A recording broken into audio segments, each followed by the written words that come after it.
Last chance, put up or shut up. You don't have to go home, but you can't play here. Today is the day. Royale Masters qualifiers are coming to an end. If you're not in the bracket yet, you missed your chance. You got to sit back with myself, Andrew Guy, and of course, my good friend Joshua, AC, Sharon. AC, we've done it. We've been here for an entire month now. Today's the LCQ. It's the last chance for 4 players to join our finalists as we've moved through Royale Masters. How you doing today, man? Pretty good. I took my weekly shower this morning, and I noticed. Good. Yeah, thank you. I noticed I got another bruise from basketball, and so I'm really starting to think that basketball might not be the sport for me. I'll be honest with you, man. You get to a point in your mid to late 20s where you realize you cannot go and get your butt kicked playing pickup basketball, rolling an ankle, breaking your nose, whatever it is. You got to protect that face. You're on camera now, baby. All right, so here we go. It's Royale Masters Gold Edition. AC is still alive and kicking. RF will not be competing today, unfortunately. We got teased by it for a little bit, but he does apparently get a shout-out here on Royale Masters Gold Edition. Okay, all right, let's get into the business here before we get into the action, guys. We have been here for an entire month. AC, talk to me about our event overview. Well, here we go. The first 3 weeks were qualifiers 1, 2, and 3. You were battling for money, but you were also battling for that top 4 total qualification points. We do have our 4 confirmed players. Now we move over to the last chance qualifier, the wild card open. If you finish in the top 4, you can just skip, the first 3 weeks. It doesn't matter. It doesn't matter if you finished 5th. It doesn't matter if you finished last. This is a new thing, the wildcard open. If you finish top 4, you also move into the playoffs. You are obviously battling for money, but you are battling for that golden ticket. That's right, the 6th golden ticket going out in the world, the final one from our community events. And of course, with Royale Masters, just like last year, they have their unique duel format, which you and I are big fans of. And we're going to see a lot of these best of 5s next weekend. But for as of right now, and especially today, it's best of 3 duel mode, but it's Royale Masters edition, so you got it. Use the cards in your first game. Obviously, every card is available, right? All 100 and whatever of them. But after your game number 1, if you win, you can no longer use those 8 cards. If you lose, you can repeat any of those cards. You can repeat the same deck. But remember, you cannot use it after you win. And we've seen people repeat a couple times.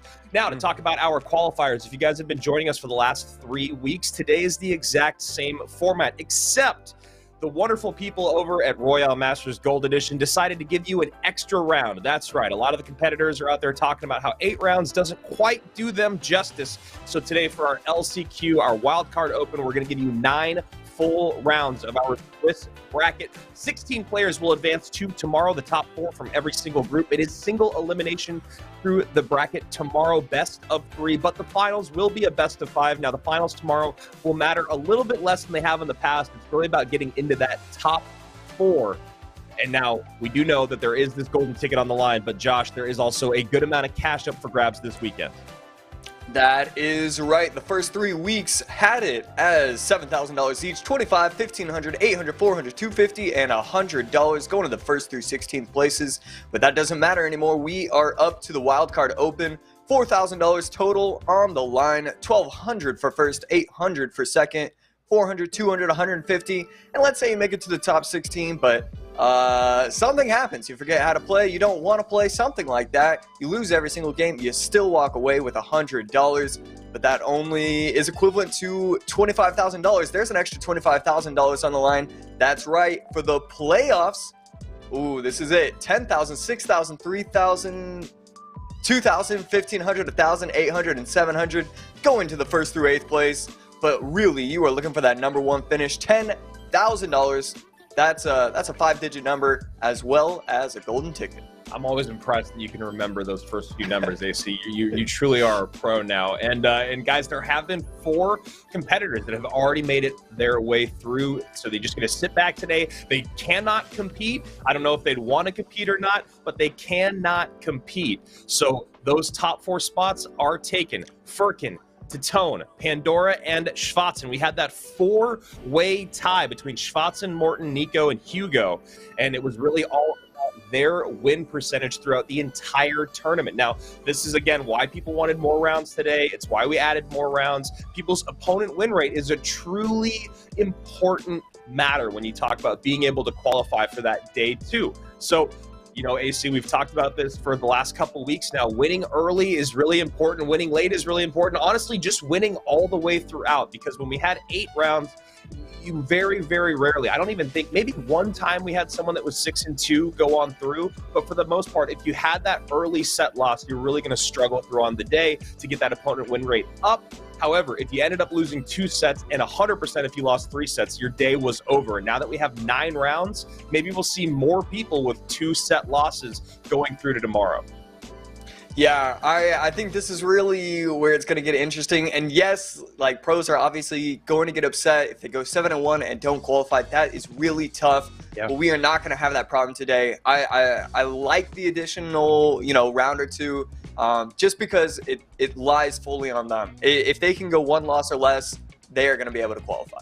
All right, guys, so that's enough out of the 2 of us. Even though we're not going anywhere, we're going to be calling every single one of these matches. We're going to have 2 matches on screen. We'll be double calling for you guys. You know, a couple of weeks ago, we added in the dual screen, which is really awesome because there are so many matches going on. And I was just going to say, you wonder who's going to show up today, AC. Already our game number 1 of our wild card open, and we've got the greatest player in the world, a guy that's qualified for World Finals 3 times already, but this is his very first day at Royale Masters in 2022. Mohamed Light is actually playing in this tournament. So excited for this. What a great warm-up game. It feels like we should have waited a couple rounds for him just so we could personally warm up, but I'm glad that we're seeing him. Yeah, you wonder all the big names that will show up today wanting to get that last spot, and for someone like Mohamed Light just wanting to claim that cash prize, right? He has nothing to lose. He's already got a golden ticket to World Finals. He's already won so much prize money this year. But if he shows up today, he does well. He can show up again tomorrow and take that number 1 spot, that $10,000 prize, which I'm sure people would be a little bit upset about. But Momo decides to rock Expo in game number 1, a throwback, AC. Yeah, I mean, you have to assume that he's going all out, that he must believe that Expo is great in the meta. But I wouldn't be shocked to see more and more decks like this, you know, in his arsenal throughout this weekend. And I can say weekend, I don't have to say day, because obviously he's qualifying. Yeah, just because, you know, he wants to prepare himself as, you know, the competition gets deeper, you know, once we head into the summer. Well, I guess we're already started in this summer, but once we start really going into the summer of Clash Royale, he just wants to try new decks and try new things. Yeah, that 6-stage qualifier for Clash Royale League World Finals is about to get started. Our Summer Olympics, if you will, or the beginning of playoffs, whatever you want to call it. And for Gomex here, he's doing okay here early on, only down a little bit, but you gotta feel a little bit done dirty by the Clash Royale gods to get Mohamed Light in your first game of your first set of a 9-round Swiss bracket tournament. So this could be a very, very interesting moment for Gomex if he's able to kind of end Mohamed Light's run before it's even started here in our first set of the day. Giant Skeleton cycled in the back, 20 seconds left, no major damage for Mohamed Light, but he has set himself up where he can just defend. Gomex only has the log and the NATO as his spells, and then also a little bit of chip damage with the drill, but it's really hard for, once this gets into a spell cycle like triple elixir time, it's going to be very difficult for him to keep up with the fireball cycles. Yeah, I mean, that's the thing about Mohamed Light is he understands macro better than anyone else in the world. And so the moment that he goes, okay, you know what, I don't need to overspend here. We're in double elixir. This is when you could maybe punish me if I overcommit or I don't defend absolutely perfectly. I'm going to take fireball value where and when I can get it, like we just saw there on top of that magic archer. And yeah, Mohamed Light playing just straight up control here with 1 minute and 30 remaining. Goku 22 on the right side of your screen going up against Mr. Dubstep.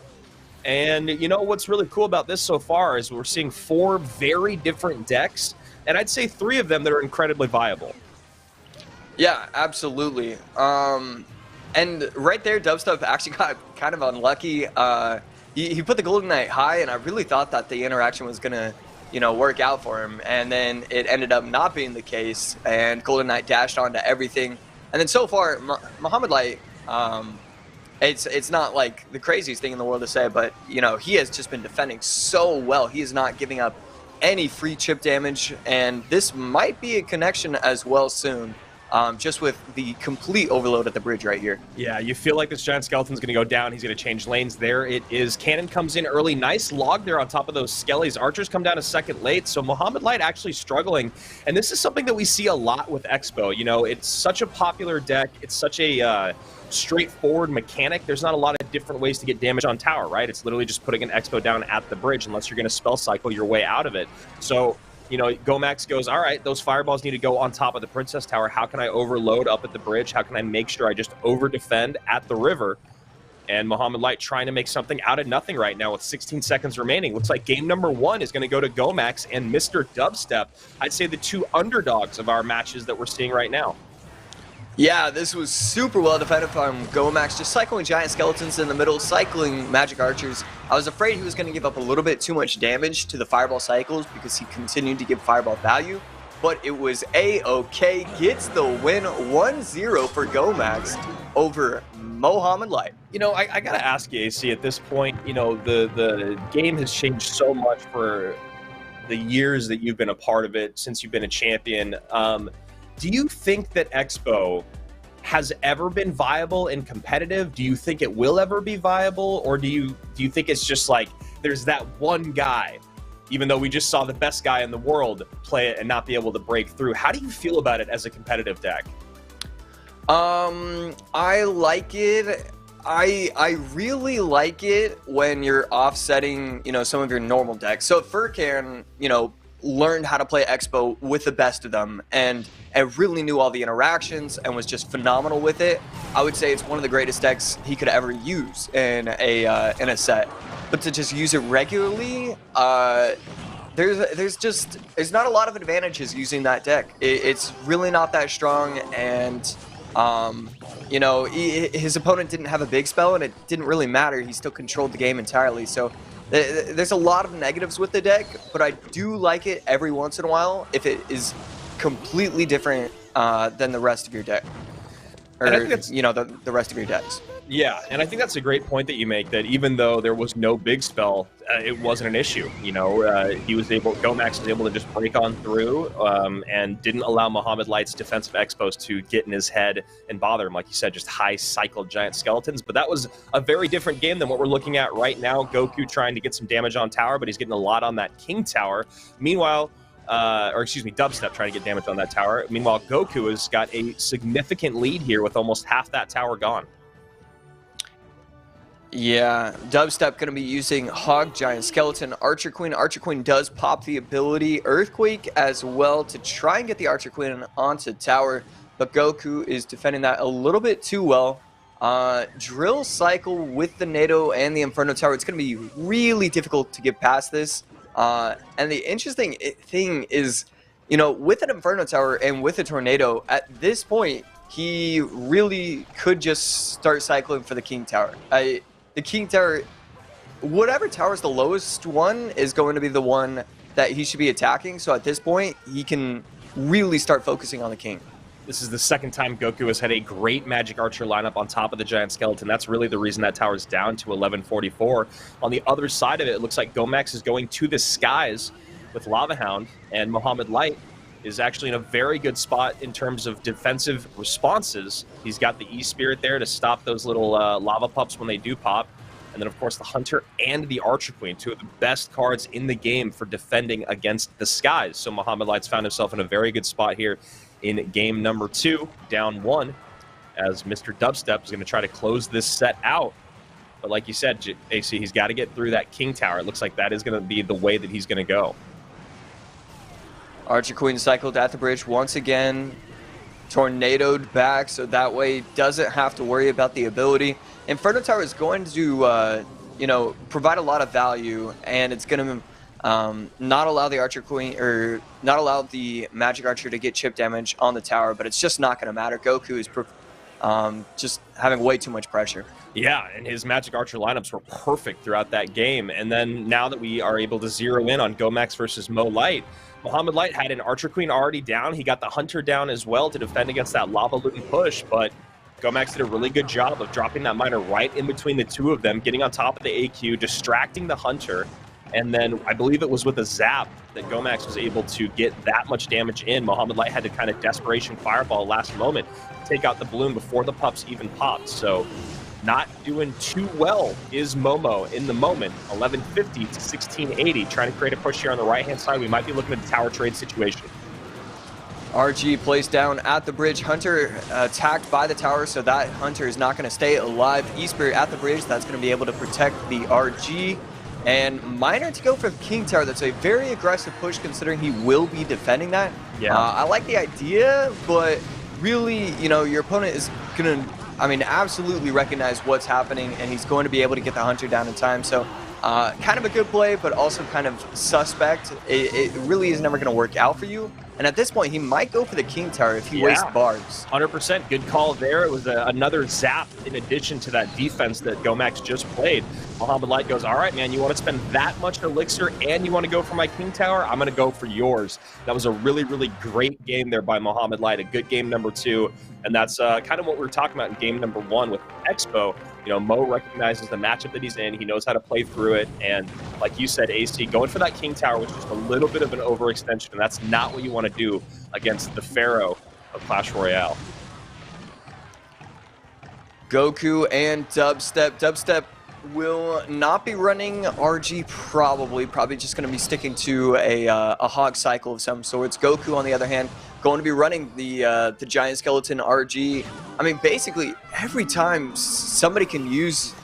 Giant Skeleton almost feels like a baby hero at this point, just because everybody is trying to fit it in their decks. That is such a good point that you make, man. Giant Skeleton is absolutely everywhere, and I do feel that in any given set, we've talked a lot over this entire run of Royale Masters, basically always having a champion in your deck, and while I still believe that to be true, the Giant Skeleton, like you said, is a mini champion. I do think the Giant Skeleton needs to be in at least one of your decks in a best of 3. I think Drill needs to be in at least one of your decks, and I also think Cannon Cart should be in at least one of your decks in a best of 3. And I know that kind of covers maybe all 3 of your decks, but they are so versatile right now, and they fit into so many of the best decks in the game.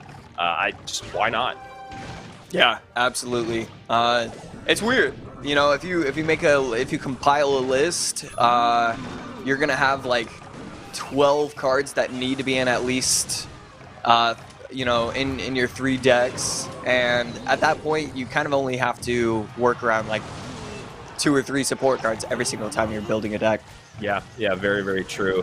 We've seen the Royal Ghost get subbed out a lot for other cards in that specific Golden Knight drill deck with Magic Archer, usually Giant Skeleton. Cannon Cart can be RG, can be a bunch of different cards, can be Barb Barrel.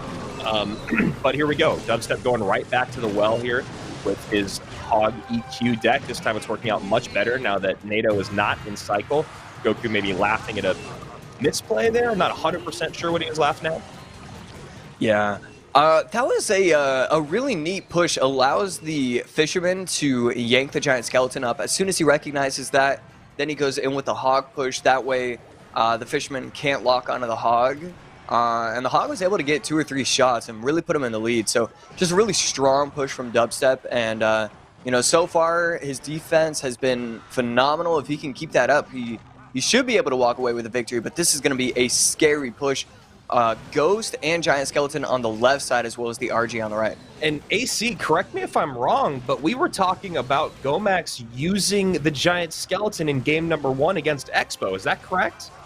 Yes, he used this exact deck, and he should be just auto DQ'd, unfortunately. Yeah, that's a total bummer. You know, he comes back out with the Giant Skelly after using it in game number 1 against Expo, and Mohamed Light, I think, has probably already recognized what's happened, and there's the Magic Archer. So just not the best moment for a guy that took game 1 from Mohamed Light, and Momo, you know, doing what he does, but winning, but also getting a bit of a blessing from those Clash Royale gods.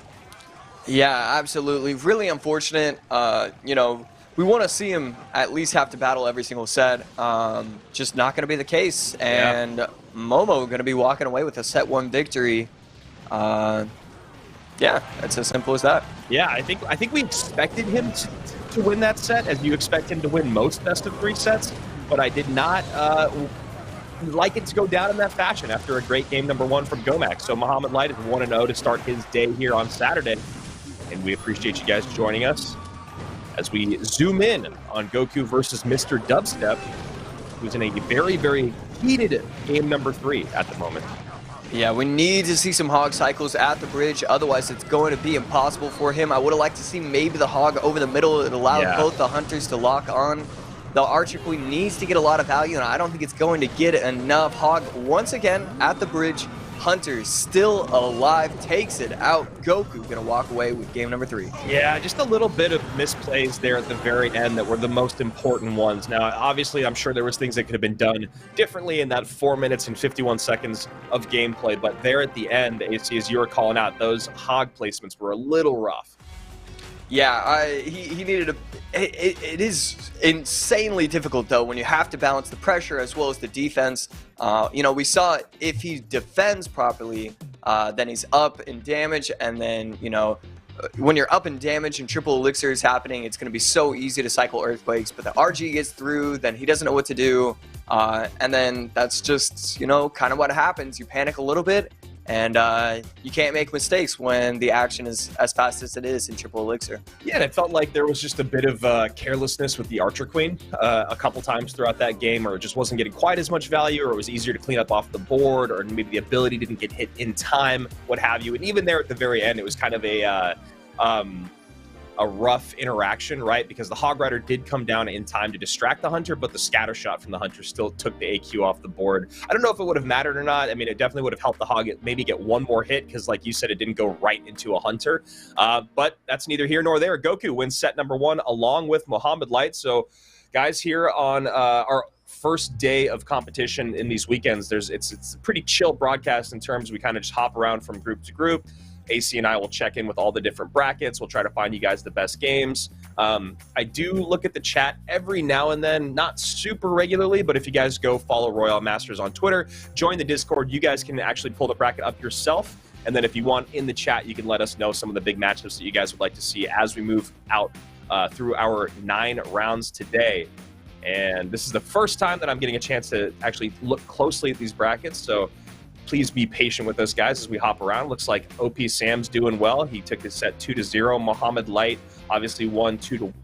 Morton is tied up right now 1-1. And here we go. We're going with Wero, the arguable, maybe even consensus greatest ladder player of all time. Some people would argue it's Anaban. Some people would talk about Igor. But when you look at Wero's record, incredibly impressive stuff there. And we haven't seen a whole lot of him throughout this competition. He's joined a couple times, and we've only caught a handful of his games, so it's always a treat to see the great bridge spam player show up. Yeah, absolutely. One of my favorite players of all time. Just watching his gameplay, he just plays the game so much differently. It's definitely on the same level as Mohamed Light, but his is with specifically usually only bridge spam. With Mohamed Light, it's basically every deck in the game. But when Wero plays his bridge spam, I mean, it doesn't feel like Clash Royale. You're watching poetry in motion. It really is just beautiful. Yeah, I could not agree more, man. There's just a handful of players out there in the world when they play their specific deck that it is really just a beautiful thing to watch. And Wero's one of those guys. He's definitely earned that title. Not going with bridge spam right now, though. Going with something a little bit different. Usually a good idea, although we don't know what he ran in game number 1. Yeah, right there, 30 seconds left. Beautiful defense. Arrows do come out for the guards, and that's going to be way too high with the recruits. I don't even know if that's going to be able to provide any kind of pressure. 20 seconds left. He should be able to get something off, but he could, you know, potentially distract if he wanted to. Fireball should come down on the right just to stop that. No, he's just going to defend. So this could be the overwhelm he's looking for, but I don't know if he's going to be able to get it. Lock comes out. Beautiful defense once again. Wero going to be able to walk away with a 2-0. Yeah, you were able to see what Sage was trying to put together at the very end there with the recruits in the very back. He wanted to get a Golden Knight down in one lane. He wanted to be able to arrows where he was going to get Graveyard out. But because of just, you know, the fact that his deck is expensive, because of all the things that he needed to make happen in such a short period of time, you saw that the Golden Knight came down first, which means the arrows came down a little bit late. Guards already got good value. Where had a great last-second log. The tower still locked on to one of the recruits, but it was able to get right on top of those skeletons. help out those guards. So by the time that the arrows did come down, you know, the skeletons were already getting mostly taken care of. So Sage there with just a little bit of poor management of the clock, if you will. Yeah, and that's going to happen. Recruit's Graveyard is fun for sure, but it's certainly not the most viable deck. There's got to be better options, and it's not like he was running out of decks because he lost game number 1, so he had everything available to him. So yeah, it just wasn't a huge fan of the deck. I felt like it was a little too slow, and that did end up costing him in the end. The synergy of recruits plus graveyard we've seen work a little bit in the past, but it's one of those things where we know how graveyard works. You need to get a tank in to tank for the skeletons, right? And so when you build a deck like this, those pushes are, you see them coming from a mile away. Some of the best things about either other graveyard decks is like, let's say, Bar Barrel Graveyard opposite lane. You can kind of get that instant pressure on the board. Or the other side of it with the recruit decks is that you can send those Royal Hogs in at different times. You don't have to just go recruits in the back, Royal Hogs behind, split the Zappies, sneak in the Flying Machine. There's different ways to like layer your offense. Whereas with the recruits plus the graveyard, it's like, all right, I'm going to try to build another one of these big pushes. I hope you mess up your defense because I'm going to definitely send in my graveyard here in just a moment. Yeah, it's one of those weird decks where you can't, I mean, it's not really up to you if you win. You can do everything right, but at the end of the day, you can only do so much. You can play the 6-man in the back, you can Golden Knight on the correct lane, Musketeer to the side so that way he doesn't get too much fireball value, and then just hope your graveyard gets damaged. And you know, I was a fan of like hyper offense with Clash Royale. It's not really fun to use those kind of decks because it's not fully reliant on how good you are. It's fully reliant on how good your opponent is. The point that you made a couple times throughout that is it just like, it's not up to you. You're leaving it in the hands of your opponent, and you never want, you don't have to go straight for an outplay deck. But I do think that, like you said, AC, and I think it's a great point, that deck just didn't have any sort of innovative or surprising parts to it. It was just like, all right, here we go. Let's, like I said, let's hope my opponent makes a mistake. So checking in here with more of our brackets. Or I guess all 4 of our brackets. Looks like I'm going to go check out Group B. That's the group that Mohammed Light was in. OP Sam is in that group. Hasiel is in that group as well. He was able to beat Santos 2-0. One Hive Hunter showing up, a guy that we haven't seen a whole lot of this year, but we saw more of him in last season in different competitions out there. Demas was able to take a 2-0 victory. Wallace was able to take a 2-0 victory. Cal Sub is back. Igor is back. And Igor was in that great matchup last weekend that we had to start our day, Igor versus Mugi. And Mugi ended up having a really, really nice run, but it was all about Furkan. Congratulations to him and to all those fans of his in Turkey. Wow. Samuel Basoto 1-1 against Tuvia. Oh, we got to see that. We got, what group is it? What match is it? Tell me quickly. Number 34, Group C. Number 34, Group C. There it is. Samuel Basoto going up against Asaf or Tuvia. 2 of the best players in the world right now, and 2 guys that you would expect to hopefully see at World Finals. Obviously, Samuel Basoto was the first person to get a golden ticket, so I think the weirdest thing about his run in 2022 is to start the year, you probably wouldn't have said Samuel Basoto would be the first or even second golden ticket winner, but you still expected to see him at World Finals, whereas the difference with him is he won it right out of the gates, then for the most part of it has kind of been MIA, if you will. Wow, and here we go, 15 seconds left, 700 HP separating the 2 players. Asaf should be walking away with the victory unless something crazy happens, and I do not think that will happen. Well, I'm still glad we were able to catch the final moments. As you can see there, 10 people watching on both sides of it. Two guys that I'm sure have a very extensive friends list with a lot of the best players in the world.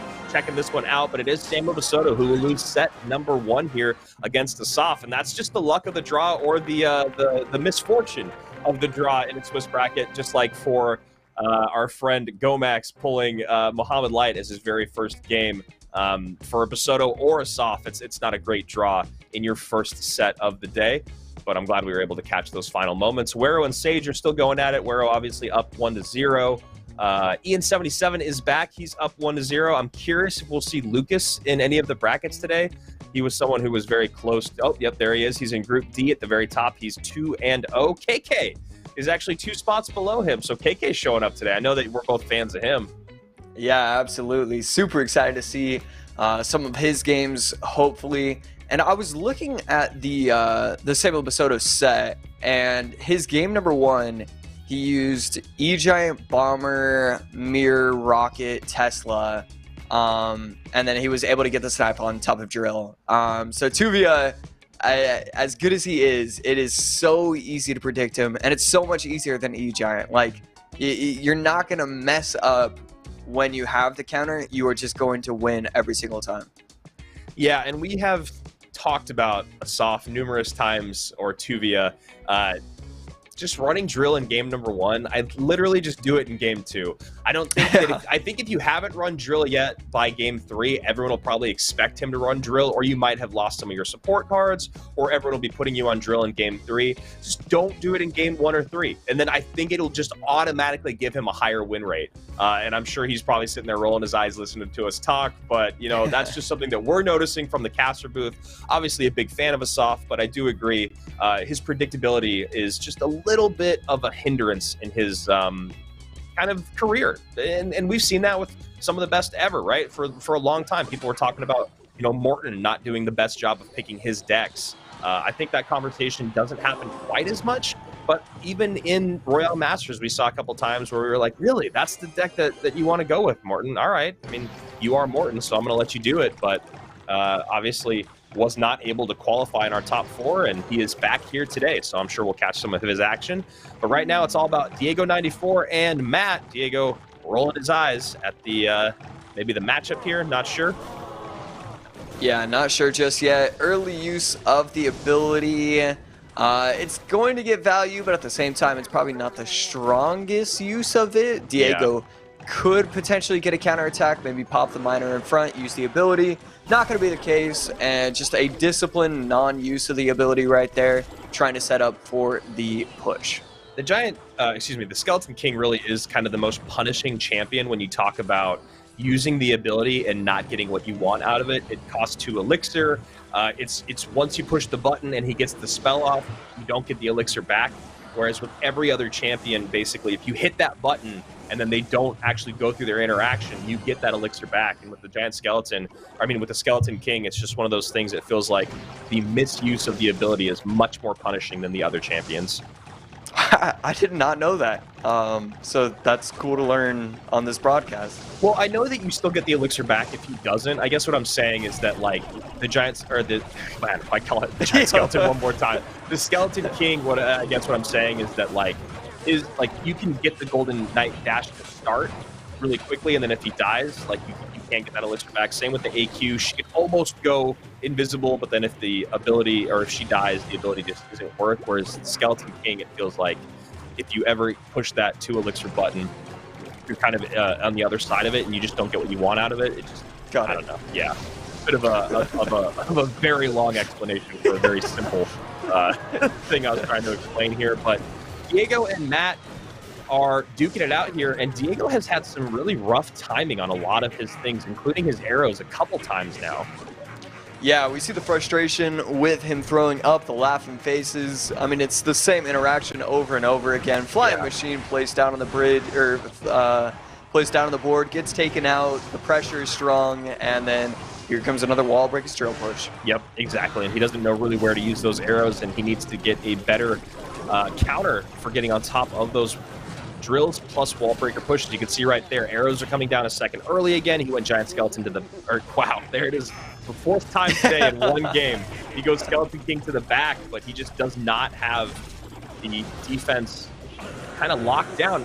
AC, what are you doing to defend differently in that game? Because, you know, it is definitely a tough thing to do when you have only a couple crown cards, you don't have log, you just have arrows, fireball. How do you defend that better?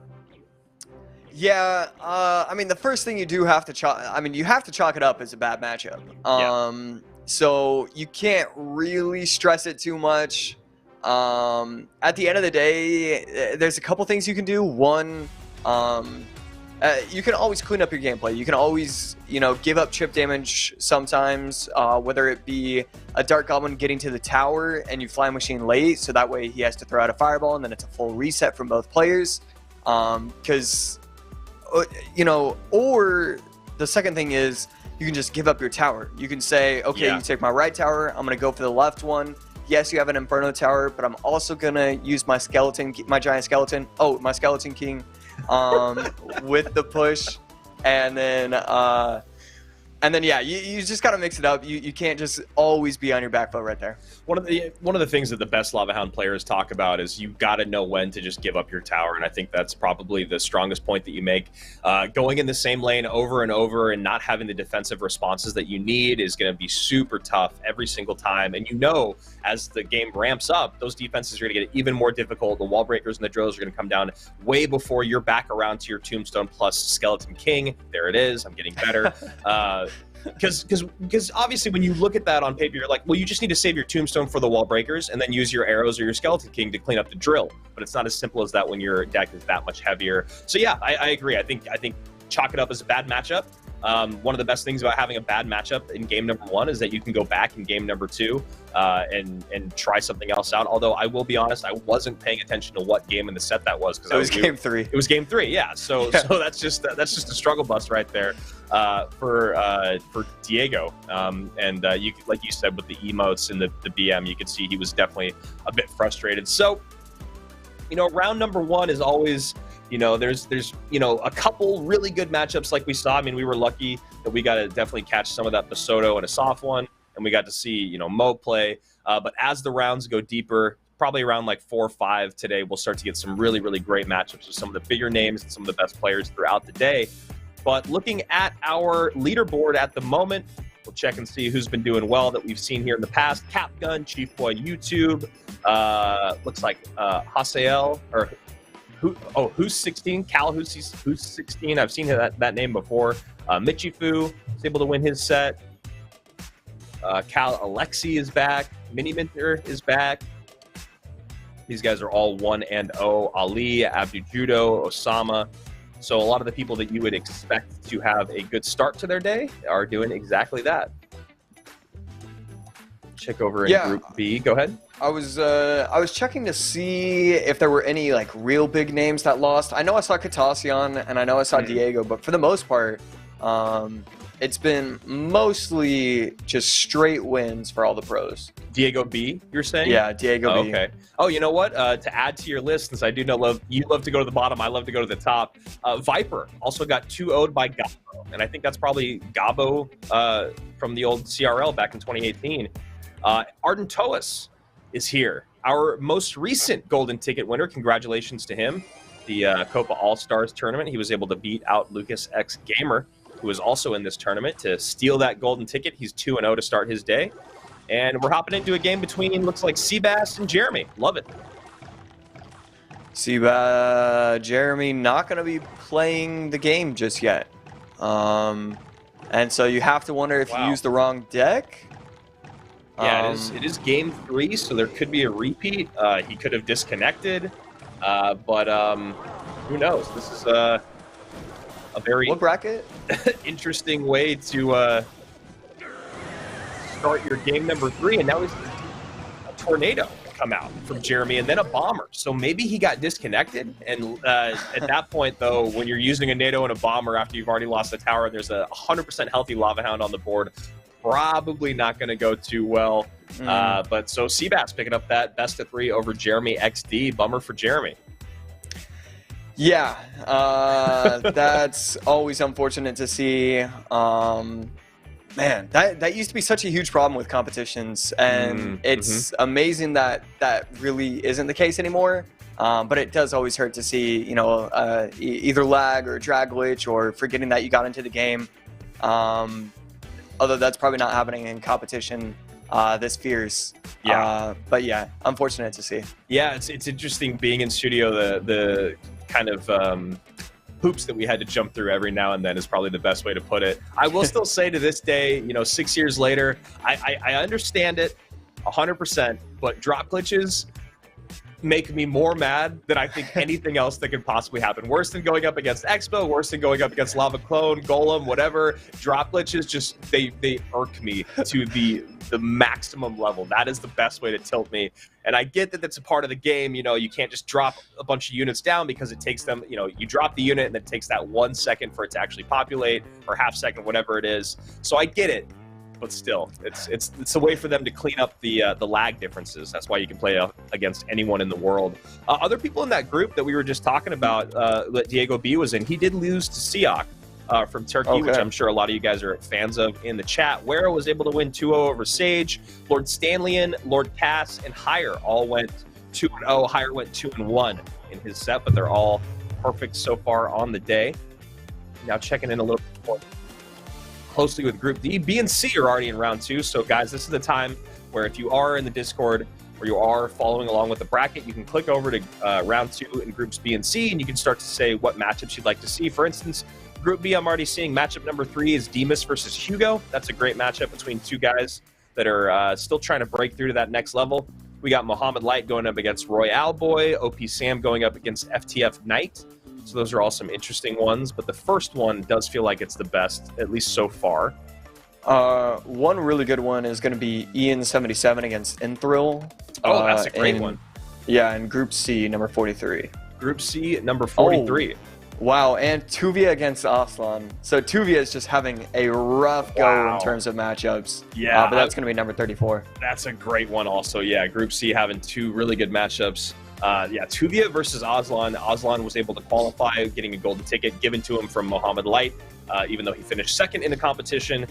Momo took home more of the gold, but Aslan did get that golden ticket. Did you see another good matchup? No, just those two, actually. Yeah, those are 2 really great ones, both in Group C, and then, like we said, Group B had the one at the top there.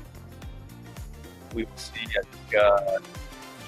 I think Groups A and D will probably get over to round 2 very, very soon. And just because it is the start of the round, guys, players are resetting their decks now that they know who they're going up against. We'll see if Aslan and Asaf surprise us in game number 1. Aslan obviously has a lot different of a play style than Asaf, and with Asaf, we just don't want to see drill in game number 1. This is a good time to remind you guys why we are here. Royale Masters Gold Edition. This is our 4th weekend in a row of competition. It is our wildcard open, so if you weren't in this bracket, that was the last chance for you guys to join in on Royale Masters Gold Edition. If you are still trying to get your own golden ticket, you haven't got it yet, or you haven't already qualified for our finals next weekend, unfortunately, you did miss the boat, but we are here for one more weekend after today and tomorrow. That's next weekend for our finals. The 4 players that we talked about at the top of the show will be joining the 4 players at the end of tomorrow for our grand finals with that golden ticket. So follow along with the action. Make sure you're subscribed here on the channel. We see a good amount of you guys watching here on YouTube and on Twitch. We'd love to see it, and we'll be getting right back into the action very, very soon. It seems like everyone kind of came out to play today, AC, even players with golden tickets. Obviously, we've already seen Mohammed Light, Aslan, and Arden Koas, and Basoto. So of our 5 golden tickets out there in the world, 4 of them are there so far. The 5th golden ticket, which is at Mugi, I don't know if we've seen him yet today. He uses a different name on his Battlefy than he does in-game, obviously. He might be the Japanese player that's the 46th spot in Group C. I'm not 100% sure. And obviously, you know, we weren't able to figure out that Mugi was in the competition until day 2 last time, just because there's hundreds and hundreds of competitors, and we're not always able to, you know, go and look up what every single one of their names translates to. But if you guys know if that's Mugi or not, let us know. I think it might be. Which obviously people want. They want that money.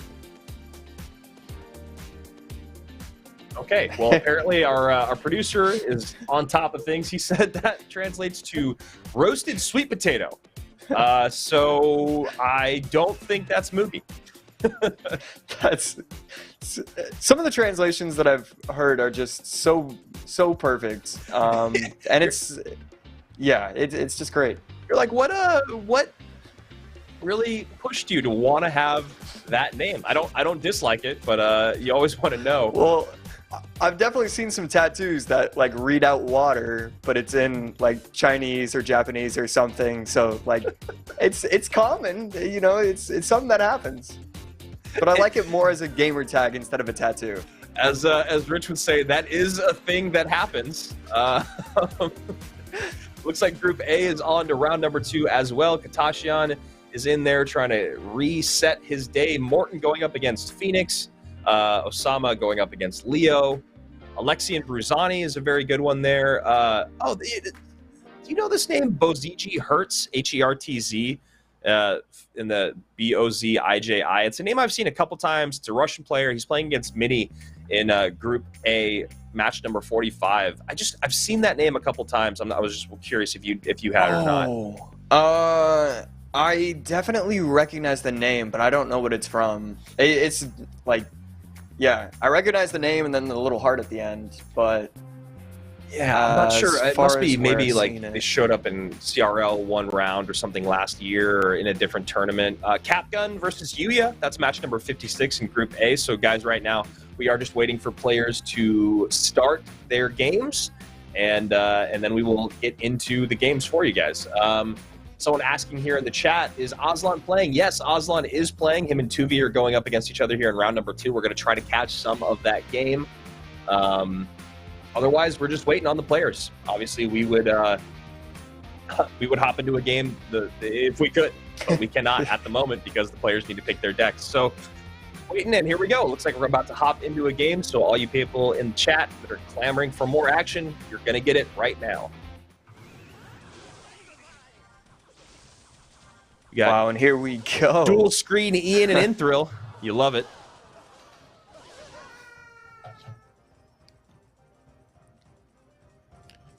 So wall breakers showing up a little bit more every single week, it seems like. Ability does not get popped, and that is unfortunate for Inthrill. The ghost stays alive. It was just trying to hit the Archer Queen, so it was staying activated right there, and it didn't go invisible. Giant Skeleton does get taken out because of that, and he was forced out from the bridge wall breakers. And just a reset from both players. Ian probably not going to include anything with this push, and then Inthrill just going to be forced to defend.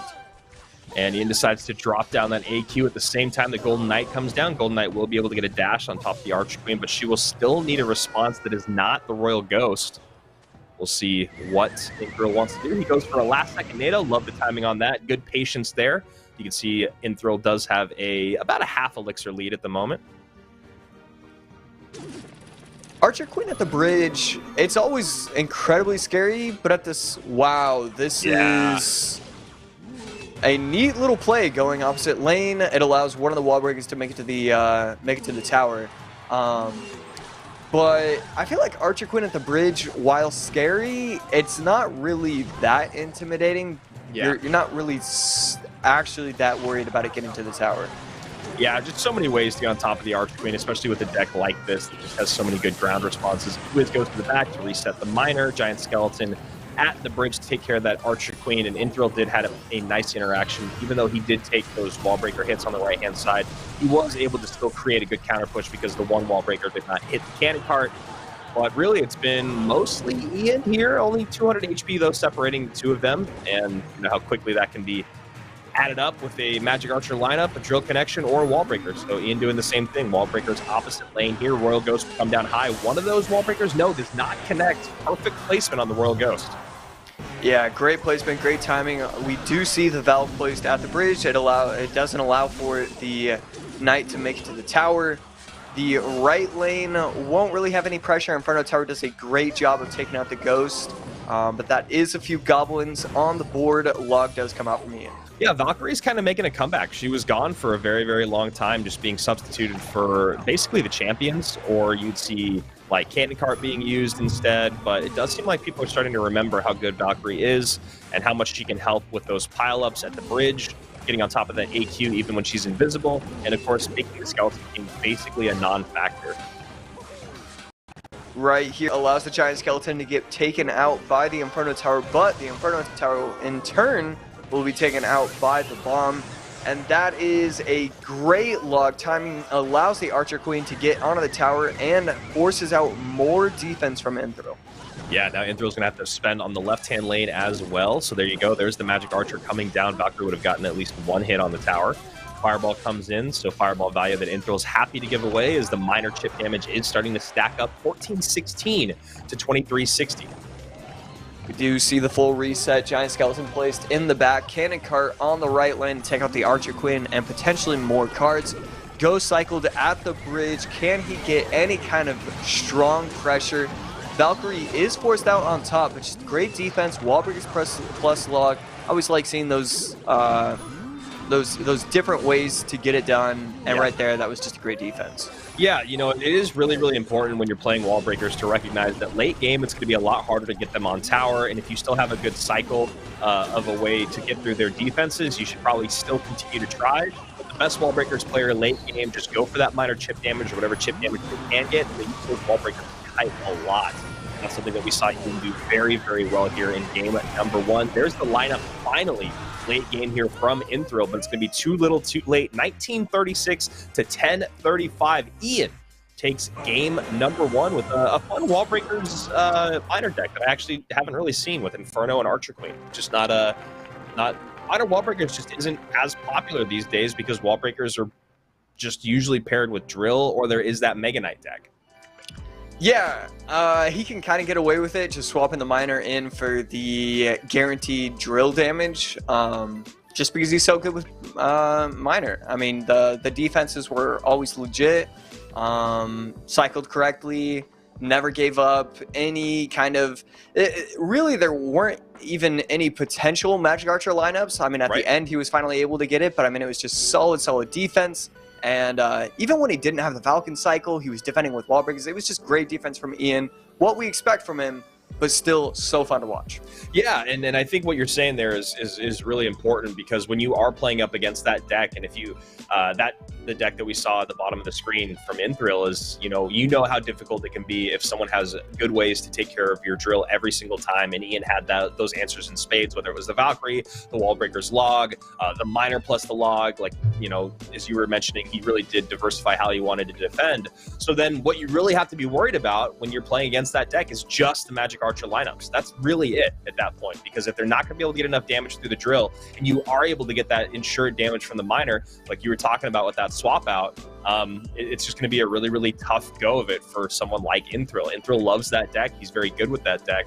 But once your opponent's kind of figured you out, and plus the Inferno is so strong because of the Giant Skeleton being everywhere, because of Lava Loon coming back, because of Royal Giant being everywhere. The Inferno truly does feel like the building. It feels like it's Inferno as the number 1 building maybe, and then Cannon and Tombstone are kind of tied, or around 2 and 3. What are your thoughts on the buildings right now? Yeah, it's pretty crazy to think about how it's just pushed its way to the top, but I would definitely have to think Inferno Tower is probably the best tower. Just the fact that it can take out a Giant Skeleton, but have it walk into the range, the bomb explodes, and then it's still there for another 10 seconds is so crazy in terms of value, and just what it can do when it's just on the board. Because, I mean, he was really able to have an Inferno Tower whenever he wanted.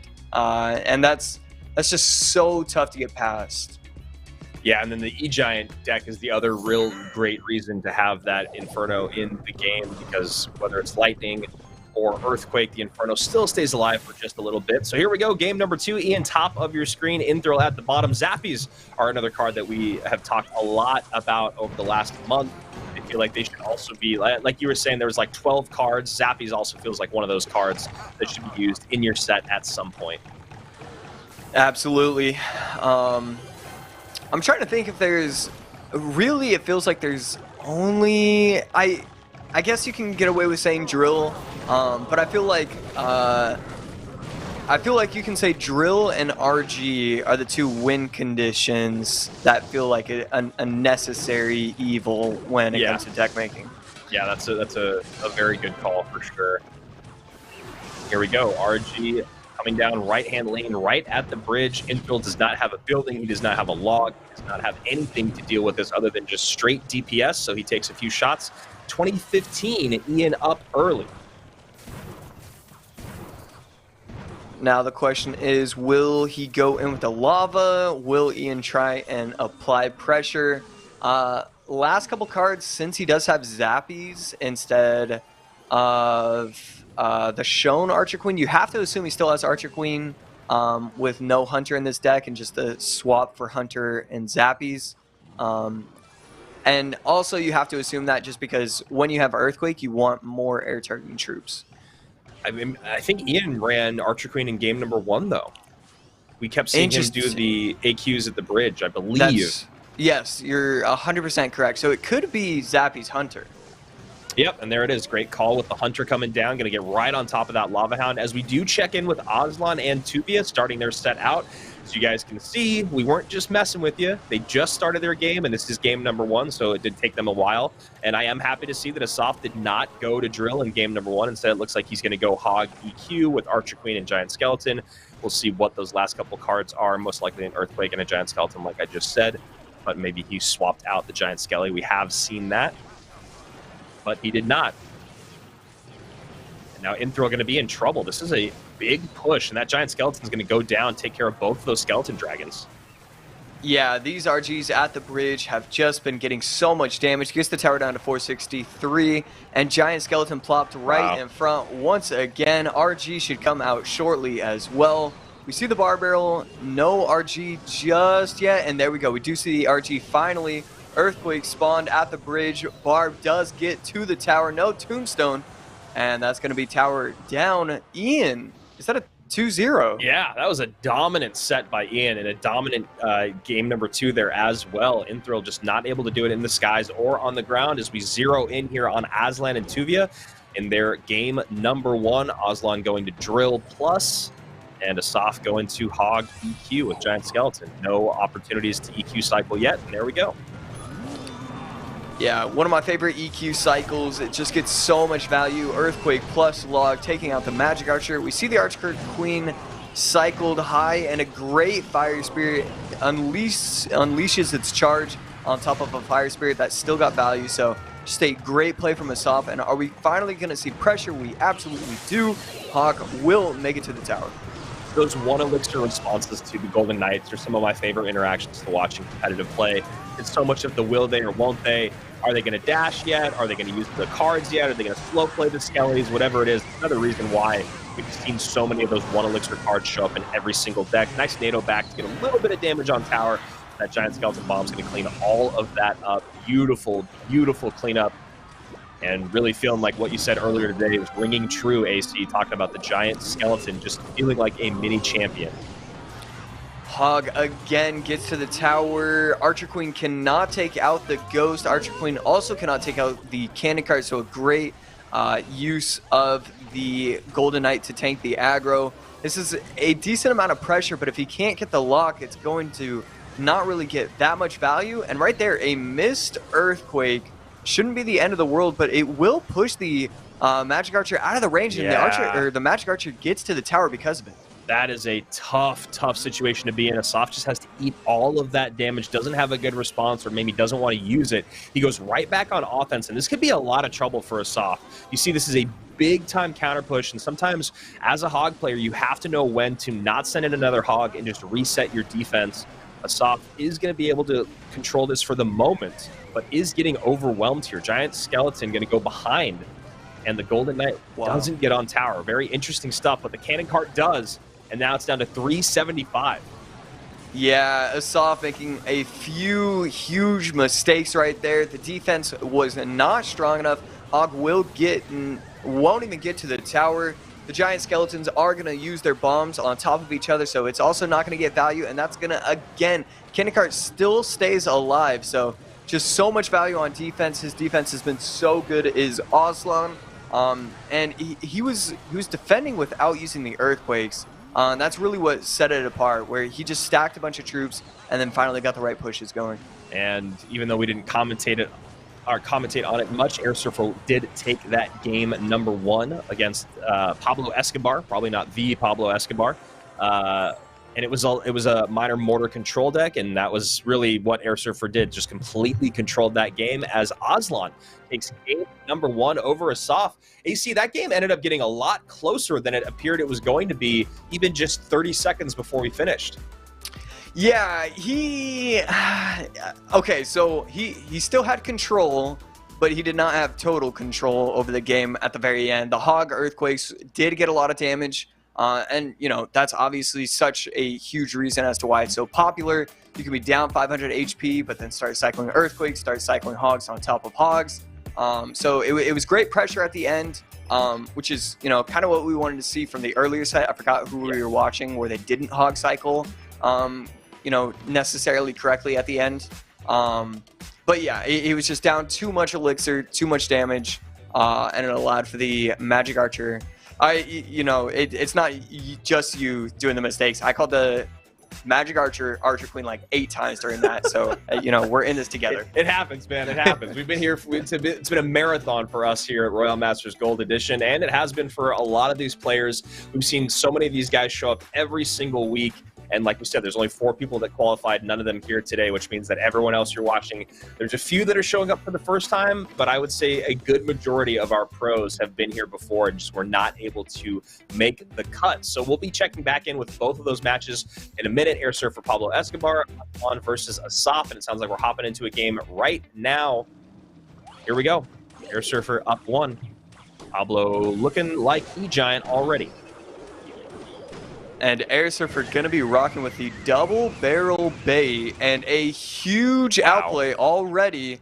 Goblin barrel all the way to the side, and just a great recognition. He knows that his opponent is going to be using, well, he believes that his opponent is going to be using E-Giant. And what does that mean? It means that he has no small spell, forces out the NATO in response, and just a huge outplay with just great recognition of the spells in hand for Pablo. Yeah, that is you love to see those brilliant plays that early on. And you have to do that at the highest level. You have to be that smart, that aware of what the matchup is and how you can abuse it as early as possible, especially this matchup, right? Because yes, Air Surfer does have that Inferno, but we all know going up against Mirror E-Giant, which I'm sure everyone watching has ran into a million times in double and triple elixir, those buildings that you use to defend can become a lot less impactful. So Air Surfer going to try to get as much done as early as he can. And again, he goes to the side, and even I could tell that barrel was off, set to the side, and there's no reason for Air Surfer not to do that. So Air Surfer going to go in for an aggressive Dark Goblin push plus the Goblin barrel. I love that Air Surfer just isn't even going for the defense there because he has so much control with that Inferno Tower, and then that time just playing the mind games, he goes for the normal barrel, gets good damage on the tower. Yeah, I love what he's doing. Forces out the mirrored skeleton, so that's never what you want to be doing if you're Pablo, using the mirror for your skeletons. Air Surfer's pressure has been incredible. Not only has it just been really strong, but it's also, you know, taking a lot of damage on both towers, which allows him to kind of go split lane pressure if he chooses to do so. Just great start to the game for Air Surfer. And you wondered when the rocket was going to come out, or if it was the earthquake, and their Air Surfer doing a great job of just going, okay, the worst thing that can happen is the Inferno being down, but there we go. Dark Prince gets on through. The NATO pulls the Dark Goblin up, and Dark Goblin does stay on the board, but now it's 1310 to 592, and Air Surfer is going to turn up the heat here, get another Inferno Tower down as soon as he possibly can. He just ticked to 5, so there we go. High with the Inferno, but he's going to need a lot more support on top of that E-Giant because the Inferno is not going to do its work. And right there, again, uses the mirror for the skeletons, not the way he wants to be using it. Golden Knight will get the dash on top of all the troops, will be able to take out the E-Giant, so a great win for Air Surfer. And a great NATO offensive opportunity for Pablo. I loved what he did, almost got the Dark Goblin into the splash of the Dark Prince. Yeah. But it just wasn't enough. Air Surfer's knowledge and spacing of troops was just too strong. And also, you just can't start it off with missing 2 NATOs like he did. Yeah, that is really, really painful. And, you know, especially for Pablo to look back at that set and go, man, if I just would have gotten one of those NATOs right on that left-hand side, or one of those defenses right on those Goblin barrels, be singing a very different tune going to game number 3, but instead, it'll be a 2-0 for Air Surfer as we are back here with Aslan and Asaf. Asaf down by almost 1,000 HP here. Val placed at the bridge. A nice little bridge battle. Not something that we see all that often anymore, which is kind of weird. When bridge spam was in the meta, it was all we saw all the time. Now, you know, we're often seeing it, but it used to be a little bit more popular. And just a strong start for Aslan. Aslan trying to go 2-0 against Asaf. Yeah, especially because, you know, Graveyard's not as popular as it used to be, which is another reason we would see a lot of those bridge battles. And Aslan going 2-0 against Asaf is a very, very important moment for him in his career. He's one of those guys that obviously we know he's going to be at World Finals now, but he's not quite at that tier of people talking about him the way that they talk about Asaf. So being able to qualify for Worlds, and if he is able to go 2-0 in this set, it's just showing everyone that Aslan's ready to go. He's going to be in Helsinki, and he's going to want to go for that best player in the world spot. And he's got to do it by winning sets like this. Hog does make it to the tower. The Hog Earthquake interaction on top of the mortar is always pretty scary, but if it is timed correctly, the mortar will never get that shot off. So technically a waste of the skeletons, but at the same time he also just needed to cycle, so it ended up not mattering. Just solid defense so far from Aslan. 400 HP separating the two players, and you know, minor chip damage is always very scary, but Hog Earthquake cycles just beat it out in the intimidation factor. Yeah, and this is a really good deck choice by Aslan. It's a little weird. You know, obviously this isn't the most popular version out there. He's got the Ice Golem and the Dark Prince in, instead of the Giant Skeleton. He's got his 2 1 Elixir cycle cards. The biggest thing is that he just doesn't have a building, and he doesn't need one. Here we go, Miner cycled. The Archer Queen is not going to pop the ability, so he doesn't have to worry about that. Cannon Cart will lock onto the Ice Golem instead of the Dark Prince. And, you know, 300 HP separate into 2 players. Hog will come down. No mortar just yet. Mortar is finally placed. But this could get to the tower. No, solid defense. Yeah, I mean, Asaf has been doing a very, very good job coming back into this game. The minor chip damage has been excellent. The defenses on the Hog pressure have been great. There's going to be a high mortar. There it is. EQ does come in with the log. So now, oh, does the Hog? Oh, Hog almost gets a hit there, but Asaf just in time gets the log off. That would have been absolutely brutal. So we are going to go to a game number 3. And that was just the life-saving log of the day. Yeah, I mean, the Hog was getting so much chip damage. Beautiful defense from Aslan, just cycling skeletons, always blocking. Ice Golem gets the value. And then great offense as well from Asaf. I mean, the fireballs to always knock the Archer Queen's opposite lane. You know, great timing with the Archer Queen ability. It was just 2 players playing at a very high level. And, you know, we do see that from time to time. I mean, at least at that level, it's still kind of infrequent once everybody's warmed up, once it's the best players going against each other. So to already see that in round number 2, it's a good omen for the rest of the day. Oh, 100%. And that's definitely a matchup that you could be expecting to see at World Finals. But first, Asaf has got to get there. Obviously, 16 players will be decided. We have our 5 so far, our 5 golden ticket holders, trying to get the 6th here next week. So we'll see if that is another matchup we see at World Finals. Lucas still 2-0 on the day. He was able to beat SK Noah. We're going to hop into a game here as I keep checking in with our brackets to keep you guys posted on some of the bigger names out there. Capgun and Yuya, this is a fun one. Fun game number 3. Ghost does get taken out. Bandit shouldn't be able to... Oh, it does. That's one of the... I don't know if I've ever made that mistake before. I really thought the Bandit was going to be taken out in 1 shot. Yeah, I was going to say, it looks like it's got 2 shots in it, but I just trusted you. So that Bandit deceived a few of us. And but not you. But not me. Make that very clear. Nice, really nice heal spirit there. It gets the distract on the fire spirit, turns around, heals up the E-barbs, and now he has a very good counter push coming down. Hunter going to do a good job of cleaning this up. Yeah, great log timing, taking out both of the E-barbs because of it. Both players I mean, perfectly placing their troops. Yeah. You know, the heal spirit was great. The hunter log timing was great. That was pretty cool to see how both players played it as perfectly as they did. Yeah, I mean, there's just something about perfect timing and perfect placement that you just love to see after all these years. It's just one of those things that still makes you happy. Nice placement there on the hunter too, to catch that bandit. Heal spirit does get the heal off and a little bit of splash, I think. 2674 to 2969. This is game number 3 of round number 2. Capgun going to be running the bridge spam, no big spell. Yuya on the other side going to be running quick cycle. It's interesting. A lot of people love these kind of decks, whether it be this specific variation of the drill, which obviously isn't nearly as popular, or the Bandit, Bomber, Fire Spirit, Inferno Tower version. But I'm just not a huge fan of Bandit in these kind of decks. But everybody else seems to love it, so it feels like I'm certainly in the minority when it comes to that opinion. Do you have a specific reason why? It always feels like it doesn't get enough value. I don't know if like a Ghost would be a better swap, and obviously since nobody swaps Ghost for it, you would have to assume that it's not the better swap. But yeah, I feel like it doesn't get enough value pretty much ever.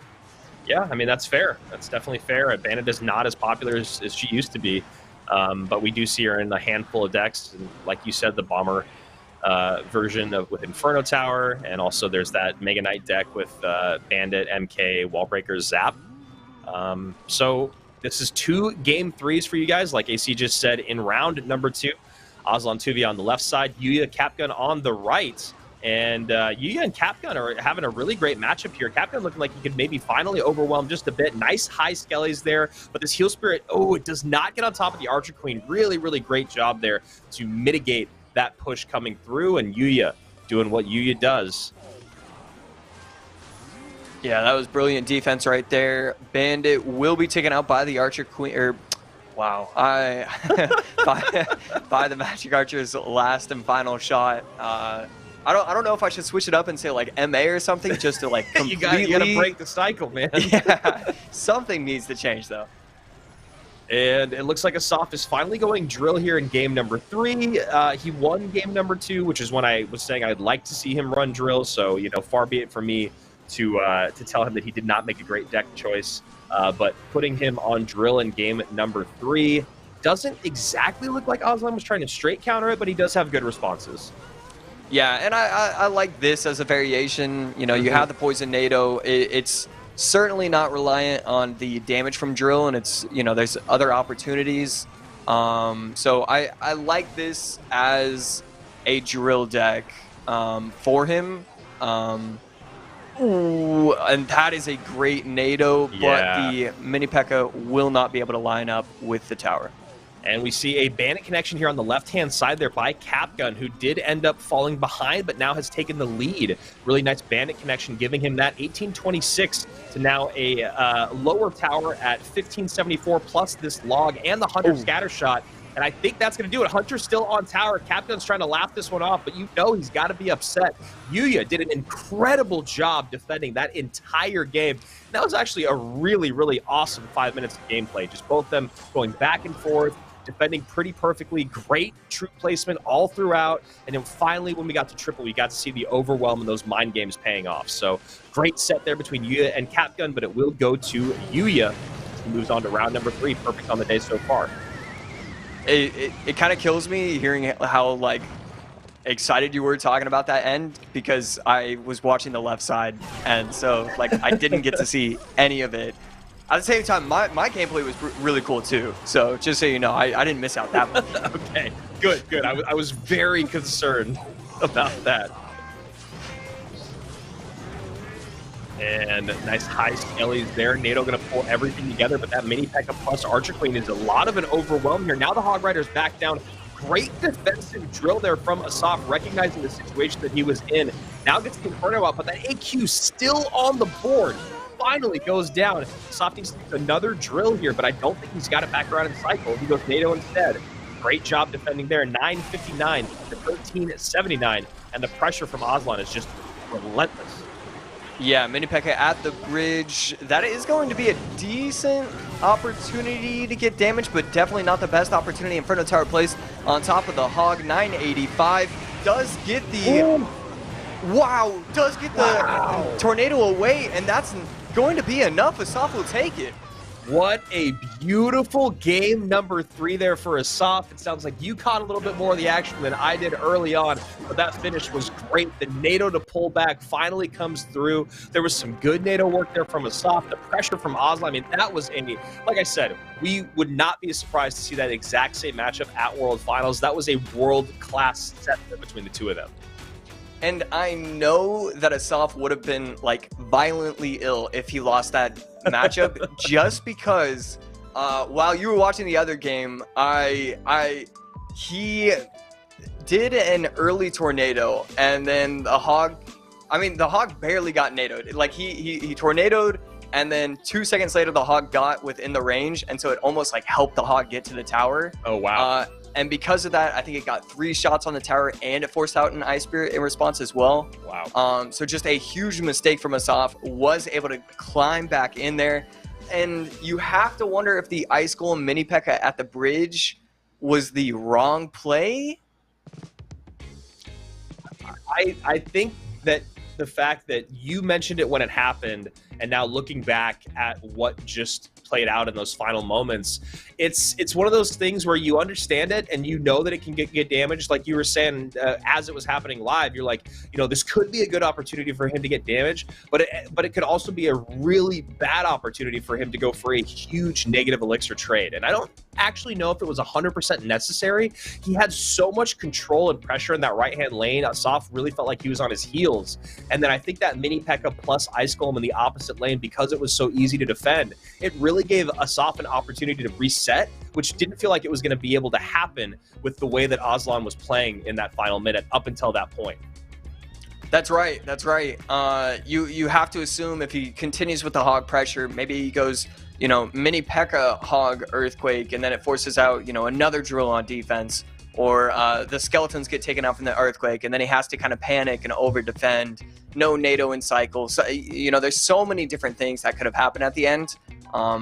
And so definitely doing the Ice Golem Mini P.E.K.K.A and just he didn't have enough elixir because of it, and then just really great recognition to NATO back the Mini P.E.K.K.A at the very end. Yeah. But if he pressures correctly, it's either an Inferno Tower, so it's either a negative elixir trade, or it's you end up using the tornado on defense instead of offense, and both of those would have helped him to be able to potentially defend that final push. That's a really, really solid point that you make there, that NATO not really being forced out defensively ever, and then in that final moments being able to have it back in cycle. I mean, because what I really loved from Aslan was that push that he did actually that exact push that I was talking about, where he got good damage and got us off on his heels, was a Mini P.E.K.K.A, Archer Queen, and Hog Rider push. And there was so much that single target DPS that came in that Asaf just did not have enough good responses. And he sent in the Aslan also sent in the Fire Spirit, so there was no opportunity to get those skellies up high, get on top of the AQ to distract the Mini P.E.K.K.A, whatever. And that's something I've seen Aslan do a handful of times in his career. Is he really recognizes cycle? He's one of the better, I think, kind of cycle people in terms of watching and knowing how to break through with a sellout offense, but also to the other side of that coin, recognizing the cycle, knowing that Skellies was back in cycle, and knowing that NATO was back in cycle would have probably made that Mini P.E.K.K.A Ice Golem push a little bit less enticing. So a great set between the two of them. Asaf does take it, and now time to check back in with our brackets, as round 2 is getting close to coming to an end. Groups A and D most likely still working through round number 2. Let me see here. Oh, looks like they actually might be caught up. Yeah, perfect. So all 4 groups are on to round number 3, essentially. So if you guys want to go check out your bracket, remember, if you guys do want to see the bracket, go join up with the RoyaleMSTRS Discord by following their Twitter. Follow the Discord link there, and make sure you guys are in that chat so you can see who is playing. If you guys want to call out any matches, we don't check in with the chat as much as we'd love to, because especially with the dual camera action going on, we don't have as much downtime. But let us know in the chat. Air Surfer and Betfus going up against each other in Group D, match number 12. That is an absolutely phenomenal matchup. I'd love to see that. Wow. Tuvia is going to be going against Seok. Wow. So non-stop action for Tuvia for a soft.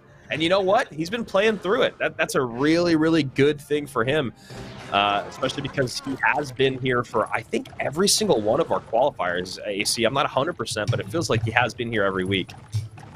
Yeah, this is at least 3 of 4, but I would also assume 4 of 4 for the man. So Lava Hound versus a interesting, heavy, weirdly constructed graveyard deck, but you never know. Bruzani is a great player.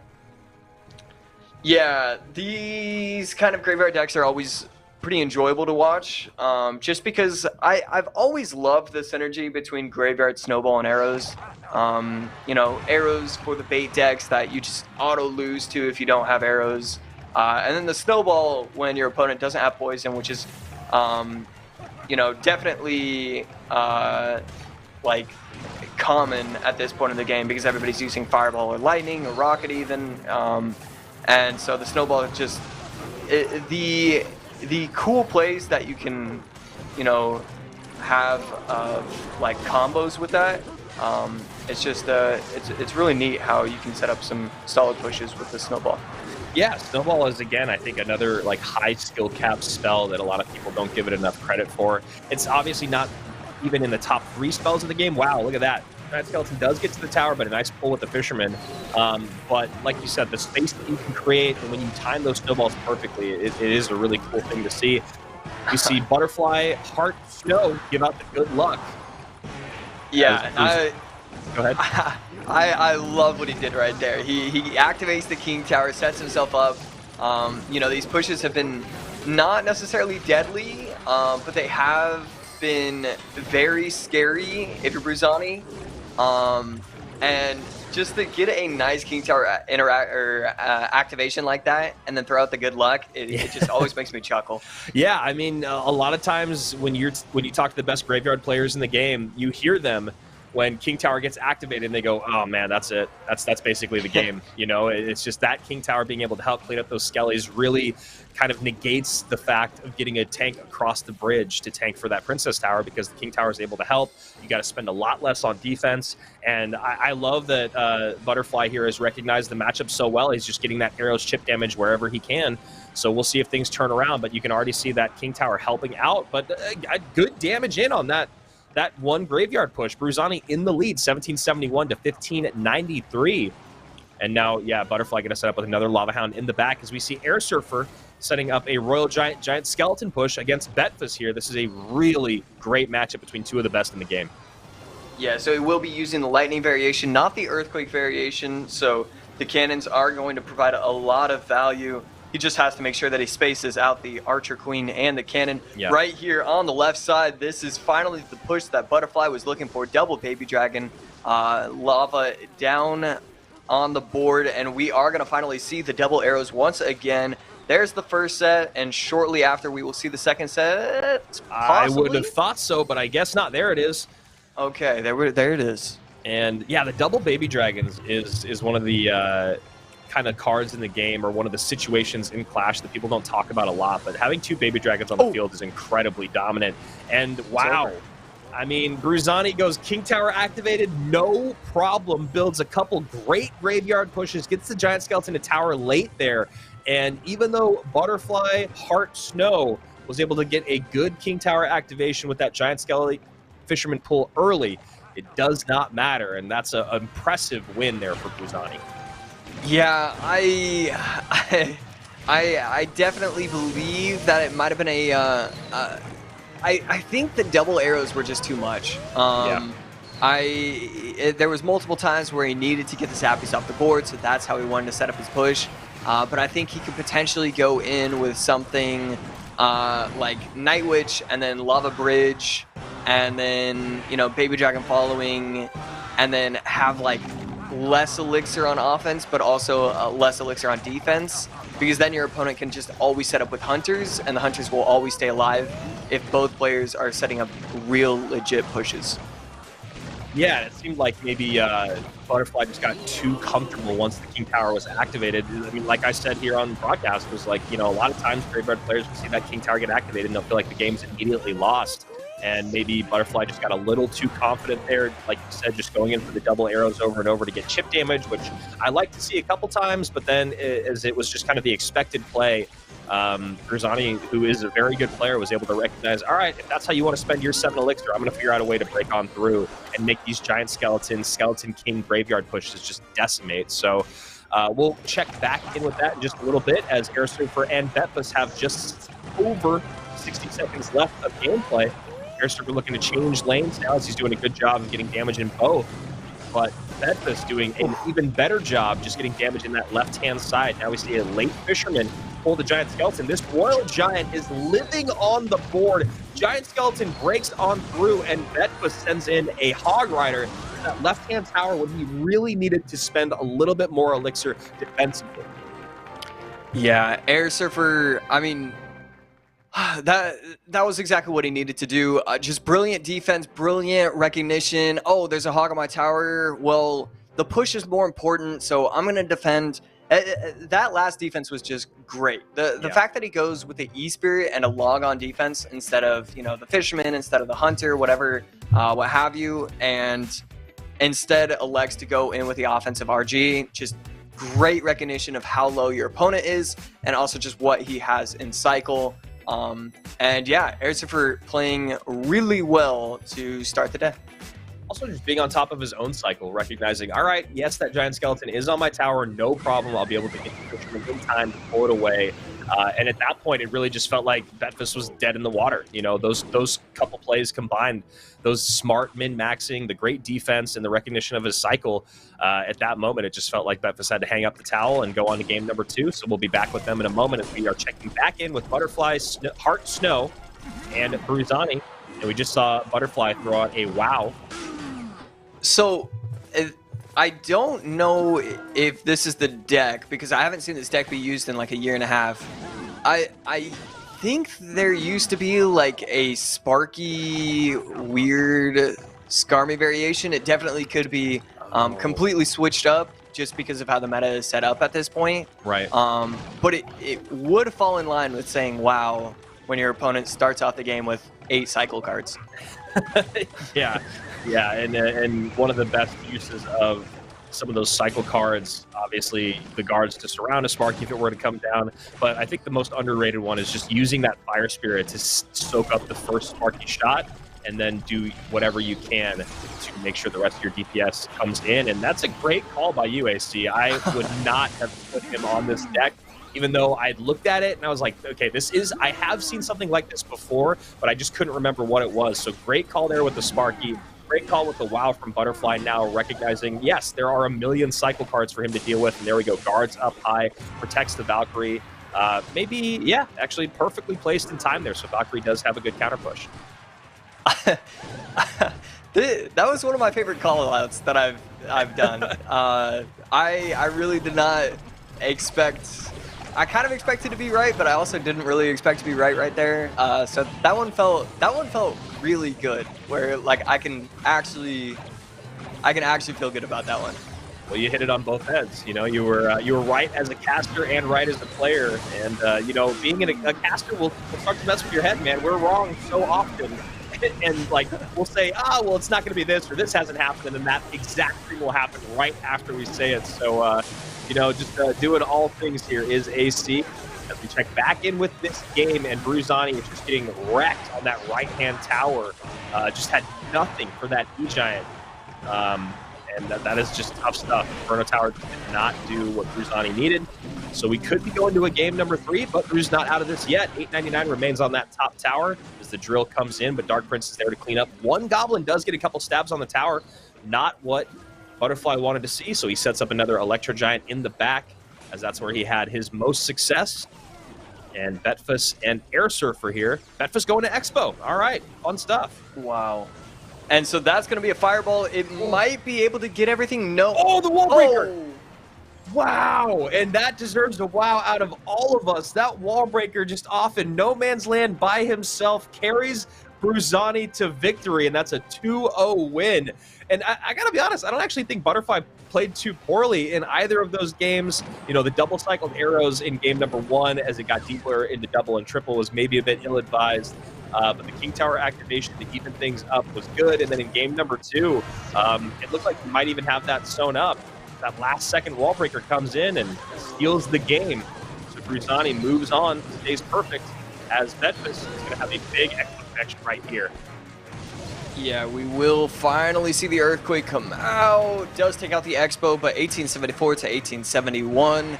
And no Earthquake in cycle, but now that it's double, you know, with double Elixir, you should be able to cycle pretty easily, especially when he finally gets the bomb tower on top of the Expo. Nice E-Spirit there to reset the bomb tower to the AQ, but bomb will do it as the couple bombs come in, and then the death damage will clean up the Archer Queen. This is a great reset moment for Air Surfer, so Bedfus just goes for a straight fireball on tower. Air Surfer goes, no problem. I'll set up this Musketeer in the opposite lane, see if he can create any sort of pressure there. And a very unique push put together here by Air Surfer, but I love it. I love the timing that he has locked down there with the Muskie plus the Hog. No, does miss the tower with the Earthquake, so huge mistake right there. Could have definitely evened out the game. Instead, Expo does get one shot, so a great position for Air Surfer turns into a nightmare where the Expo, it felt like the interaction was played poorly enough where Betfos deserved an Expo shot, and so that's exactly why he got a singular Expo shot.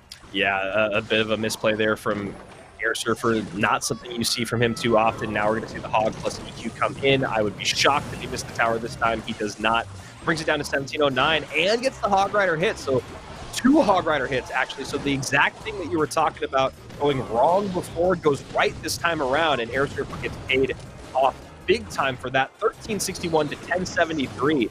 And Bedfus is going to have to get an Expo on tower. He's not going to be able to win the spell cycle race. Yeah, right there, we do see the Hog once again. Earthquake cycled on top of the Archer Queen instead of the Tesla. At this point, both players just going for the damage. Can he get the Tesla back in time? He can. So if we see any spell with the Hog, it could be a Hog on the tower, but no, with the E-Spirit, we shouldn't see a shot. And that should just basically sew things up. With just 16 seconds remaining. Air Surfer has doubled his lead here, 691 to 1303, and that final Earthquake will come down here in just one moment.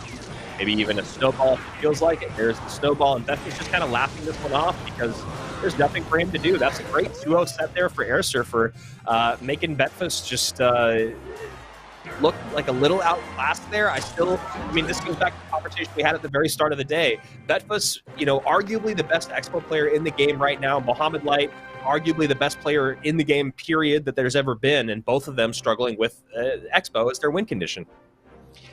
Yeah, it's always unfortunate to really dive in headfirst with a single deck and make that, you know, who you are, where it's like, you know, Betfos, Expo, Crab, 3 Musketeers. Yeah, Viper, Hog, XC NATO.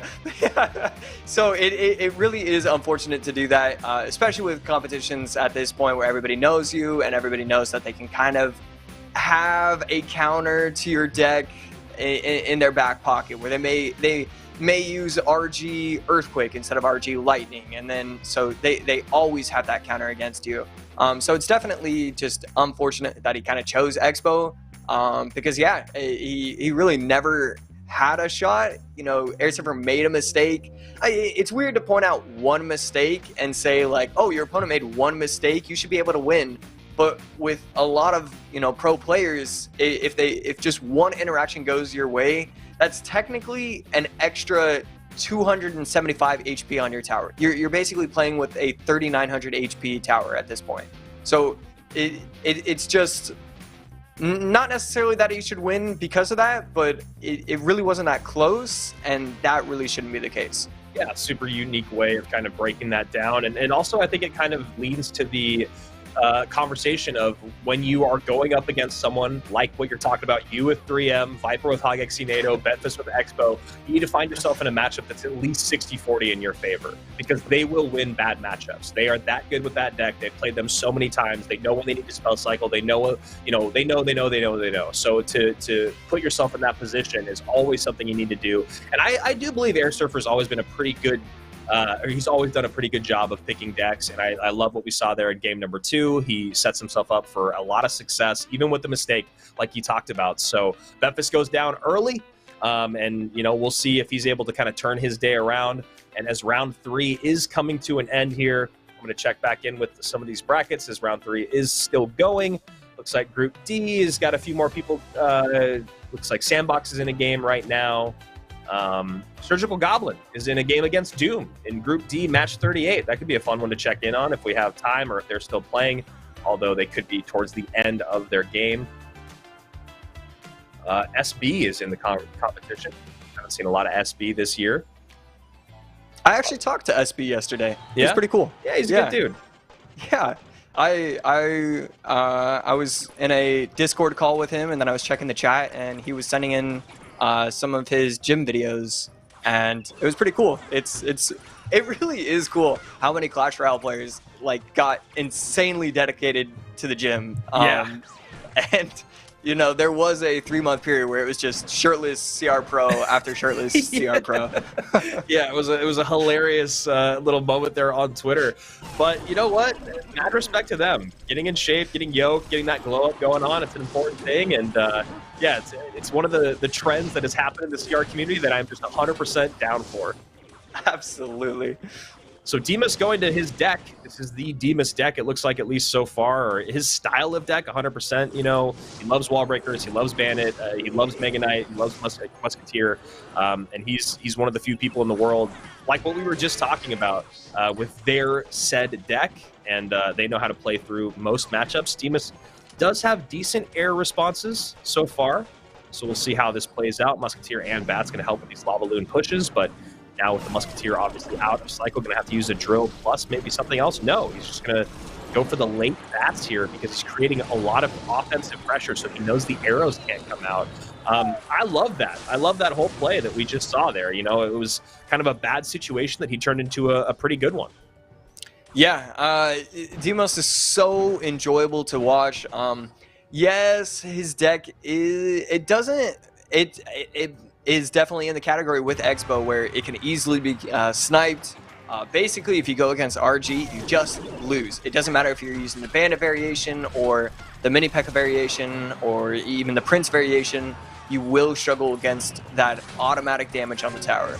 But it does match up well with a lot of different decks, and even when it doesn't match up particularly well, the way Demos plays it's just so impressively. He applies so much pressure. And as we are singing his praises with his deck, he misses the pull there on the Loon with the drill, and it looked like he had an excellent dual lane push coming through. And just like that, he's going to struggle to close out this game. And if we do go to a 2-tower game, it'll be very interesting to see how Demas decides to play that out. Miner goes in defensively. Wall Breaker's not needed. And we are going to 2 towers. Demas going to also get a Bandit connection on that left-hand side. And this is a moment where Giovanna King needs to go, I need a lava up. And there it is. He takes the damage. He lavas up in the middle. Overtime starting there. As we see Sandbox and Peroni, I believe this is game number 3. Yes, it is game number 3 there for these guys. It's always interesting when one player is basically saying they have one last chance. And so right there on the left side, we are seeing that last chance from Giovanna King. Here's the lava, here's the Loon. Can he get enough pressure? Arrows do come out in response to the Wall Breakers. Arrows come out in response to the Lava Hound Pups. But a great defense from Demos. No damage, basically. And just another Musketeer. These Musketeers are getting so much value when they're placed on the board. And that's exactly what needs to happen every single time. This Musketeer does stay alive. A great last-second zap there by Demas. And he's doing a great job for us of all the things that we're talking about in the exact moment, him kind of showcasing the good and the bad. Yeah, finally does everything that we've been talking about. That zap was so special right there. Does take the, I think was it targeted to the Miner or the Baby Dragon? I think it was the Miner. I think so. I'm not 100%. Okay, I'm pretty sure the interaction went zap on top of the miner, so the Mega Knight wouldn't walk back too far, and then the Baby Dragon wouldn't splash on the Musketeer. Oh, yeah. And look at that, right in the pocket, drill plus wall breakers. This time, the arrow's a little bit late. Barb's not effective enough. One wall breaker connects, and Demus just doing an excellent job with his deck.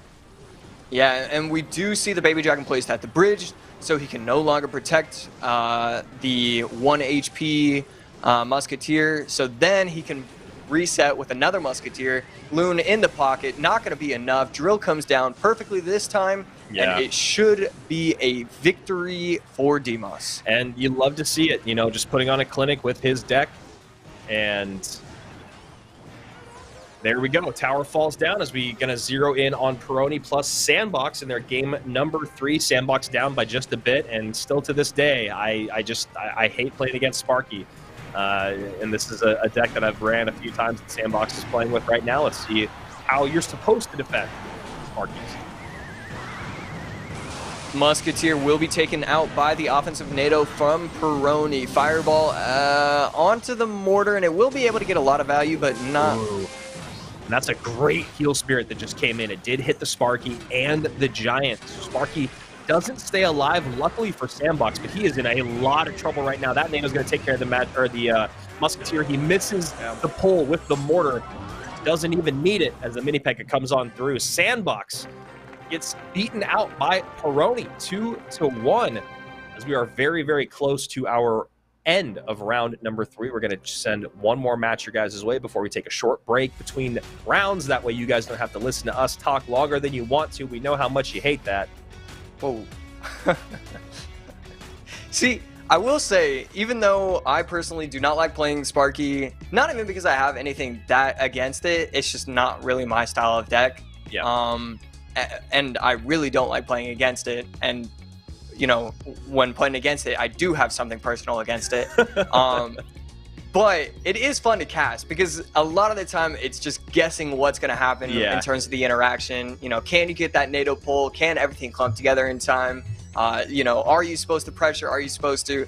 It's like, because so few players play it, it's always a surprise to see how the matchup actually ends up. And the players that play Sparky, they have different ways of kind of orchestrating their offense. You know, a lot of times you'll see the Sparky in the back and then the Giant at the bridge for their first push, and they'll kind of feel out how you like to defend. And it's like, okay, so they like to surround my Sparky with Skellies. So then the next push, they add in the Zap, and then they send in the mini P.E.K.K.A as well. And then every single time they kind of layer it more and more based off of what they've learned from your previous defense. So I agree. I love casting Sparky games because, like you said, it's always exciting to see how they want to do it and what's going to happen. Will that shot come off? Will the NATO come down in time, like you said? But like, also to your point, when you play against it, it is really, really frustrating because that one, they literally just need one good push. And most every time when you play against a good Sparky player, you can give them one push or one Sparky connection at most. And if it's anything on top of that, even if it's not the Sparky connecting over and over, it's just the Giant that breaks on through a couple times with a mini P.E.K.K.A. If they just get 2 good pushes through, that's usually the entire game. Whereas most other decks you play against, even Golem, even Lava, are, you know, a little bit more forgiving in the terms of, yeah, the Golem came down 3 times or it broke across to my side of the bridge 3 times, but I was still able to defend it. So yeah, I agree. There is at least that silver lining for the trash can on wheels, as Sir Tag called it 5 years ago. Is that it's at least fun to cast, even though it's horrible to play against. So quickly checking in here for you guys with our brackets before we get into our final matchup, before we take a quick break, and that'll get us to roughly halfway through our day. We are going 9 rounds today. Remember, 9 rounds instead of 8, so more action for you guys on our last chance qualifier. Surgical Goblin lost 2-1. I'm sorry, I totally just spoke over my producer who said what game we're going to. Morton versus Vadin is where we're going to go next. They are in a game number 3, so we're just waiting on them to select their decks, and I'll pull up Morton's Royale here to see what he was running in his previous games to just give us something to talk about while we're hanging out with you guys for a moment. Again, we appreciate all of you guys being here, joining us for Royale Masters Gold Edition. Remember, this is the second to last week, the penultimate week, if you will, of competition here, the Wildcard Open. The next week will be our finals, where we're giving out $25,000 and that golden ticket. So Morton ran Miner, Giant Skelly, AQ, Log, Poison, Mortar Skellies in game number 1. And then in game number, in which he won with, and that was against Miner Control with Inferno Tower and Delivery Rocket with Golden Knight. Game number 2, Vadim Demish went to what we just saw, which was Bandit, Bomber, Inferno with Drill. And Morton was not able to close that out with a good old E-Giant mirror deck. He went with NATO, obviously, and he went with Earthquake as his big spell instead of Lightning or Rocket. Did not fare well for Morton there, and you could see probably why when you're looking at the deck that he's going up against. You know, it's going to have to be either mirrored Earthquakes or mirrored E-Giants. You can't do both, and that's going to really struggle because those Inferno Towers can just keep coming down. That deck gets around so fast. Yeah, absolutely. I had to personally check out the deck number 1 because I realized you were like 75% like through talking about it, and I was still looking up what penultimate meant. And it's a cool word. Like, it's a cool word. I think I've heard you say it before, maybe, or I've heard it like one time in my life. But like that's something I'm gonna add to my vocabulary. You should. I stole it from a caster friend of mine, my friend Mark Ellis, who's a very good stand-up comedian, and we do a lot of commentary, or I'm on the desk for a show called the Movie Trivia Schmodown. Rest in peace. It is in its last season. But Mark Ellis is always a guy that says you're on your penultimate question. And I also did what you did years ago where I looked it up and then I stole it. So please keep passing it along, man. As we are just waiting for Morton and Vadimish to select their deck number 3. Cards unavailable for Vadi are Bomber, Bandit, Fireball, Log, Drill, Inferno, Skellies, and Fire Spirit. Morton cannot play Log, Poison, Mortar, AQ, Giant Skelly, Skelly's Bats, and Miner. I'd actually maybe like to see Morton go to Hoggies. We know Morton loves Piggies. He doesn't have to worry about Fireball or Log. You know, Vadim could then try to snipe him and maybe throw Bomb Tower in his deck, but at least in terms of Fireball bait, he could do a lot of good work with I mean, it's been so long since I think we've seen Flying Machine and Magic Archer in a deck, but if you know your opponent doesn't have Fireball, you know, just abuse it. Get Mother Witch in there too. Mother Witch is a card actually we haven't seen, I don't think, at all today, whereas we have seen a lot of her. Saw, I think, the most of her maybe last weekend, and then we saw a good amount of her in Week 2 as well. Yeah, we have not seen her whatsoever today. So yeah, I like that idea. It's simple, but you know, no Fireball. You run Fireball bait. It's like, yeah. The old joke with the Immortals lineup in Season 1 of CRL was you ban P.E.K.K.A, run Giant, and then I forgot the other one, but it was like ban Giant, you run Golem or something. It was like 2 things that we did every single week for like 6 weeks straight. So if you ban Fireball, you run Fireball bait. It really is that simple sometimes. Do you think that there's any place in the competitive for bans anymore if you were to use bans and a dual mode, or do you think it's just too much at that point? It's probably too much, but I loved the ban feature. I thought it was so cool trying to do workarounds. Like an hour until the game start and you find out that your opponent banned Grave. Especially with 2v2. 2v2 made it brilliant to run bans because you practice this one deck in secret for 6 hours a day for the last 9 days leading up to your match against SK, and you really wanted to beat them and you were willing to do whatever it took, and so that's why you grinded as much as you did. And then they banned the one support troop that you needed for it, and you're already going against SK, so it's already going to be one of the most difficult matchups in the world, and now it just became that much more difficult. I loved the ban feature. Yeah, it's something that I just miss. You know, it's just gone from the game, and yeah, with dual mode, it does feel like it would just really narrow things down too much. But who knows? Maybe we'll just go back to a regular best of 3 plus bans in some competition in the future. But at least in 2022, dual mode was the way to go. I absolutely love dual mode. I do think it's probably the best competitive version we've seen. But you know, it's always nice to have a throwback. Yeah, absolutely. Fully agree with that. I will try and also advocate for running 2v2s in some sort of competition in the future.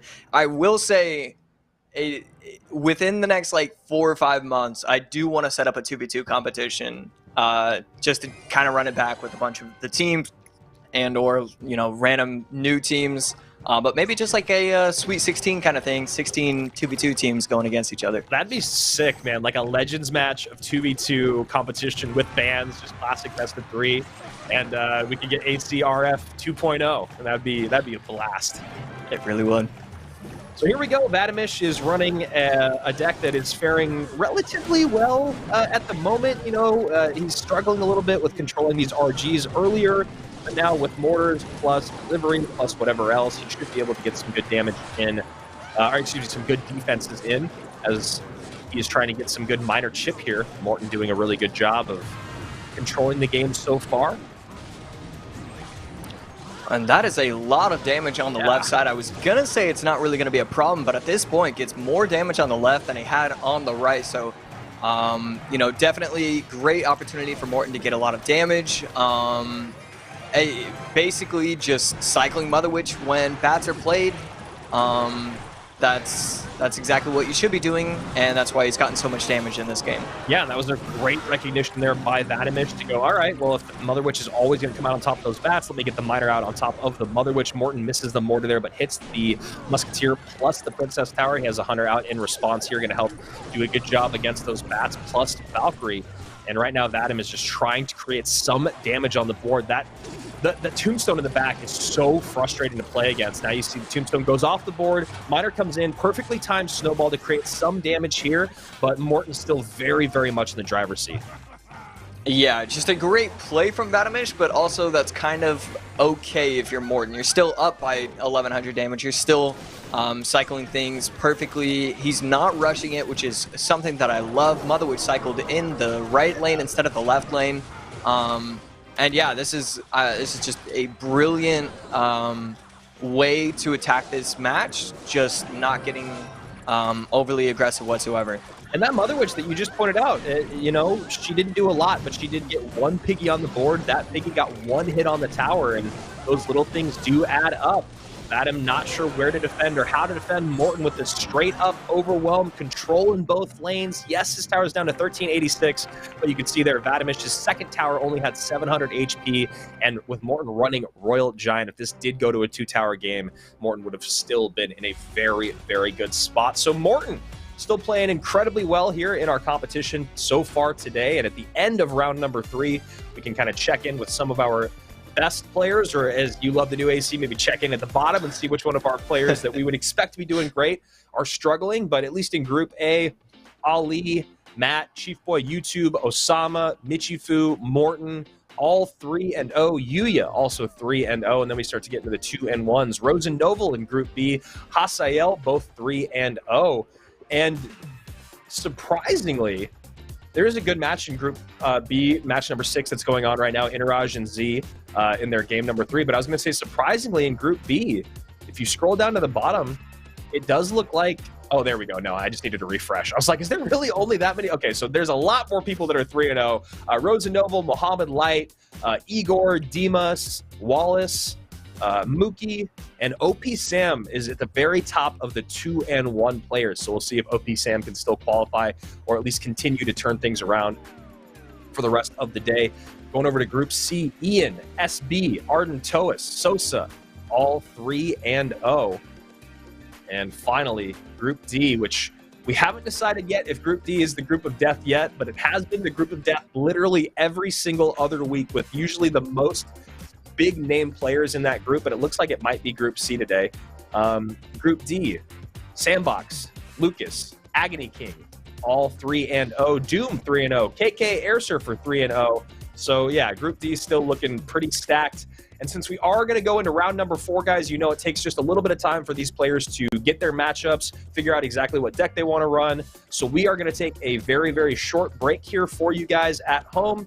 Get you guys some water, use the restroom, pop some popcorn, figure out what decks you want to run. Maybe go play a triple draft tournament game, AC. Anyone? I know you got to be so excited about triple draft tournament. So I will say this. Before we started the cast today, as the cast was going live, I had like 1 minute and 22 seconds left in my overtime game, and it hurt putting my phone down, knowing that that was my 3rd loss, and now I'm like 16-3 in the triple draft. The first thing I did was when I saw it was Triple Draft, I went to go see if you were online. Of course you were online. Of course you were in a Triple Draft game, so I had to watch it. But I will tell you, as casting for 4 years now, there is nothing more painful than just giving away a challenge or a tournament or a ladder game because you got to go do your job, even though we do love doing our job. So guys, we're going to take a very short break. Like I said, go play a game, go get some water. We'll be back with round number 4 of 9 as we move through our final day of the qualifying matches for the Royale Masters Gold Edition. We'll be back in 5.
Okay, we are back after a very short break. We thank you guys for joining us here. Royale Masters Gold Edition Wildcard Open AC. What's kind of stood out to you so far today? I don't even really know what I would say, so that's why I'm going to put you on the spot. Okay, let's see. Great question. We had 5 minutes. I could have told you a minute or two ago, but I really wanted to wait until we were live on broadcast. I mean, one thing that I will say, like we just saw there, was Mother Witch. That was the first time we saw her come out. She got some good value in that game with Morton. And I'd say the other thing that I've noticed is that there's been a lot of our top players that have kind of done what you'd expect them to do, but there have been a lot of them that have found losses early on today, and with 9 rounds, we actually don't know how much that's going to affect them moving forward. It feels like, you know, we did figure out in the first 3 weeks of competition, if you lost either one of your first 2 opening sets, it almost felt like you were in a lot of trouble, because also, since you are going up against any random person, usually in set 1 or set 2, a lot of times if that player, especially in set 2, has already lost 2 sets, sets 1 and 2, they'll just hang up their phone for the rest of the day, the rest of the competition, and their opponent win rate then is affected drastically. So we don't know exactly what's going to happen in 9 rounds. But anyway, did I give you enough time to think? Yes, you did, and I thank you for that. So the standout point for me, I think it's just how strong RG is.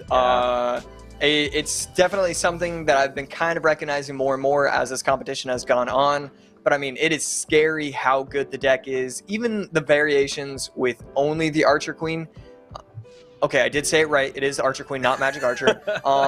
Even the variations that only have Archer Queen, they are the ones that are having success against Lava.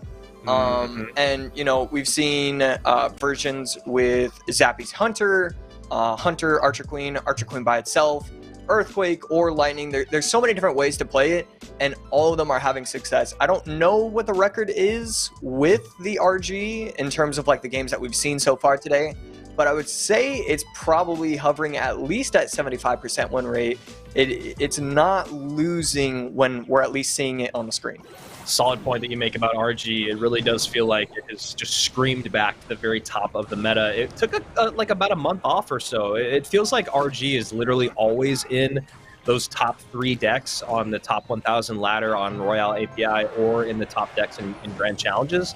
But for a while there, it just was not, because of all the other things in the meta and how it's stacked up. But RG is 100% back. And the other thing I was just going to say before we hopped into game, if we had time, was just that we've seen a lot more variation of the drill decks today, as opposed to it felt like the first 3 weeks of competition was just different variations of drill, Golden Knight, Magic Archer, NATO. We are seeing more versions or different versions today, whether it's with wall breakers or, you know, what we're seeing at the top of the screen here from Broken with the Bandit, Bomber, Inferno Tower. So a couple things that have changed up over the 4 weeks of competition, but needless to say, Royal Giant and Drill still 2 of the most popular win conditions in competitive Clash Royale right now. And hopping into this game between Arden, Toas, and Broken, we wanted to pull this one up just because Arden is the most recent golden ticket recipient.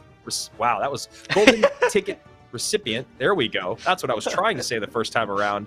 So congratulations to Arden. I mean, you and I were really impressed by him when we were casting the ESL Snapdragon Pro Series in North America. And we saw what he did there in the very first competition that they did. He's been exceptional since the moment we saw him show up last year, and no surprise he's going to be at World Finals. Yeah, I'm super excited to see him make it there. And I think from what I can tell, I've been even more impressed than I was previously, just because I have seen him kind of mess with decks instead of just using, like, I can't predict it anymore. And that's obviously what we want to be seeing from a player, where, you know, the guys in the broadcast booth can't be, you know, knowing what you're going to be using games 1 and then games 2 and 3. So definitely, yeah, just super excited to see him be there. Obviously one of the most talented players in the game.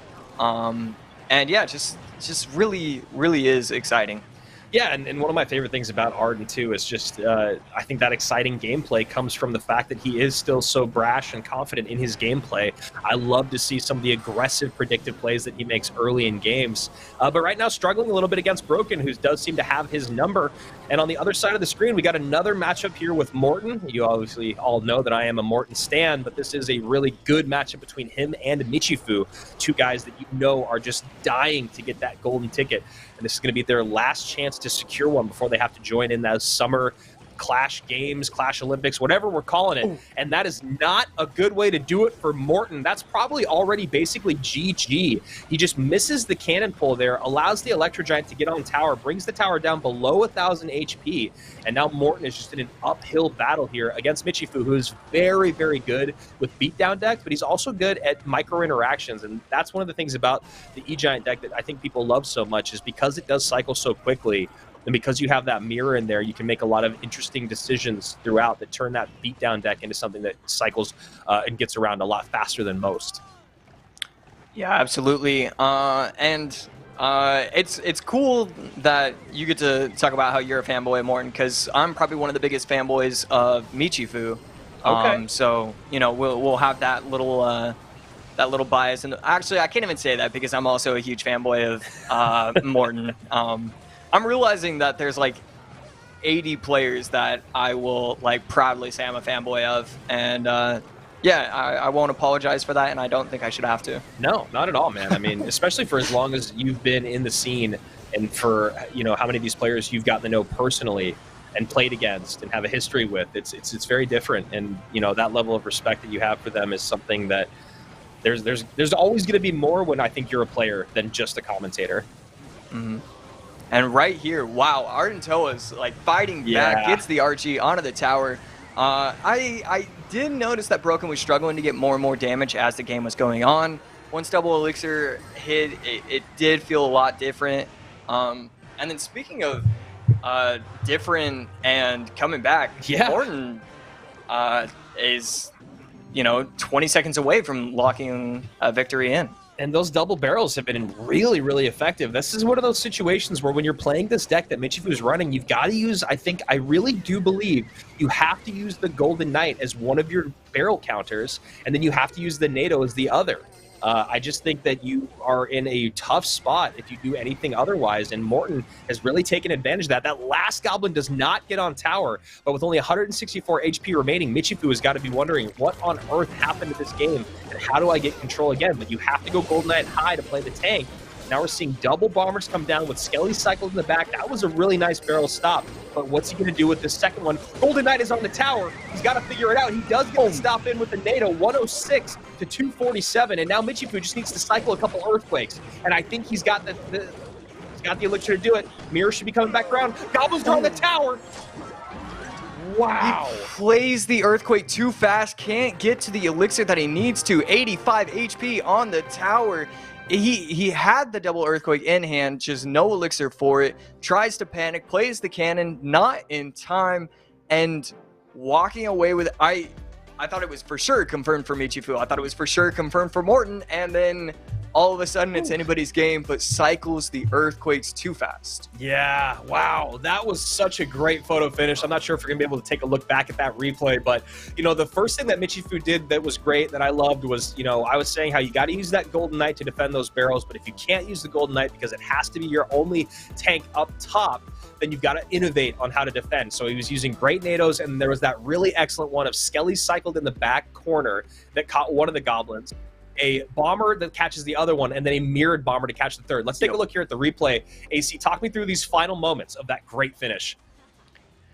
Yeah, so this is where, this is where we really saw the expertise coming in from Michifu. Just great defense. Here's, so here's the double bomber interaction.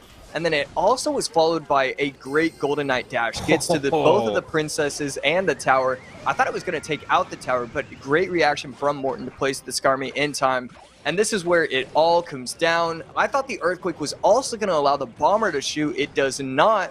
Bomber plus cannon, not enough. And the Goblins get the final stabs on the tower. And that mirror was coming just right back around. Had to have been the next card there for Michi. Just not enough time in the tank. 85 HP remains, and Morton does what Morton does with bait. As we check in with game number 2 here, and Broken already just laughing off what looks like a loss. 504 already done, and I would have loved to see what Arden did early on. Again, those aggressive, innovative, predictive plays are starting to become kind of his play style, and you figure with that much damage done with only a minute of gameplay happening, he had to have done something great. Yeah, gets the tower down to 504. I will say, if we do have to take some guesses, it has to be a Golden Knight dash. It has to be, you know, the bats were taken out by, you know, the NATO as well in the Golden Knight dash or something. Yeah. Because yeah, that is way too much damage to be giving up. And honestly, I do not like when pros give up, but I personally would give up. Yeah, with only a minute remaining here, Cannon Cart connects on the right-hand side. Broken is now finally going to get some damage on tower. Yes, he does. Ewis goes to the safe spot. Miner goes to the back. Golden Knight is not going to dash. A last-second cannon is played. Does get some damage on tower there. But this is literally Arden going, hey, man, no problem. You can get as much damage as you want as long as you don't take my tower. Calls the good game. 301 remains. Still hasn't shown his last card, most likely Magic Archer. But this should be pretty much all sewn up. But we have seen 2 really great come-from-behind victories. There's the Magic Archer finally coming down.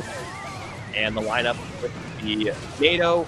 And Magic Archer does connect for that one shot. Yeah, it was kind of a surprising cannon cart in front of the tower. He allowed the Golden Knight to kind of get a dash. I actually don't even think it went to the tower somehow. The game was already wrapped up, so it didn't really matter, but kind of just felt like Arden didn't really care what happened because he knew that it was locked up, and is able to complete the victory with a nice 2-0 sweep. And that's that. Yeah, Arden Toas doing what Arden Toas does best, which is win here in 2022 as we hop right into another game. SB, talking about Gym Buddy here. Ian hasn't been quite to the level of posting those shirtless gym selfies, but you know what? He hasn't been in the scene quite as long as SB, so maybe he just needs to put in 1 more year's time of gameplay, and then he'll start hitting the gym like crazy. That's right. I saw he recently, I'm pretty sure he recently graduated high school, so this is kind of the time when pros start to hit the gym and really make their moves. So give him 3 months, three to 5 months, and we'll be seeing that shortly. We give you what you want here in the competitive Clash Royale scene, and congratulations to Ian for just graduating high school recently. Definitely doesn't make me feel old or anything, as he's going to have to deal with this Cannon Cart plus Skeleton King push. Cannon Cart, I was going to say, is going to get on tower unless he spends a little bit more. And Ian will play those wall breakers last second to get the damage in on the Cannon Cart, which I do like. But they're even in Elixir, and that was a ton of damage that SB just put on that tower. Ian calling good game already. And this is actually a super fun version of a mortar deck that I've been playing recently. Cannon Cart plus Skeleton King just give you so many options. And then having those 3 incredibly high DPS, but incredibly soft cards, the Dark Goblin, Bats, and Skarmy, make it really hard for opponents to know when to pick and choose their spells, especially when you only have 1 great spell to deal with it, like we're seeing with Ian. Yeah, it's actually pretty similar to a mortar variation that I've been running as well. Oh yeah, your mirror one. Yeah, I think it's just Cannon Cart for mirror, basically. And I've had a lot of fun with it. I will say this on broadcast. I did go 12-0 in a GC. The battle log does show as 12-1, but I was using a different deck for my game 1 loss. Oh, okay. All right. That's fair. That's fair. This 12-0 then.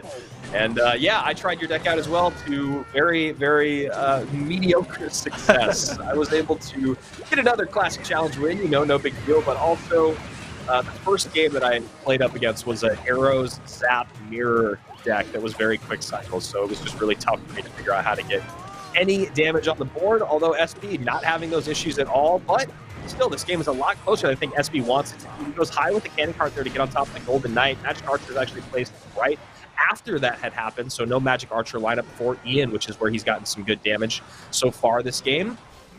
And it's going to be Cal Alexi here going up against, not 100% sure who that is. It's Yasuo, Y-A-S-U-O, Yasuo. And Ian trying to create some space there with the NATO, get some damage on tower, 709 to 293. no Magic Archer lineup ready to go. Cannon Cart, though, goes right into an Inferno, but that will help this Skeleton King out quite a bit. Miner goes to the tower. 119 remains. SB looking like he could take this game. Ian's not out of it quite yet. Yeah, it does look like the mortar has finally locked. Ian not going to be able to accomplish the comeback. Good game coming out from Ian, and that's going to be a 2-0 sweep from SB. Did not recognize that's how the set went. SB has to feel fantastic about it. SB has a long history of not playing the game, joining a competition, and going like, and just doing very well. So it as wild as it is that he just 2-0 swept Ian, it's really not that crazy coming from him. I'm so glad you made that point, because I was going to say the literal exact same thing, which is that he's become notorious for exactly what you're talking about, man. He's just nowhere to be seen, and then he just shows up and dominates, being usually in the top 10% of the competition when he does show up. So I've always talked about this with him. I think it's something that a lot of people talk about with SB, is just you wonder where his professional career could have been if he ever committed the time that you kind of needed to be a pro, in terms of, you know, taking time off of school, coming to play in LA for the first couple seasons. And really, you know how it is. So much of your life is just completely consumed that it does have to be your number one priority. And it's just kind of one of the big question marks in the Clash Royale scene. That's a missed rocket there from Yasuo. It doesn't matter as much, but yeah, one of the big question marks in the competitive Clash Royale scene is, what would SB's career have been like if he just committed himself 100% to Clash Royale? Yeah, it really is fun to think about. And yeah, instead he chose the gym, and he committed himself pretty hard to that. So definitely props to him, and hopefully we are going to be able to see more of his gameplay right here. 1173 does get the correct placement for all of his troops, but that is a hog on tower, no second shot because of the log off, and that Dark Goblin is going to walk into the giant skeleton bomb. I think that's 2 Teslas in a row that have been sniped by the Musketeers, so maybe Yasuo needs to change up the placement. No, he actually decides to go even higher up on the bridge, but then trying to avoid the Earthquake. 693 to 966. Alexi happy to cycle another giant skeleton as a barrel comes down, and probably a delivery and response delivery. Perfectly timed, perfectly placed. 966 to 693 is where we stand. Yeah, he does have to be careful about that. If he ever messes up again, gives up any kind of damage whatsoever, he will be 2 rockets away. So he has to make sure the deliveries are coming out in time. Although, here's the first rocket, and here's the second. Enough. Yeah, that might be enough, yeah. Yeah, that should do it. And that double rocket is such a brutal thing to have to play against. You can see Alexi trying to laugh this one off. He's got to be tilted because, I mean, not only did he lose the game with a double rocket, which I feel like is still one of the more infuriating ways to lose a game in Clash Royale, but also there was that missed rocket on a Hog Rider earlier from Yasuo that allowed what you would have thought was a window for Alexi to just kind of pour things on at the bridge, but maybe it was just a bad matchup, or maybe just didn't get aggressive enough. Nice gameplay there. And yeah, I do need to look at the exact number of what a rocket plus a mirrored rocket does at competitive, because I just don't know. It's not a card that I use enough, and it's honestly the mirror rocket is something that happens so infrequently that usually when it does happen, as you said, it's just a double tap swipe and just got to get out of the game. Yeah. Oh man, that is a brutal way to lose it, because you know, you've got 1,000 HP on your tower essentially. Yeah, but at the same time, I mean, it's weird saying this, but it's a lack of awareness on your side to not know that double rocket kills. I mean, both players, I don't think, recognize that, because there was an opportunity like in the other push where he went in with the Goblin Barrel when a giant skeleton was cycled in the back, and he could have just gone rocket, double rocket. So I don't think either player recognized that. And 2 years ago or 3 years ago, when we were just starting to like really take Clash Royale seriously, I know exactly what you're gonna say. I'm excited for the story. Oh, really? I think so. Okay. Okay. You're like, I'm gonna change my story now. Yeah. I want to know the story. Okay, so basically, I didn't know like spell damage or anything, and so I wanted to do like printouts of like all the spell damage whatsoever, and that's how I like memorized everything. And I would print it out, and I would just sit down, because basically I've never been the most talented player. I've had, you know, I had success because I used different kinds of decks. I had success because I did 2v2, not because of 1v1. And so I had to have any advantage whatsoever. And so if I print it out and I memorize spell damage and I just give myself 1 out of 1,500 games, I will win because I know my spell damage better than the opponent. And so there's always something you can do. And right there, both players kind of recognize, or one player recognizes that because of the spell damage, he's going to be able to walk away with the game. There's so many great little nuggets of information there because, yes, what you're talking about is something that was also talked about by almost every other team at one point or another, especially back in 2018, 2019. I'd hear coaches, because I'd be able to talk to them on set all the time, and they'd be like, yeah, we did the spell damage thing, you know, after whatever update or whatever change, where it's like every single team would sit down, they'd look at how much every single spell did, how much that spell did twice, how much spells did in conjunction with one another that were always together. Fireball plus log is one of the most notorious ones. Earthquake plus log, especially for a while there. So it's great to hear you say that. And also it's so important because when you're on that live stage, you don't have a coach in your ear. What's up?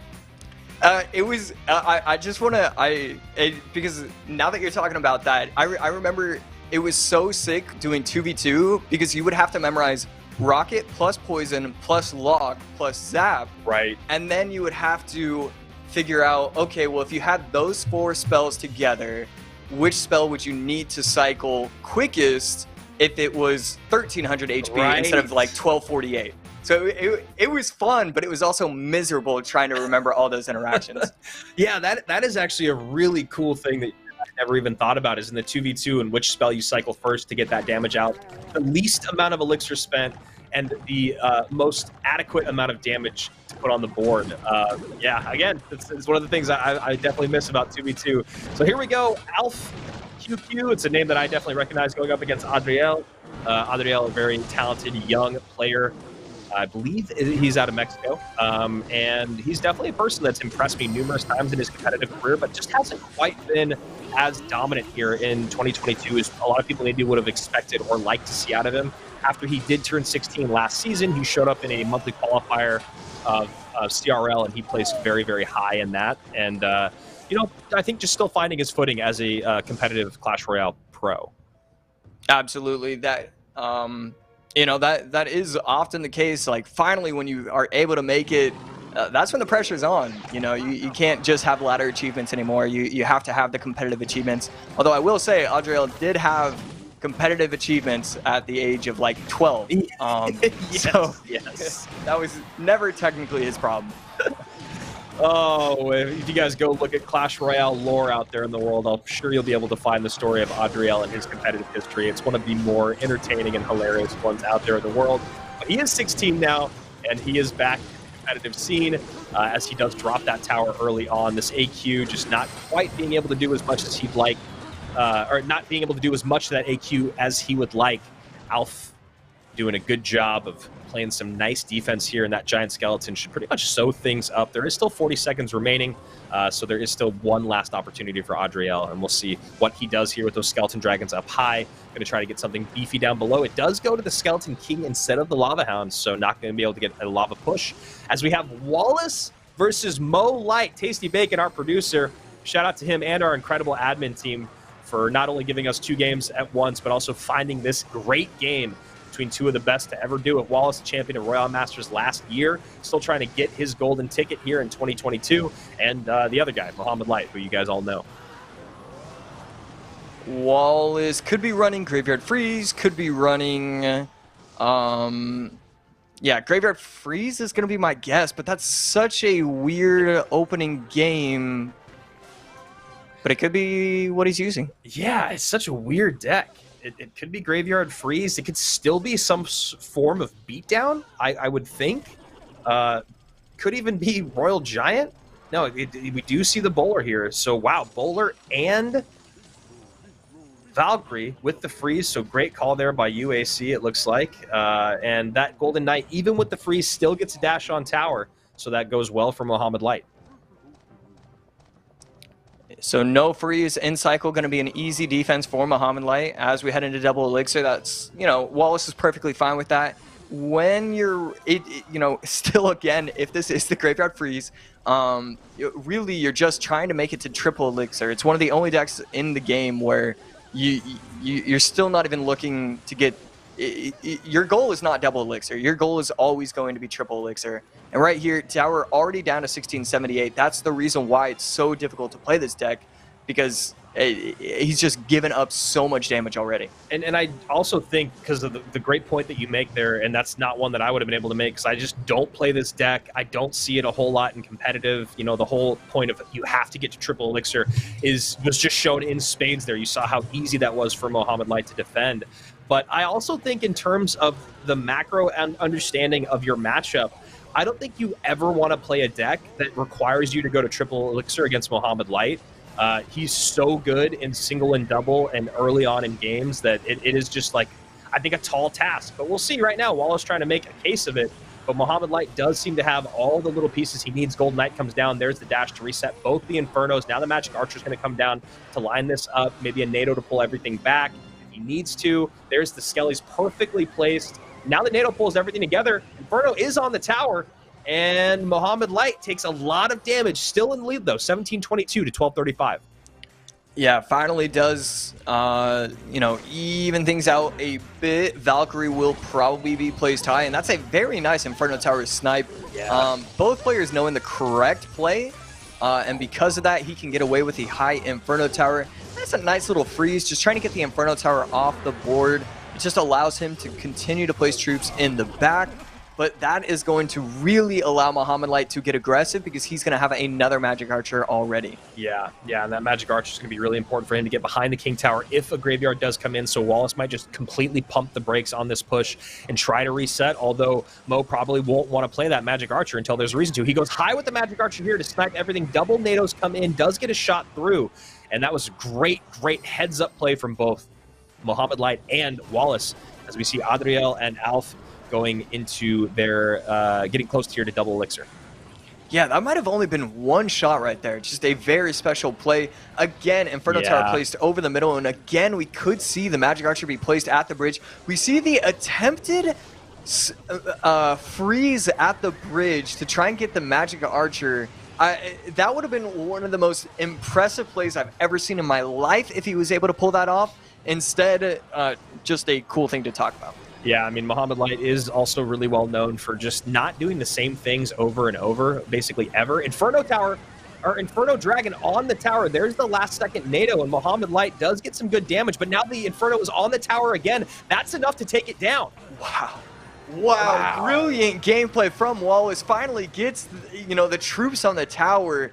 I mean, both players played it so well. Mohamed Light with prediction, Inferno Towers every single time. Wallace with great freezes, an attempted freeze on the bridge to try and catch a Magic Archer.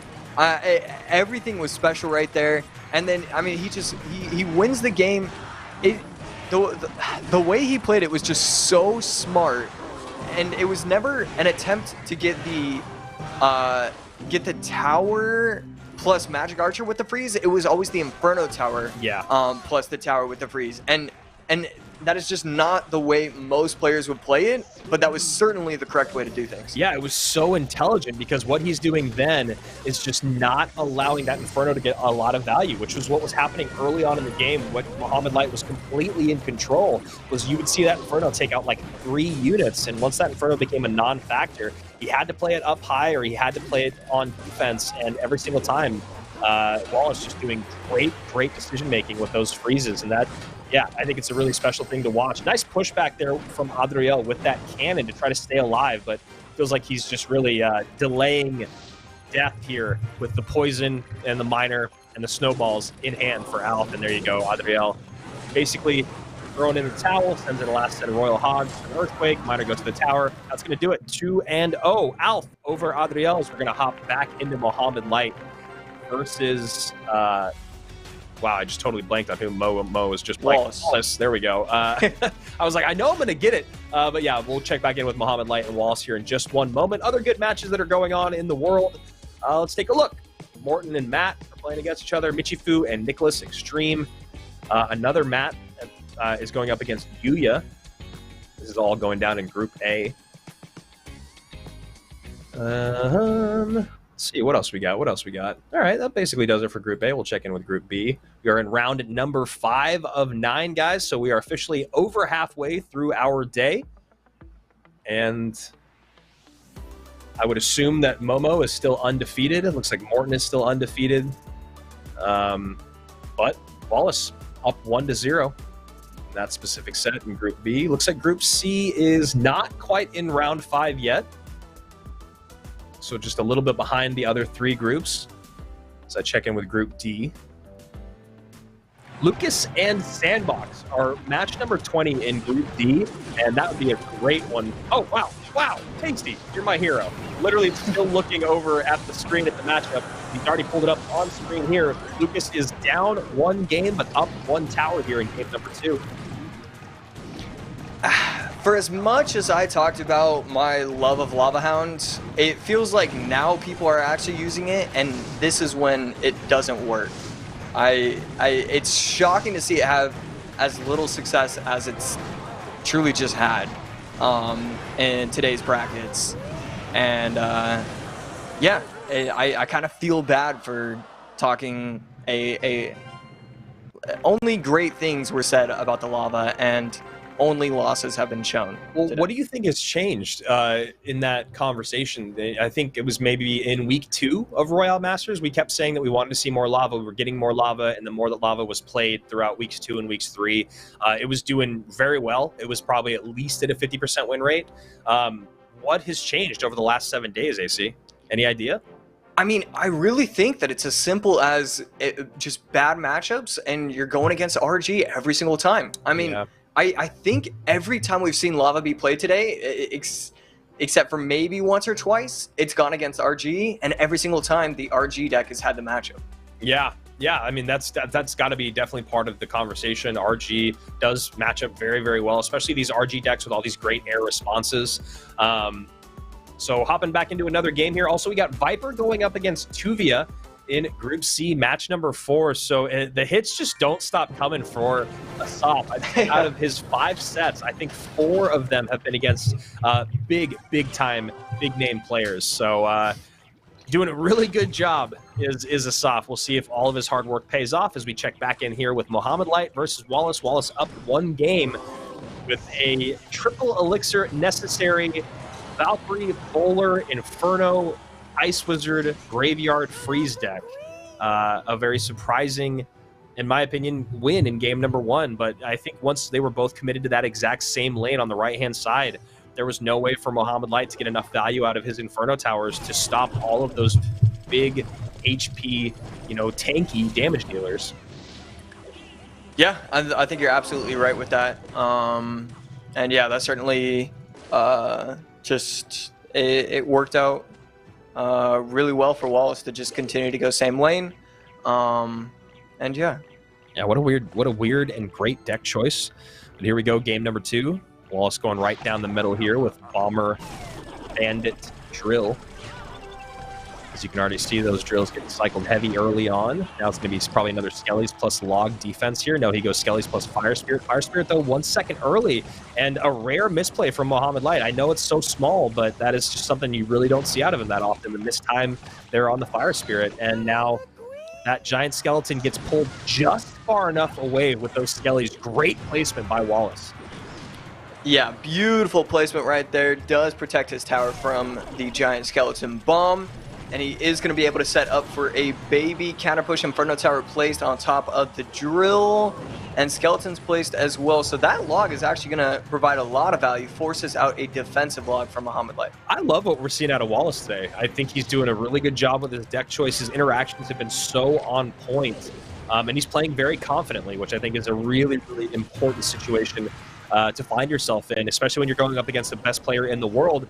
This is a 4-player matchup of world-class competitors. Lucas and Sandbox on the right-hand side. Wallace and Mohamed Light obviously still on screen here as they get pushed over to the left. Wallace in the lead in damage and in the lead in terms of games, as this is game number 3 for Lucas and Sandbox. That was a great interaction for Lucas, and no shots on the tower whatsoever. Magic Archer does get the snipes. Tower down to 2357 because of it. and the cannon cart was taken out, the mortar was taken out, and a snowball was forced out just because of that magic archer. So a really, really solid spot for Lucas. And a minute in, he has a 700 HP lead. Yeah, that mortar magic archer matchup or lineup is definitely one of the more frustrating ones in the game for mortar players, because you're looking at an even trade. Obviously, the magic archer is going to stay alive. You might get a mortar shot in. Lucas did not, but the magic archer always comes out on top in that situation. It makes the mortar player either have to overspend or take a lot of damage. And we see Sandbox going with mortar GY. We saw this a couple times last weekend to varied success. We also saw mortar drill numerous times last weekend.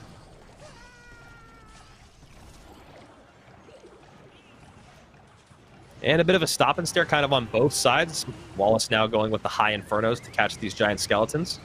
And cycling fireballs on top of that Archer Queen. 1217 to 1207. About as close as it can get. I love that drill. The fireball log will be able to take out the Archer Queen. 927 to 1149. All of a sudden, Wallace is, roaring from behind, and that's going to be another great interaction. A huge mistake from Muhammad, going to allow his hog to be taken out by a 5% health Inferno Tower. Yeah, that is a really, really tough moment there for Mo, and that's 2 interactions now that have just gone by the wayside for Muhammad Light. Still very much in this game and keeping up the pressure, and Wallace has been doing an excellent job with getting his drills in the perfect spot to give him the most value from his spells, whether it be the log or the fireball. Now he's just going straight up drill plus fireball plus log, and Wallace will 2-0 Muhammad Light here in this 5th set of the day. That's got to feel really great for the Brazilian. Yeah, and none of it was due to matchups. It was fully due to a mixture of outplaying, solid gameplay, and great decks. Yeah. And yeah, that was a perfect set from Wallace. This is the 2nd set that I've seen from Wallace where he's done a perfect set. The way I have a couple albums as perfect 10 out of 10s where I can listen to every song. Wallace has entered the conversation of having 2 different sets where I've seen only perfection from his gameplay. And correct me if I'm wrong, but wasn't Wallace also the one that played that set against maybe Moogie? It was Moogie. It was Moogie, right? Yeah. And even though Wallace lost that set, you were saying that was one of the best sets you've ever seen in your life from a competitor that actually lost the set. And I would agree. And you know what that just means is he is consistently playing at the highest level. And that's a great connection there for Sandbox. Mortar on the tower, plus the Archer Queen. Lucas has got to be frustrated, but he will lose that set. And there you go.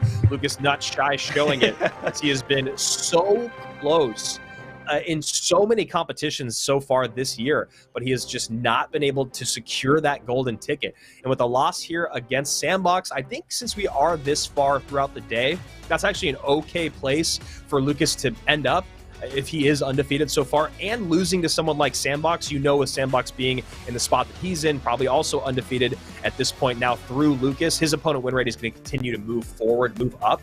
So that could be maybe the best set for Lucas to lose is against someone that good, and this late in the day we'll find out obviously more. And then for Muhammad Light, the conversation probably not starting yet of does he just decide to hang up his phone because there's no point. I think because, like we were saying, this is 9 rounds today.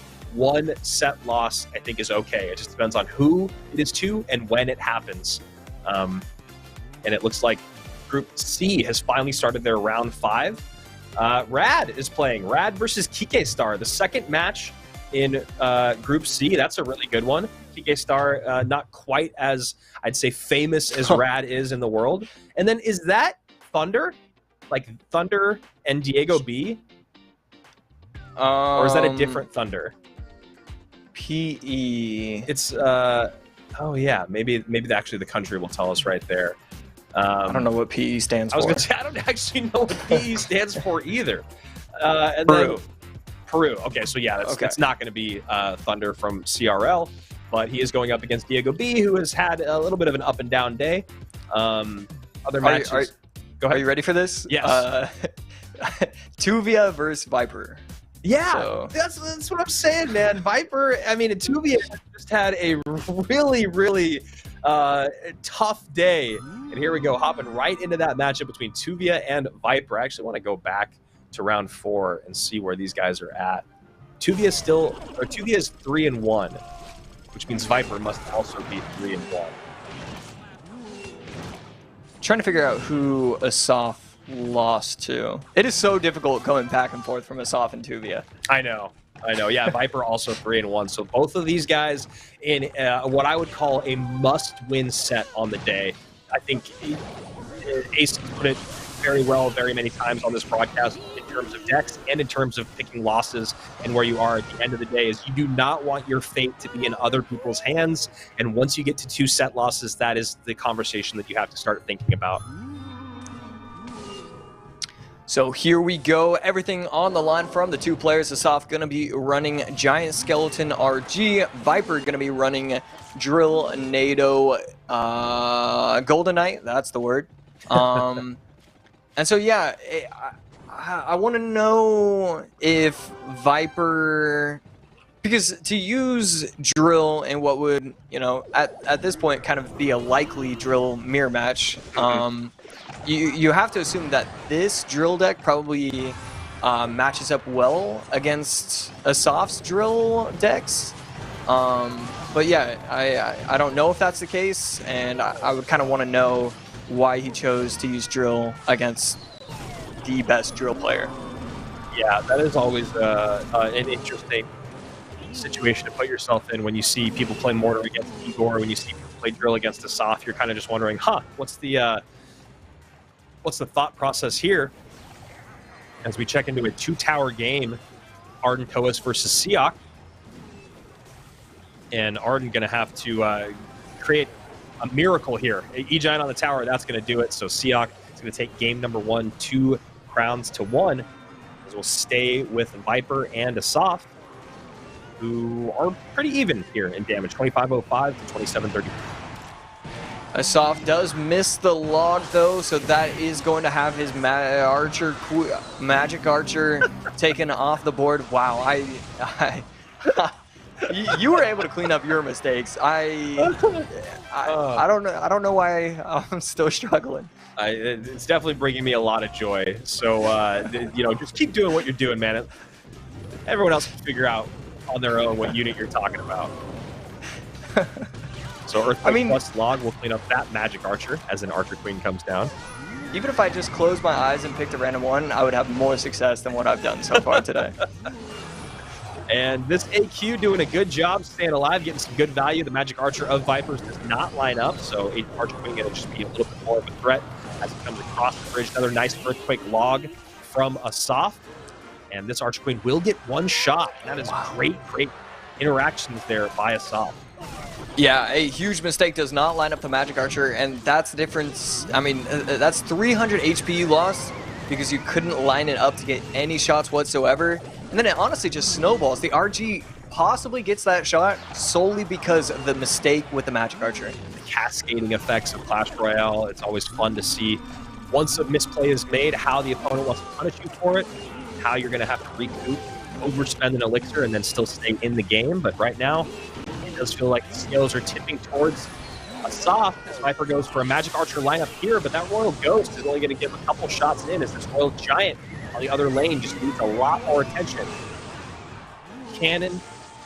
Drill, Electro Wizard, NATO going to do enough. 1483 to 1958. Viper narrowing the gap by just a bit. This could be a NATO interaction. No, he uses the NATO on defense, which, because he wants to set up for the magic archer snipe, but does miss it again. And just like that, that is going to be a confirmed victory for Asaf. Just cannot line it up as the game counts to 0. And that goes back to the idea of, you were saying, why run Drill against one of the best Drill players in the game? But also, since Viper is not a person who I watch a lot other than in competitive, tournaments. I don't watch him on ladder. I don't think he's a content creator. He's not on my friends list, so I don't see him play a lot other than just specifically at CRL. But you wonder, was that deck the best choice? The Magic Archer lineups that didn't happen over and over and over usually, to me, just mean they haven't practiced enough with that specific card and those specific interactions. Yeah. I think it's probably as simple as that. You can always get away with one mistake. At the end of the day, you can always get away with 2 or 3 mistakes when it comes to the Magic Archer snipes. They are somewhat difficult to pull off. Sometimes it feels like if you place it on this tile or this tile, it's not going to work either way. Okay. But yeah, you would have to hope that he would have been able to pull it off at least once or twice, and there was really never that. There was never that like scary moment for his opponent. Yeah. For Asaf, just because it really didn't feel like he was going to be able to pull off the interaction. And this is a very dangerous push here from Arden Toas. He goes Miner to support the bats plus the Giant Skeleton, and he just has to take these E-Barbs on the right-hand lane. So a tower trade situation coming through here from both of these guys. But in the 2-tower game, will Golem fare? 3 cards only played by Seox. There's a lot more to be told in what he has left in his deck. And Arden Toas goes very aggressive. He goes at the bridge, though, instead of in the pocket. And won't get a lot out of this Archer Queen. Hey, he gets 3 shots. 2 shots. It is able to take out the Dark Prince. Yeah, I thought the Dark Prince was going to be able to get a lot more value, and that's a very nice play. Puts the Valk in the back. Viper tries to, use the Magic Archer. This time, not his fault. Yeah. Just a brilliant prediction from Asaf. That is a really beautiful heads-up play. That's one of those the ones I'm going to have to take and put in my back pocket. You love the Valkyrie cycled in the back, already recognizes what his matchup is. Musketeer gets on top of the tower, so already just that one play, and I think the overspend from that Magic Archer is really paying off for Asaf. And right here, Seok did take game number 1, a great poison log. I think the log actually missed, but I'm still going to, classify it as a great play just because I think it should have hit. I think he deserved the hit. But yeah, as we head into double elixir, up 800 HP, Golem, Night Witch, and then you do have the E-Barbs that you can place directly on top of the mortar. So just a great spot for Seok right now. Yeah, you never really want to be on a cross tower game either when you're playing mortar because it really inhibits your mortar from being able to be played effectively. Yes, you can place it in that naked lane with no Princess Tower to support it, but it's just so easy to get on top of. The good things for Arden is he does have great single target DPS. He can pull that mortar out when he needs to redirect that golem. He has poison for the Night Witch bats, but I just think that in this 2-tower situation with the exact deck that he's running, he's in a tough spot. As we take a look at the left side, heading into double elixir, Viper still definitely in a massive HB discrepancy, and not in a good way. Asaf has played it really well so far, just applying a lot of pressure, not allowing Viper to set up with his pushes. And I mean, you have Valk and you have guards, so you basically have the 2 best answers, and you have interactions like that going your way. And another prediction, Musketeer in time gets the lock from the Magic Archer, and just incredible gameplay from Asaf this set. Yeah, it's got to be really, really frustrating for Viper at this point. He's tried so many times, 2 games in a row, to make those Magic Archer lineups happen, and they just have not been there. Asaf is doing an incredible job of just recognizing the best opportunities to get that Magic Archer down and just countering it every single time. And as we go back to Arden, this is exactly kind of what we expect, just getting overwhelmed here. Yes, he has good single target DPS. Yes, he has the poison for the Night Witch and her bats, but it's just overwhelm, and the mortar basically becomes a non-factor. It really is just to pull that golem to King Tower, but that's not really going to work over and over either, because your opponent has the luxury of deciding, all right, well, where are you going to place your mortar? Where's my golem going to go? Now I'm going to support in that specific location. Yeah, I really just... The fact that he gave up that left tower at the beginning of the game in order to send E-Barbs to the bridge, it was just such a smart play. It gives you so much freedom as the game goes on, just to, you know, get the right pushes going. You don't have to worry about the mortars because they're always forced to use mortar on defense. I mean, it's as simple as a tower swap in order to win the game like that.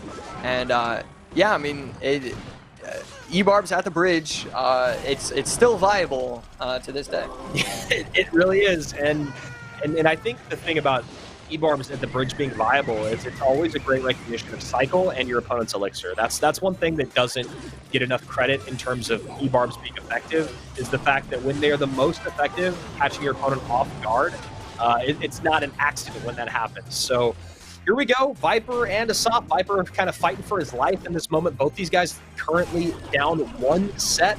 Losing that second set would be absolutely brutal.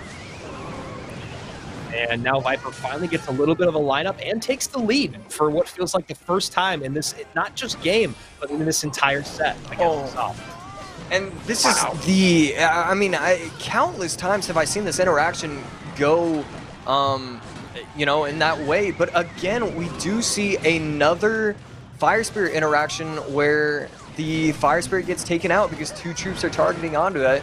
And just like that, the game's over with, yeah, I mean, just Fire Spirit, it can't take 2 shots. Yeah, an uncharacteristically bad match for Viper in both of those games. I mean, he ran with the same deck twice, which, you know, maybe that's part of the conversation is, you know, is that the best deck for Viper to run? But as of right now, I don't know if that really matters anymore. Now Viper down 2 sets. Asaf, who has had one of the most difficult days you could possibly imagine in terms of the bracket system, just sending him heavy hitter after heavy hitter. He has done a very, very good job of staying in a very good position. Did you actually ever figure out who Asaf lost to? I know it's really difficult to go back through the bracket and then find him every single time, but if you didn't, no big deal. I was just curious. It was against Siak, I'm pretty sure. Oh, okay. Oh, yeah. We got Morton versus Ta in Group A. I know we've seen a good amount of Morton today already, but that's still a really good matchup there. Group A match number 40 is Morton and Ta, as round 6 is starting for Group B. Excuse me. Mohammed Light versus Igor in Group B, match number 17. That is a must-watch matchup. I assume that. And Tasty says he's already got it queued, so he's one step ahead of the game, as always. I believe, though, that means that Igor and Mo have both lost 1 set. We just saw Mohammed Light lose his to Wallace. And then Igor, I'm not sure. I think he lost his earlier in the day. But he's definitely 4-1 right now. Oh, yeah. Actually, he just lost his set to a Japanese player as well. He went 0-2. So this is also a very important must-win set for both Mo and Igor if they want to keep. I mean, really, it's so much more important for Igor than it is for Mo, because Mo's already secured. And then we also have Gariko going up against. No, excuse me. It was Gariko that beat Igor 2-0. So that's who that was. That's what I was trying to figure out just a moment ago. I am trying to figure out who Wallace is going against. So and if it's anybody we recognize, or if it's Rosen Novel, looks like he'll get Gariko. And let's see, Wallace is also in Group B. And so we'll see who you can pull up and see who he's playing up against. Hajime is also in this group. One Hive Hunter also in Group B. But yeah, that matchup, which we will be giving you guys, is an exciting one. And as we check on... Okay. Oh, Wallace and Mugi. That's who it is. That's an incredible one. So if we get Igor and Mo and Wallace and Mugi, I don't know what you could be happier about. And I just saw here in the chat, Hassan, thank you so much. He just said Mugi versus Wallace. So Hassan is probably joined up, following Royale Masters on Twitter and on Discord. You guys can see at the bottom of your screen right below Josh there is all of the places that you should be following along with Royale Masters, whether it's on Instagram, Twitter, YouTube, or of course Discord. That way you guys can follow along with all the action, or you can help us translate names, as there is only 3 of us working here right now when that comes up. And while Tasty is usually on it, he's also finding us great matches to watch. And so we have those 2 matches with those incredible 4 players coming your way very, very soon. That's a tough one, man. It's tough to pick I mean, since we can do it, why not? We got Mugi and Wallace. We got Igor and Mo. Who are you taking in both of these sets? I think I have to stick with Muhammad Light. Because I think you have to be crazy. I could see him down 1-0 in a set, and I'd still say he has at least a 50% chance of winning a set. And then on the other side, I have to side with Wallace. I've just been so impressed. It's not often where I look at a set and say perfection, and I've done it twice now. I don't want to compare him to Kendrick, but Kendrick has 2 different albums that I think are perfect 10 out of 10s, and that's pretty similar to Wallace's 2 perfect sets. Hey man, if you're getting compared to Kendrick, you're doing something right, so I'm sure Wallace will take that. And I see Mabom in the chat saying, hi AC, or hi Andrew and Josh, hi Andrew and AC. Yeah, hi, how's it going, man? Glad that you're here. And as we have a moment, as these two kind of recollect themselves, Tuan Lamb, Andrew and AC, any tips for playing under pressure during a match? Well, AC, I'll let you field that question, as you have played under pressure many, many times in your career and succeeded. Yeah. In terms, if we're talking about real pressure, the main thing you want to focus on is not having your hands shake. Because when the lights are on you and you're in that 12th game of your GC, sometimes it does get pretty nerve-wracking. And you have to keep a little bit calm, try and be as collected as possible. When it comes to just regular pressure, I mean, basically, you just want to have a clear head. If you make a mistake and you lose a game because of it, you can take a 2-minute break. That's more than okay. Go on, scroll around on Twitter, do whatever you want, and then just get back into it.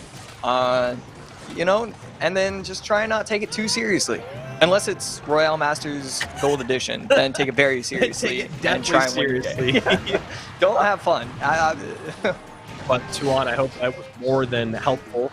A lot of great tips there, and it's also incredibly comforting to hear that having the handshake is something that even at the highest level they deal with, because I definitely had those hands. And another this is 2 defenses in a row that Muhammad Light has perfectly timed the E-Spirit plus log interaction on the wall breakers, which isn't the most impressive thing, but him doing it perfectly timed twice is great. And then he also had a really good Fisherman snipe to pull the AQ on the last offense by Igor. And right now, Igor just having a really, really tough time keeping up with Mo, 521 to 1447. Muhammad Light has the spell cycle race in spades with Earthquake and Log. We'll see how Igor wants to respond. And then on the other side of it, like we said, world-class matchups. Already 2 of the players you're seeing on the screen are going to be at our World Finals. And that's Mugi, top left-hand side, and Mo on the bottom right. Yeah, and this is why it's so hard to use this Mega Knight deck, because, you swap in the Mini P.E.K.K.A. for the Bandit, so that way you can deal a little bit better with the RGs of the world, with the Golems, with the E-Giants. And it just still isn't enough. They will be able to get through if you defend properly, and then you fully set up an attack with, the Giant Skeleton, RG, plus, even just an E-Spirit to take out the bats. It's just so difficult to stop those pushes. Muhammad Light tries to get a little cheeky with his defense there and ends up taking one of those wall breaker shots in, but a Log and an Earthquake are going to come down. Igor does make it a close game, but Muhammad Light really did feel in control for the entirety of that 4+ minutes. As we zero in here on Wallace versus Mugi, Wallace going to get 3 beautiful Magic Archer shots on the right-hand lane, 23.85 to 28.32. Going to be an easy defense here. Maybe a NATO last second. No, he goes Golden Knight last second, so that Golden Knight will get most of the HP taken away, but can still dash, so will demand a response. Zappies have to come out up high. Probably not exactly how Mugi wanted to spend his elixir, but not the worst thing in the world. Tower down to 2,500 HP, separating the 2 players as we get closer and closer into overtime. Giant Skeletons both cycled in the back, and that's going to be a Fisherman shot. I thought for sure that it would target onto the Ghost, but instead it does make its way to the tower. So here is another one of those bridge battles. Right here, Wallace doesn't have a ton of elixir. This is definitely going to be an RG on the tower. Yeah, 2 shots come in, doesn't get that third shot, 24-38 as the Dark Prince comes down right on top of that cannon cart, and now it's Wallace's turn to go, all right, you want to sell it at the bridge? I can do the exact same thing. Royal Ghost doing work on that left-hand side. Giant Skeleton doing just as much work, taking for that Royal Ghost the whole time. Zappies go the wrong way, and the Royal Ghost is still there swinging away. Final shot comes in, 7:03. And AC, I know you're a Mugi stan, but that pick of Wallace, who has just been playing immaculate Clash Royale, has just really shown here. 7:03 remains. Nice data to pull everything back. Doesn't get the connection, but does preserve the Magic Archer. And Wallace is playing a picture-perfect game so far. Yeah, I mean, this is just brilliance coming in from Wallace. Great recognition to full send on the left lane. Cannon carts always getting a ton of value when placed at the bridge, sniping either the giant skeletons or the zappies or this or that. And then, yeah, I'm going to go back to the gameplay from the YouTube because I think the tower was fully healthy. And then it got the tower down to sub 1,000 HP, and we see the Magic Archer snipe to finish off the game. Just a great game from Wallace. Yeah, I mean, you're 100% right. I just clicked back here, AC, in 30:52 on that tower right before the Royal Ghost came in, and that was just a really, really great recognition there by Wallace. You know, there was that sellout push with the RG at the bridge for Mugi, and you and I both go, okay, yeah, he's going to definitely take some damage here. Comes down, Electro Wizard comes down, does just enough, and then turns that into a Giant Skeleton plus Royal Ghost E-Wiz push, and it was just absolutely devastating. So here we go, game number 2, Mo up early, Igor doing what Igor does. He goes right back to the deck that he just lost with, although obviously not as many of the responses that worked out well for Mo going to be in this deck, because he did win game number 1, so he can't repeat any of those 8 cards. And goes back to the Valkyrie, Cannon Cart, Musketeer. We could be seeing Mortar here for Mohamed Light. Yeah, and I actually really like this deck choice from Igor. I think really a lot of the big problems that he could be going up against were used in game number 1. And this is the one time where I'm okay with him repeating. Yeah, the biggest issue that he had was just dealing with the log plus the spirit over and over. But obviously, Electro Spirit not available anymore, so the bats and the wall breakers become just a little bit more threatening. Although I'm sure Mohamed Light is very happy to have the Cannon Cart in his deck. Nice fireball placement there too from Mo. And does pop the ability in time, and he can't use the snowball because if he uses the snowball, wall breakers would have followed shortly.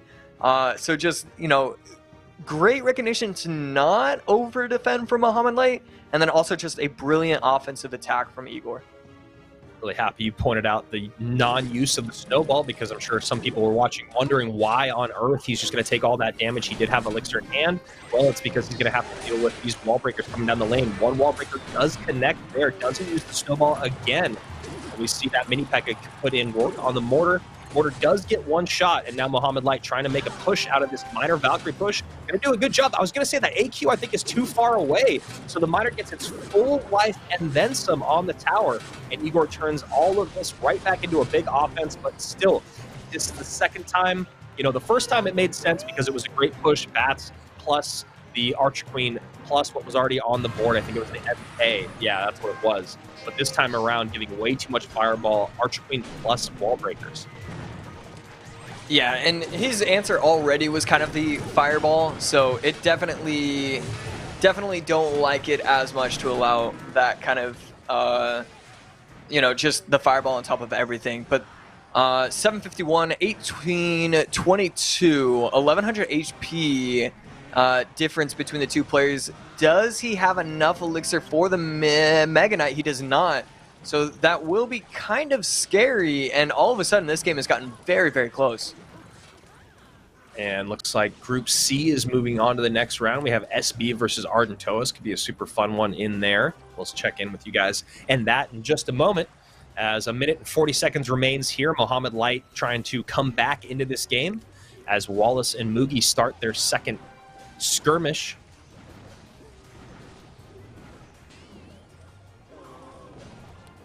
And that's a great cannon cart there for Mohamed Light. Cannon cart does get taken off of its wheels, but does protect the mortar just long enough. Now everything coming in and tanking for that mortar. Wall breakers just enough and on time. 229 to 793 as Igor cycles that MK in the back. We should be going to a game number 3, and Mohamed Light trying to turn the MK around to allow the Valkyrie plus the cannon cart to connect. And now that AQ cannot use her ability because the mortar is set up. That's a great play by Mohamed Light. Yeah, but does not panic. Oh. 2 HP remains. Wall breakers in behind the MK. Miner going in again. Okay. There's the zap. Yeah, that was a little too close for comfort. Didn't even mean to react with the okay.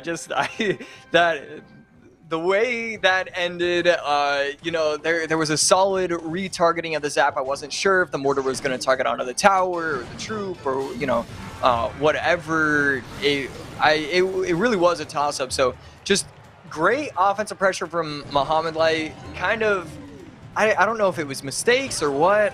Possibly. I do think it was kind of a mistake. I think he potentially should have gone in with the Mega Knights on top of the troops, and we often saw the Mega Knight cycled in the back. And I think that's not how you were supposed to play that, you know, as the end got near. And Wallace just setting up the recruits high, uses the Mighty Miner on the right lane that was in front of the recruits, uses the ability, goes to the left-hand side. The Graveyard comes in, and I mean, man, AC Wallace just really playing on another level here today. Yeah, this is certainly scary to see him playing like this. I mean, he just beat the #1 and #2 players in the world in back-to-back sets. That's nuts. Yeah, that is insane. And both of them were 2-0s? Yeah, they were. And kind of dominant 2-0s as well. I mean, Wallace just on a special run. He is definitely, I'm pretty sure I name dropped him in the second to last or possibly last 3 Crowns episode that we did, but I really want to be seeing Wallace at the World Finals. He's just such a special player. 100% you did. He was your #1 pick for a person that did not yet have a golden ticket. I think he was your #1, and I think Viper was also in there for you. Maybe Viper was your #1. Either way, Wallace was definitely in there. And yeah, Wallace is, I mean, wow. I mean, yeah, I'll give you a round of applause right now, man. Going 4-0 against Mohamed Light and Mugi in back-to-back sets in a Swiss bracket is a very special thing to do. So I'm sure we'll be seeing more of Wallace, if not today, 100%. Well, I won't say 100% yet because this is a Swiss bracket, but like 90% probably going to see him tomorrow as well, as long as he continues to play the way that he has. Group B is just starting round number 6. It looks like the other groups are mostly through. We've already got a couple matches sent over to Tasty, who knows? Who maybe didn't even need the help, as he's been doing a great job pulling up matches for us all day today. Group B, Hostile and Cal Sub are in their 3rd matchup. We'll see if we're going to be able to catch that or if we'll hop into something else. They could be finishing their game. And here we go. This is a great match. Mo going to Mortar against Igor. Igor looks like he's going Royal Giant. We'll see, though, as an Earthquake plus a Fish Boy comes in. And again, I do want to reiterate the fact that both of these players are 4-1. So I think it will be possible, and I think probably every group will have a player advance with a 7-2 record. But obviously, you don't want to be 7-2. You will be one of 12 players if you are able, if there is that 7-2 player to qualify. So you obviously want to stick with just 1 or less losses. Definitely no life to give at this point. And we see here, SB versus Arden, the old versus the new. We'll see what SB can do against our most recent golden ticket recipient, as Mohamed Light puts together a great push here on the right-hand side. That Skeleton King is splashing on the tower, and the cannon cart connects. Oh my goodness, that's it. That's got to be game right there. The E Spirit comes down a little bit too early. The log comes down just a little bit too late. And Mohamed Light takes a tower with basically no damage done. And if I know Igor, which I do know Igor very well, he's going to put his phone down. Yep, 100%. Okay, we do see the Hunter in response. But honestly, this is so much damage that it could have... it's kind of the same thing as... Yeah, now I feel like he's just kind of torturing himself. With 1 minute left, he could potentially be able to pull off something, but actually, okay, no, okay. I still wanted to say maybe now he gave up, but it looks like he's going to play this one out. He is, and with 46 seconds remaining, this Royal Giant's going to come down the lane. Muhammad Light's going to defend with the mortar. Earthquake does come in, and a good pile up here at the river for Igor, who's going to get a couple shots in, but I think Mo is kind of doing what we saw Arden do earlier, which is, yeah, I can take a lot of damage. I just need to be incredibly careful. So he's just waiting, pausing, and there finally is the log opposite lane from Igor. That's going to do it for most likely Igor's run in Royale Masters. We will be seeing, I'm sure, more of him in that 6th-stage Clash Royale qualifier for World Finals in just a few weeks, starting with that 20-win challenge. AC, you going to go for 20 wins this year? I am. I'm actually very excited. And I don't know if I'm going to grind it or just kind of play it and mess around, but like actually try and do it. But I will be fully attempting the challenge. Heard it right here on broadcast. AC streaming the entire 20-win challenge until he gets the badge. Be excited to tune in for that, as I might just feel like you did not hear what I said. I'm going to come over, too, and just commentate the whole thing to really help those shaky hands. Just be screaming at you, though, instead of doing my normal commentary. It's Arden here, doing very, very well with Graveyard. 598 remains on SB's top left tower. Is Arden going to do a full send here on the right, as he has an ocean of Elixir on the board and of Skeletons. And those Zappies just putting in so much work for Arden Skeleton King on the tower here. Not going to take it out, but down to 488 as we check in with Higher versus Siak in game number 1. Overtime, 2 minutes remaining. Siak from Turkey, Higher, the Higher. Yes, sir, that is the Higher from China. Ability is popped on the left side of your screen. The Giant Skeleton will be taken out by the Skeleton King. So 907 to 488. It was a good play to go in with the opposite lane pressure because you had the Skeleton King, you had the Inferno Dragon, but at the same time, it did allow for him to sort of make a comeback. Yeah. And at this point, 202, Tower's not done, but he does come out with a good game. Ardentos will be able to lock up game number 1. Maybe a bit of a mismanagement there of the final moments, or final minutes, I should say, of that game by Arden. I agree. It was very enticing for Arden to go in for that push, but also, like you said, AC, it really let SB come back into that game. Although no harm and no foul, as we stay here with Higher and Siak. Game number 1. Not sure exactly where these guys are at in terms of their record, but I'll try to find it for y'all at home. Both undefeated. Bacon coming through as always. And so this is a really great set for both these guys. Still looking to get that golden ticket. Obviously Higher, a former CRL World finalist. Not champion, but finalist. That Dark Goblin has stayed alive for so long. Also gets that Magic Archer to about half health. And the level of health where the log takes it out. So a brilliant Dark Goblin, but 13 seconds left in game number 1. Poison needs to come down. And Poison does come down. Dark Goblin gets taken out by that Bar Barrel. Bit unfortunate. And oh my goodness, it's going to work. Higher with the full sellout at the end. And even though those Dark Goblins were getting, I should say, even though that one Dark Goblin got so much value, the next 2 got basically none. And then just like that, Higher going right into it, takes that game as we hop right back into the action. SB versus Arden. Arden takes a Magic Archer shot there, running maybe Valkyrie Fireball as his last couple spells, but there's still a lot of different combinations that could be out there. Bats probably as well.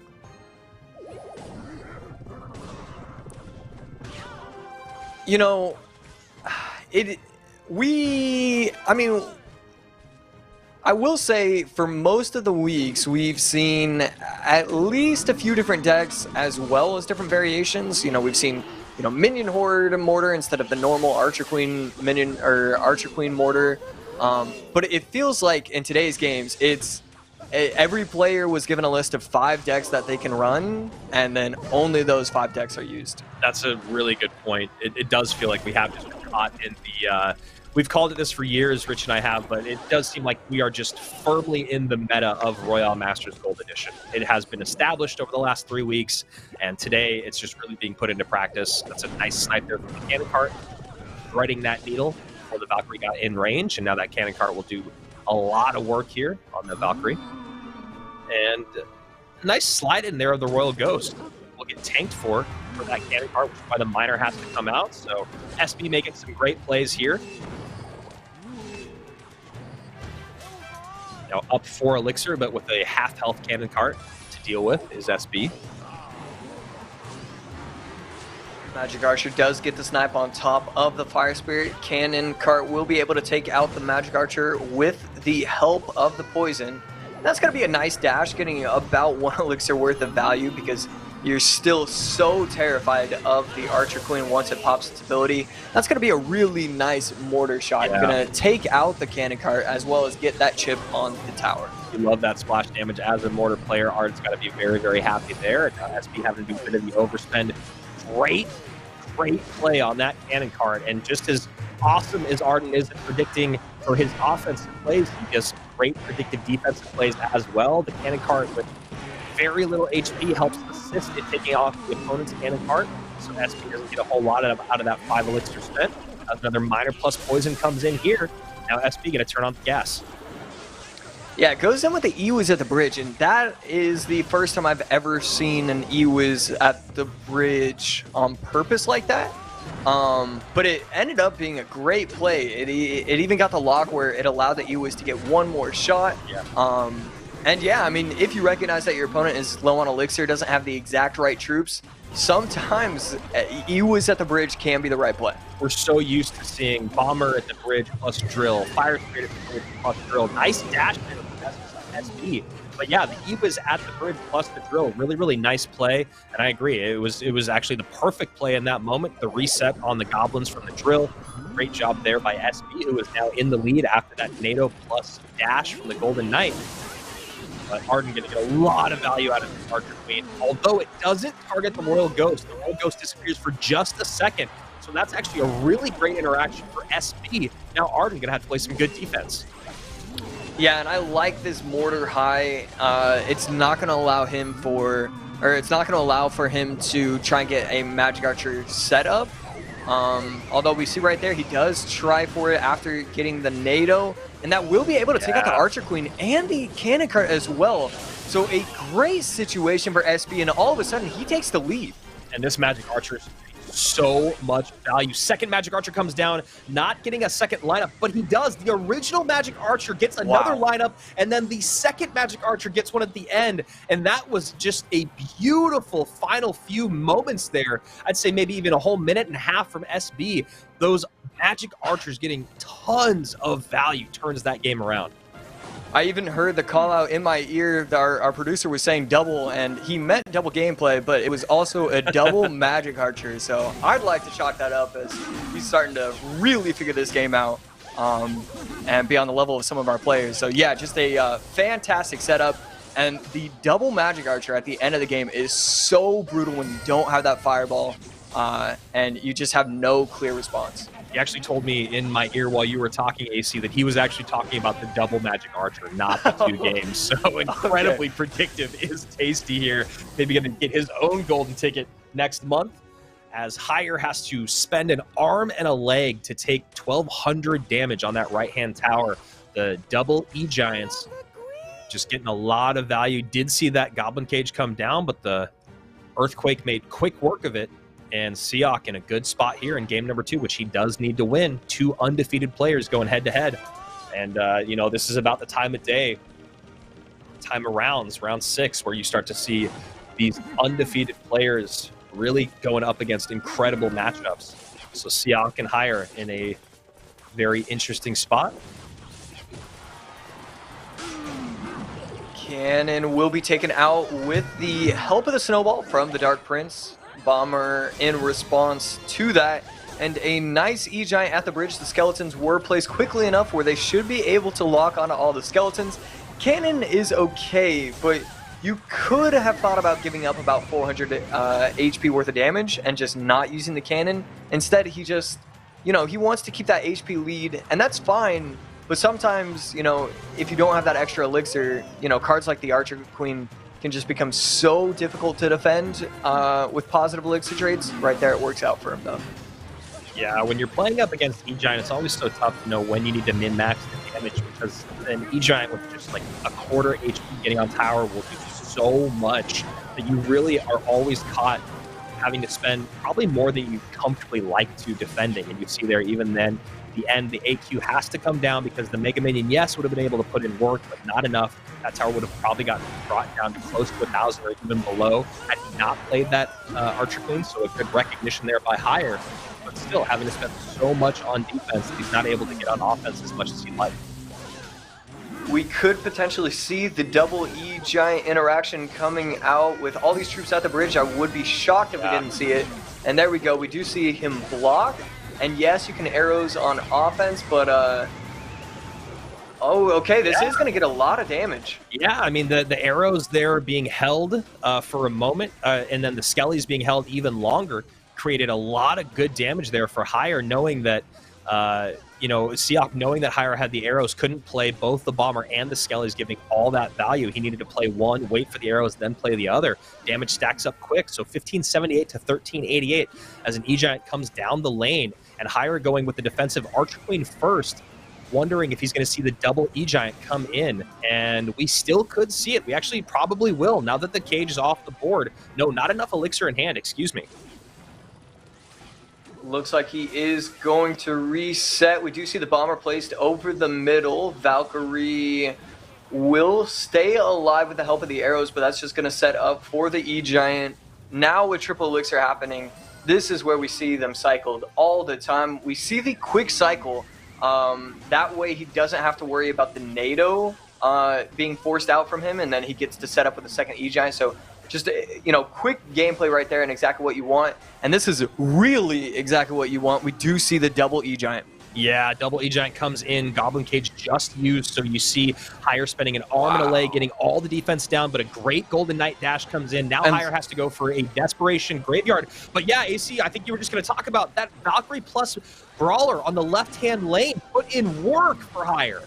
Yeah, and this is going to be too difficult to get away from. He doesn't have the spell power to be able to take the tower down. And game over just like that. Higher's going to 2-0 Siak.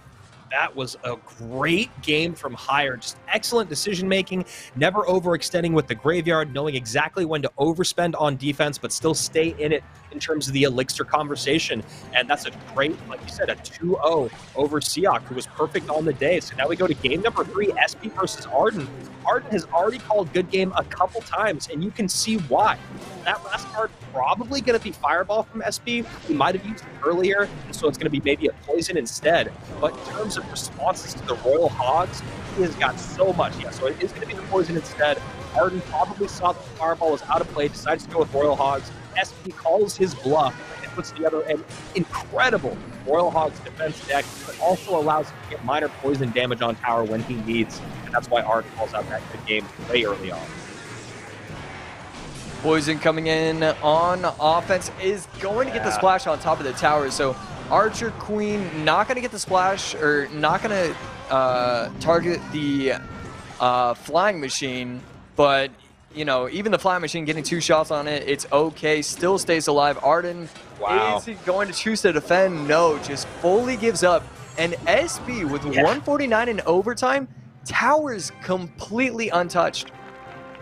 Against a golden ticket winner, and not one that was given one by Mohamed Light, like Mugi and like Aslan, not to take anything away from them.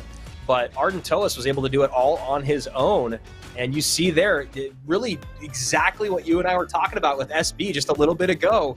The guy can disappear for several months at a time, just show up and hang with the best of them. So congratulations to SB. We'll see how much longer this great run, this golden run that he's on, will continue. As we check in quickly with some matchups, we are into round number 7 for a couple of our groups. I've already sent one match our producer's way, so he's probably just waiting on them to get started. It was Hasael versus Mohamed Light, so that's a really fun matchup, although we have seen a lot of Momo today, but we didn't get to see any of him throughout the rest of this competition. SB and what you guys just saw in Ardent Toas is rounding out the end of Group C's round 6. So moving on to round 7 soon. Group D is in round 7. So we'll see if we can get you guys some good games from there. And there you go. Okay. Maybe Hasael maybe he's already lost a couple games out there, or a couple sets, I should say. So maybe he's already put his phone down for the day in terms of Royale Masters. But we also have another great matchup in Group D. We have Air Surfer versus Sandbox. So that should be a fun one. Match 27 in Group D. And oh, wow, and both players are undefeated, so that will be the... Wow, and Sandbox's opponent win rate, that's crazy. So Sandbox's opponent win rate at 6-0 is 69.389%. Wow. Air Surfer at 6-0, his opponent's win rate is 52.667. So 17% difference in the opponent win rate. And it's fascinating because the other side of that, Josh, is you look at their actual win rates, where Air Surfer has a 15% higher win rate over Sandbox, but that is a testament to the level of competitors that Air Surfer has ran into as opposed to Sandbox. Sandbox has probably ran into better players throughout, which just means he's gone to game number 3 more times than Air Surfer. Air Surfer's probably had more 2-0 victories over maybe lesser players or good players that have had a little bit tougher time today. So nice log comes in there to create some space for the Arc Queen. Knight does have to come down. Sandbox had it locked, loaded, ready to go. 2496 is Sandbox's lowest tower, bottom of your screen. And now the lowest tower on the board is Air Surfer's in the top right, 2287 with that excellent Golden Knight dash. Yeah, both players not in the worst position ever. It's kind of interesting to see Bomb Tower get a baby come back into the meta. I've seen it a few times, and before we were seeing it only when it was the last tower available, but we're seeing it in game number 1. So, some players have found not even just marginal success with it, but, they believe that that is the best version to be using. I think a big part of it is it has another just great Golden Knight connection there for Sandbox and gets the Magic Archer lineup. AQ has to come down up high to get on top. That Giant Skeleton just lining things up perfectly, but this is a really bad spot for Air Surfer to be in. And yes, the Hog will get 2 hit. No, it only ends up, I think, getting 1. So 1582 to 970, we still got a good game going. Yeah, huge mistake from Air Surfer, taking way too long to pop the ability, and so his Archer Queen gets taken off the map without him popping it, and that is just never what you want to see. We see the cannon cart high, so I don't think we're going to see the Magic Archer, and we do not see the Magic Archer snipe at the bridge. Strong recognition to know not to use that play. And that again, man, again, 3 in a row for Sandbox. Air Surfer can just not defend these pushes and avoid the NATO plus Golden Knight connection. He's going to go for it again. Why wouldn't he? But this time it is not going to work out. The Archer Queen will be able to take out the Golden Knight and the Royal Ghost. And here we go. This is the push that we needed to see. 17 seconds left, but it just can't even get through. Oh, this is the Giant Skeleton. Oh, wow. Giant Skeleton bomb. It's not there. It's not quite there. The last second NATO and a beautiful defense here at the end by Sandbox. You and I both felt it coming, man. We both were like, oh, this is the push Air Surfer needs.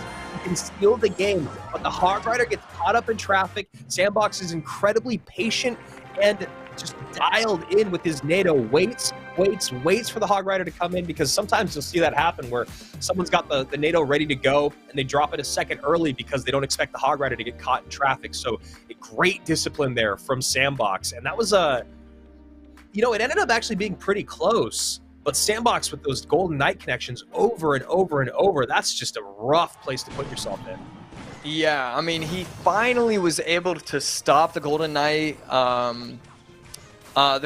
chain in the very final one, where his guards, I think, were placed high enough or they walked far enough away from the tower. But yeah, I mean, just 3 separate times, it's a tough ask to come back from that. And he wasn't doing anything necessarily wrong. It's just his opponent was doing everything right. It's also a situation why you see the Inferno Tower just being used a bit more than the Bomb Tower. Would have been able to do some really good work and take care of those tanky units, but to what we were talking about before that action got really good was the Bomb Tower, I feel like, has made a comeback just because of how much we started to see Royal Recruits plus Royal Hogs played again. At least that's my opinion. Yeah, it's certainly going to have, you know, the most... Although I will say, you know, even though Bomb Tower is going to have the most success, I'm fairly certain the interaction goes where if you Inferno Tower and your opponent Royal Hogs plus Earthquake, your Inferno Tower still survives if you place it quickly enough or correctly. So even then, the Inferno Tower still does work against it. But yeah, I totally think that it's because of, well, a huge part of it is because of those Royal Recruits, Royal Hogs. So Archqueen comes down to snipe that Musketeer. A snowball comes down from Hasael, who looks like he decided he did want to play this set, even though it looks like he just completely gave up game number 1, or at least from our perspective when we joined in on it. Could have been a connection issue, who knows? But either way, Hasael is one of the better players in the world and is not going to go quietly into the night. As a graveyard comes down, Mohamed Light does have the poison for it, so you know, just because you are ready to play doesn't mean you're going to win, and Mohamed Light has all of the answers you might need. He's got a Miner and a Cannon Cart and a Valkyrie to help set the line up high. He's got the Mortar for a defensive building if he needs it to help with the recruits, and then obviously the poison to deal with those graveyards. Yeah, forcing out the arrows in response to the Fire Spirit at the bridge, never what you want to be doing if you're Hasael. And here we go. We do see the 4-2 split, something that I've talked about a few times. It feels like all the time we're seeing 3-3s when you know your opponent is going to try and get poison value on it. So I like that he's doing that. And I mean, he's not even trying to get poisons on the tower. He just believes that the 4-2 split is the way to go right now. 1571 to 2288. Triple Elixir now in, so this is the time for Hasael to turn this game around. Nice snowball into the Brawler cage to get the Miner off tower, so kind of a fun interaction there, but Mohamed Light just goes right back on the offensive. Mortar up high, will be on the Brawler for the moment. Cannon Cart right behind. It's going to help with the split of the recruits. And the Mighty Miner showing up a couple times already today, which is honestly more than we have seen most weeks. But still not doing a whole lot for Hasael as he cycles that second graveyard down and uses the ability to kill the Archer Queen, but still the Cannon Cart being there going to put in some good work. Miner goes to the back, and that should do it for Mohamed Light. Yeah, he activates the King Tower, so he's not even able to get up a naked graveyard at that point. 1 second left. Snowball doesn't do enough. Still 600 HP separating. So that's going to be a 2-0 set for Mohamed Light. Still kind of a question mark as to what happened in game number 1 there for Hasael, but doesn't matter as Momo continues on. And we go back to Air Surfer versus Sandbox, both of them undefeated in, I believe, their 7th round. And currently, because of win rates, Air Surfer really needs this round quite a bit more than Sandbox. Sandbox is currently in a spot where if anybody walks away, or if anybody qualifies in his bracket with a 2-loss game record, it would be him. So he's definitely in a good spot with that, especially because he's going against Air Surfer. So that's just going to inflate his opponent win rate even more. But yeah, I mean, Air Surfer really needs this win, but Sandbox obviously doesn't really care about Air Surfer's opinions on that. Yeah, and Air Surfer has been struggling with the opponent win rate situation throughout most of this tournament. We've seen him miss the cut by just a hair a couple times, and a high Archer Queen misses the Fisherman, doesn't really matter. Goes and walks right into a Hunter. Hunter great counter usually for that AQ. Unless she pops her ability early on, the Hunter plus the counter will basically one-shot. And I don't know about that Miner Fireball push. A Giant Skeleton and a Royal Giant are coming across the bridge here, and Giant Skeleton does get turned around by the guards, and Sandbox doing a pretty good job defending, but still will end up taking a shot. So I guess the idea there is that the Miner Fireball is the really best way to get damage on tower. Past the Miner Fireball, and there you go, another Fireball cycled out. The Mortar has to be used defensively, but still took some damage there. Wow, and pops Yeah. the ability early to get the Archer Queen away from the Valk on top. An incredible play, and that's going to be a game-winning play right there. Yeah. Air Surfer, what a play. I love it. I know you saw the AQ coming down right behind the giant skeleton. You're like, okay, so Sandbox should be able to lock this down. That's exactly what Sandbox thought. And then the early ability use slows the AQ down, protects her from the Valk. And yeah, man, game-winning play there by Air Surfer. You love to see it. I have my text ready to send to Air Surfer. I literally saw you just now, and I was like, I bet you're texting Air Surfer. But I want to wait to see if he wins the set. And then I need to see if he qualifies, and then I need to wait the appropriate 6 hours to then ask. I have a set plan every time with these kind of competitions.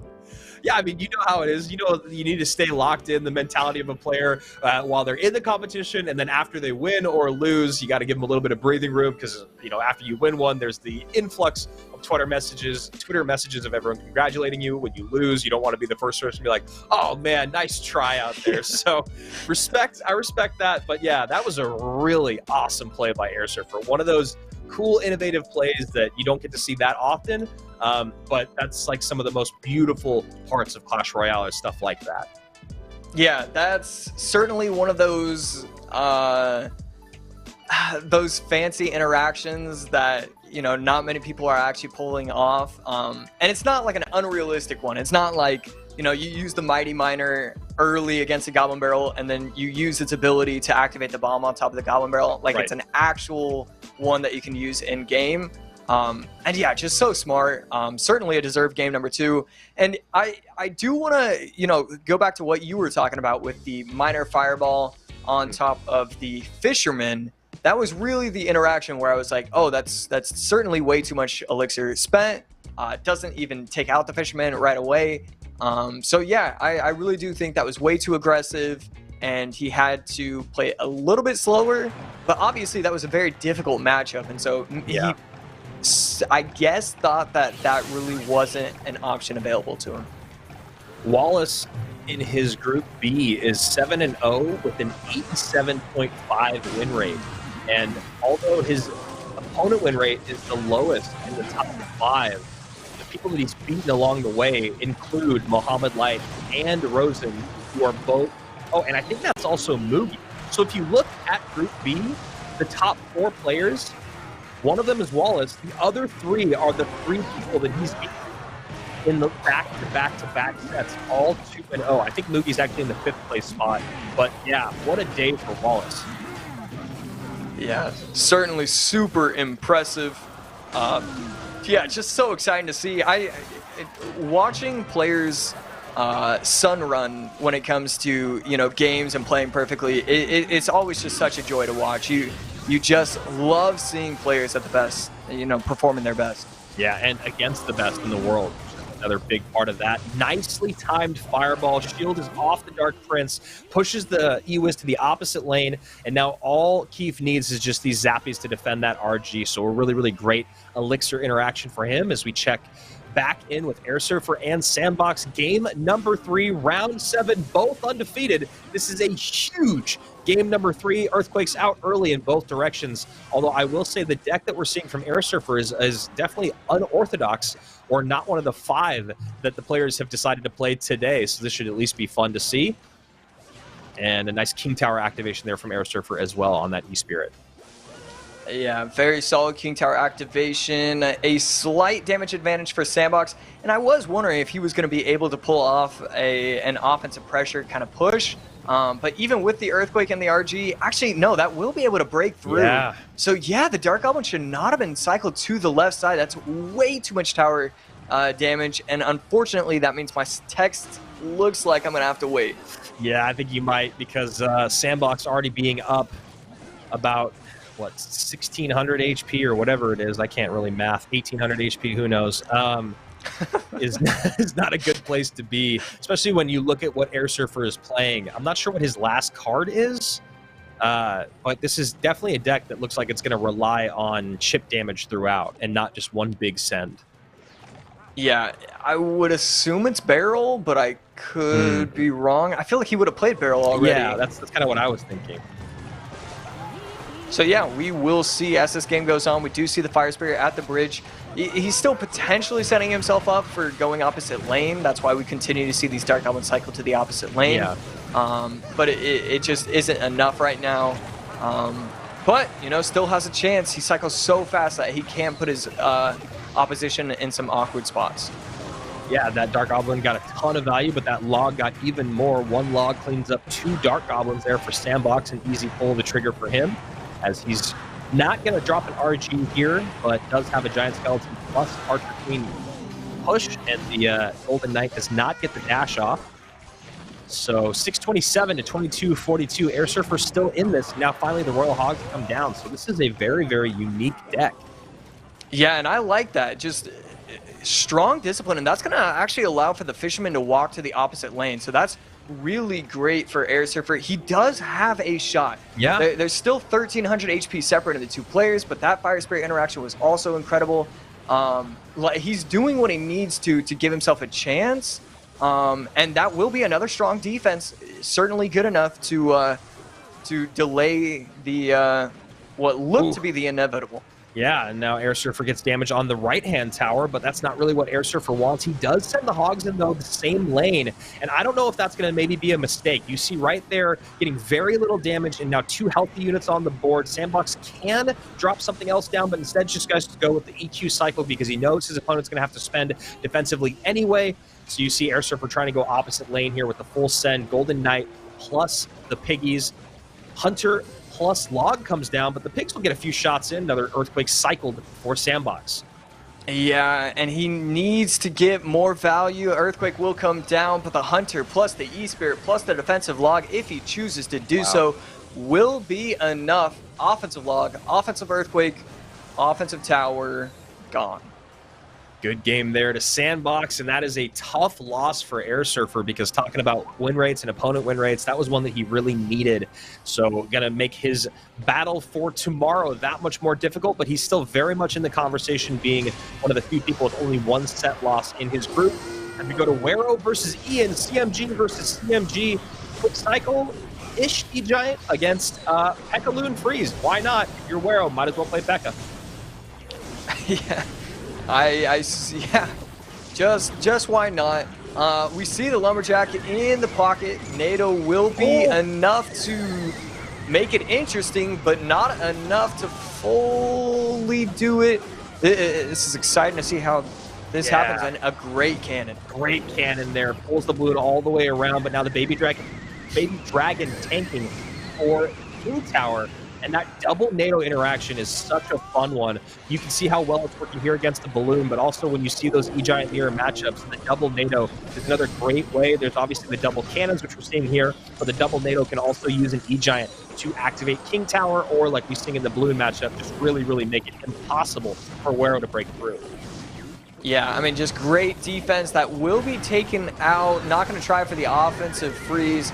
Game should be all but wrapped up. We see the double Earthquake. We see the E-Giant on the tower. Good game coming out from Ian, and a great game from Ian. The double NATOs, double cannons, single cannon, double NATO.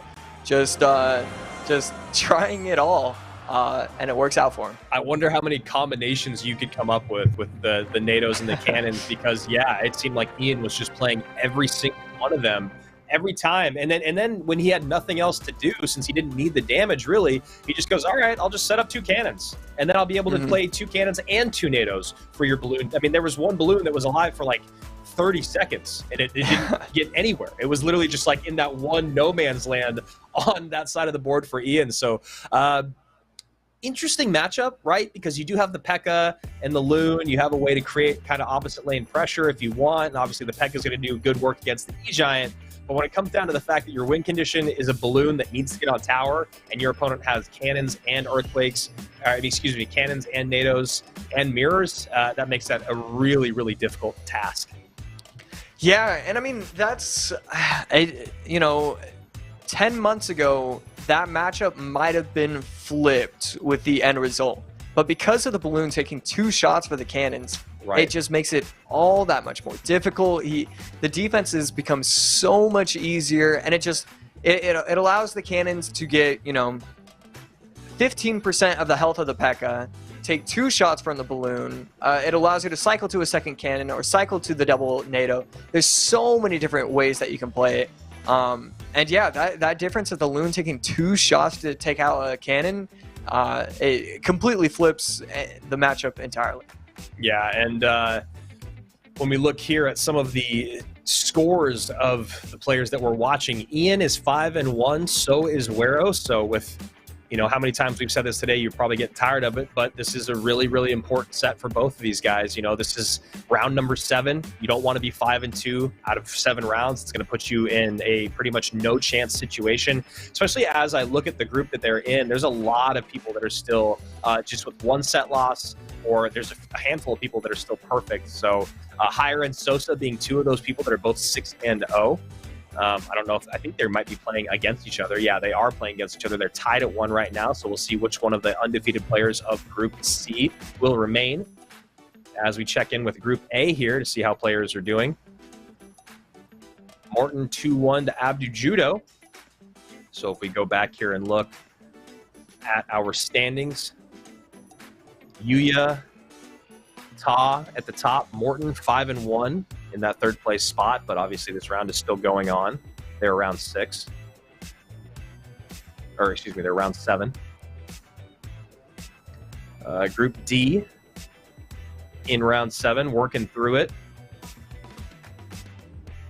Lucas 2-0s Zach Atakis, which actually I'm not sure where Lucas is at on the day. I'm going to take a quick look. Lucas is 5-1, and then he takes that set, so that pushes him to 6-1 out of 7. So Lucas still very much in the mix. Surgical Goblin is also 6-1. Is he? All right. We haven't watched any Surgical games, so maybe in their round 8 we'll see a good matchup with Surgical Goblin. Maybe even Surgical versus Lucas. That'd be a lot of fun to watch. So we'll keep a close eye on Group D and on G Goat, Surgical Goblin. And we are going to be hopping into a game right now. So here we go. In Wero, CMG versus CMG, game number 2. Ian, top of your screen, Wero at the bottom. And I hear a Mighty Miner coming out from Ian. Both of them have the exact same profile setup, but just switched. I think both of them have a number 2 ladder on the profile, and then a number 1 global tournament. It's the exact same, but I don't know if it was number 1 on ladder or the global. I think it was number 1 on the global tournament. And of course, we did see Mohammed Light's profile a couple times today. Just 2 number 1s there. It always looks good. And that's a great heal spirit, knowing that the Skellies were going to come out from Wero. So Wero playing 3M AC, that's got to make you pretty happy. It does, but I'm looking at the matchup, and so far it's looking to be pretty difficult. You never really want to see a ton of cycle responses unless, you know, wow, great position for Wero right there. But unless they have nothing to take out your pumps. Now, and we see the crying. I don't know if Ian has an answer to a pump. I don't think he does. I think the last cards are Mirror and I guess, yeah, no, I'm not sure what the very last card is. Oh, it's probably Cannon and Mirror. Yeah, exactly. Yeah, Cannon and Mirror are the last 2, which is why we see these barrels having to be used to get on top of those pumps. But Wero recognizing that, it's going to be able to just kind of, if I was him, I'd probably play it a little slow for the moment, try to get another pump down. But the one thing about that is he doesn't have great responses to the barrels. So not great responses to the pumps, not great responses to the barrels. And right now, Wero in the lead. Yeah, are we going to be able to see the pump? And we do. Ghost will. Oh, he does have an answer. Okay. So maybe just being down in Elixir, he realized that if he rocketed, he could be in a lot of trouble. So now we see the 3M split in the back. Obviously, the 2 towards the healthier lane. And Royal Ghost creates pressure again. Going to get 2 shots on that tower. And we'll see what Wero wants to do. Well, these Mighty Miners are going to be very interesting. He can plop it in front and then activate the ability right away. And that's exactly what we see right there. Both the Musketeers do get taken out. And he does have, Wero does have Zap. So he will have a few opportunities using the Zap on offense. But these barrels are just getting so much value. And again, another Dark Goblin onto the tower. He can double rocket at this point. And 1 rocket comes out on defense there, and you see the well played come up from Wero, now recognizing that he is in a very, very bad position. Has to use the Golden Knight dash to get at least a little bit of damage or keep that Golden Knight alive just a little bit longer. And these double barrel decks are so frustrating. Now we see the mirrored zap, but also, like you just said, AC, mirror rocket will be enough. So we're just going to wait for that elixir to tick. And no, he ends up not doing it. Yeah, he cycled the Ice Spirit as he did it. Oh, I didn't see that, yeah. Yeah, just... Oh, okay. Doesn't even have the mirror. Yeah, he has Inferno instead, so a little bit of a surprise there. Mirror being on Wero's side, not on Ian's. Does not matter. Wero calls out the GG.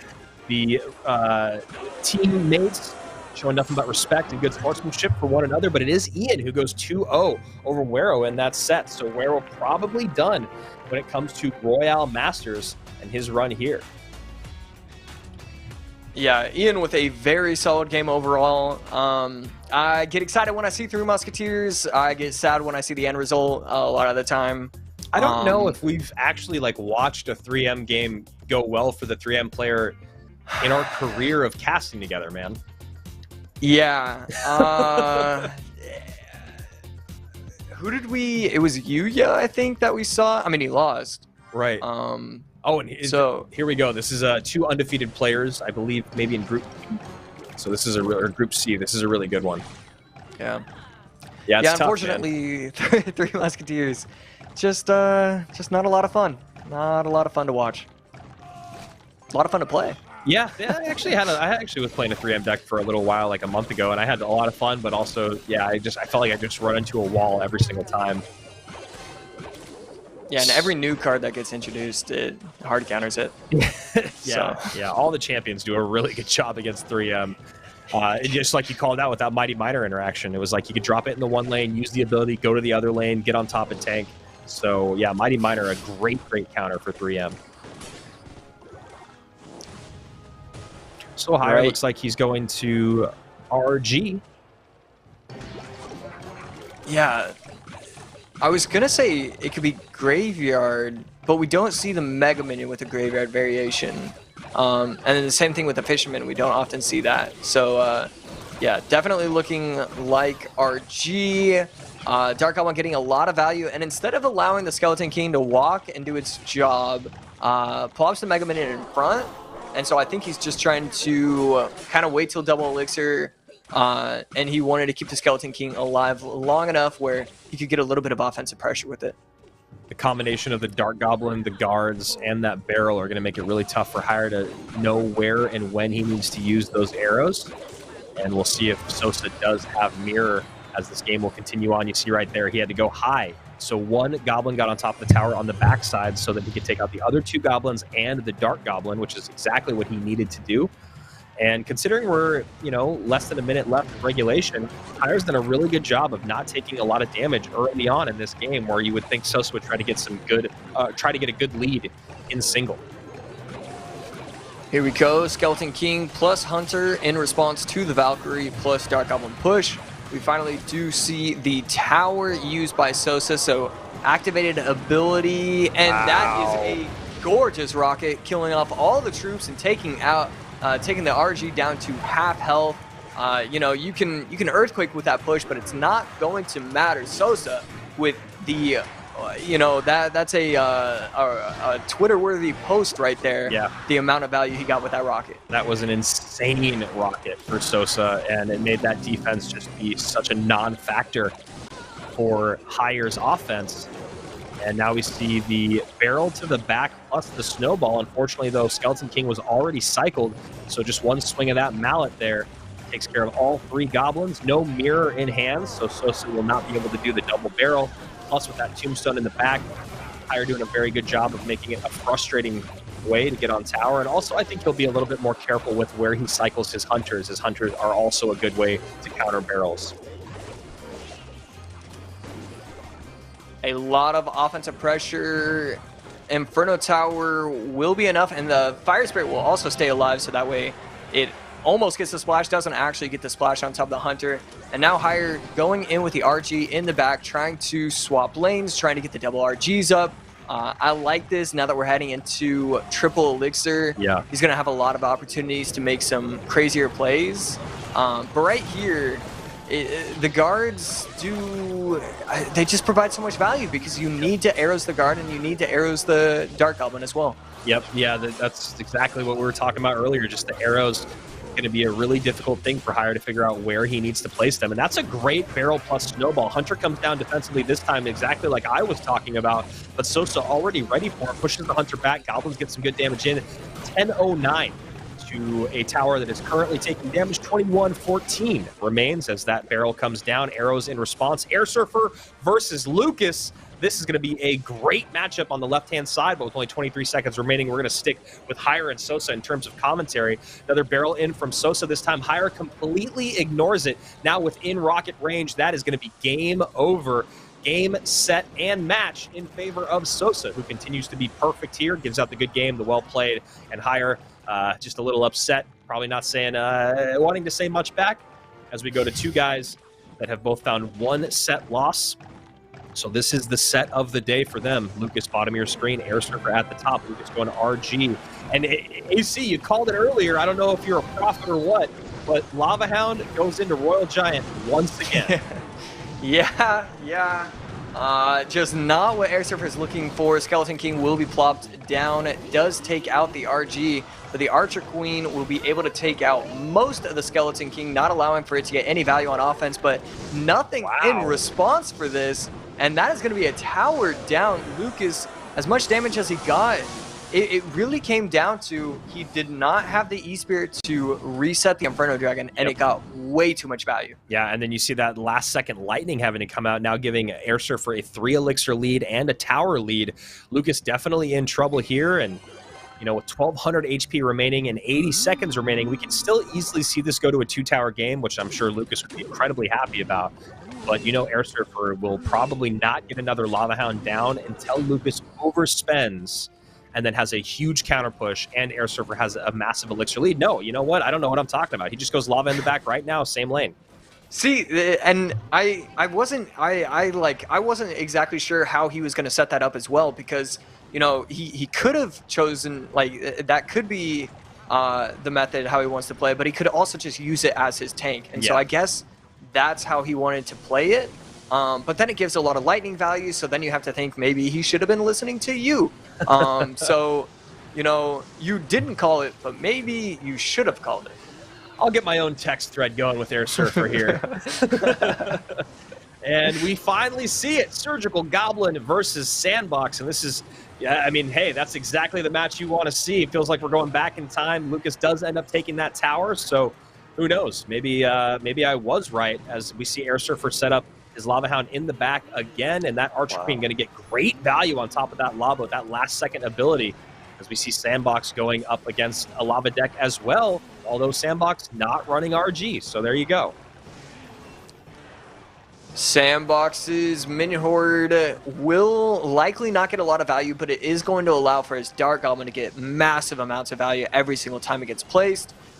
So, I mean, that's the great thing about Minion Horde. You know, even when you're facing arrows, you are likely facing, well, I mean, you're only facing one set of arrows. So you still get value with the, you know, your other troops. And that's the name of the game, right? When you have Minion Horde and they have a great response to it, that means the Minion Horde is going to be, its job in the entire game is, if they ever misplay that spell, to punish them. But otherwise, it's to bait out that spell so that, like you said, AC, that Dark Goblin can just get a lot of value.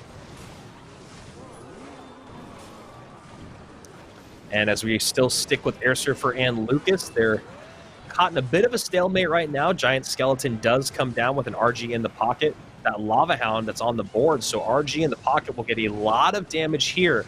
But I think Air Surfer recognizes he should be able to turn this into a pretty strong counter push. And that's probably his main goal, as the lava does cross the river. Yeah, and he should. Yeah, go ahead. Yeah, he should have the second lava set up. Does target the skeleton dragons instead of the lava, so that was a great lightning right there. But that is a lot of pups on the tower, getting it down to 6-15, and everything is on the board. Arrows on offense, that should take it. And last pup hit comes in. There it is. Air Surfer making a great game number one of it.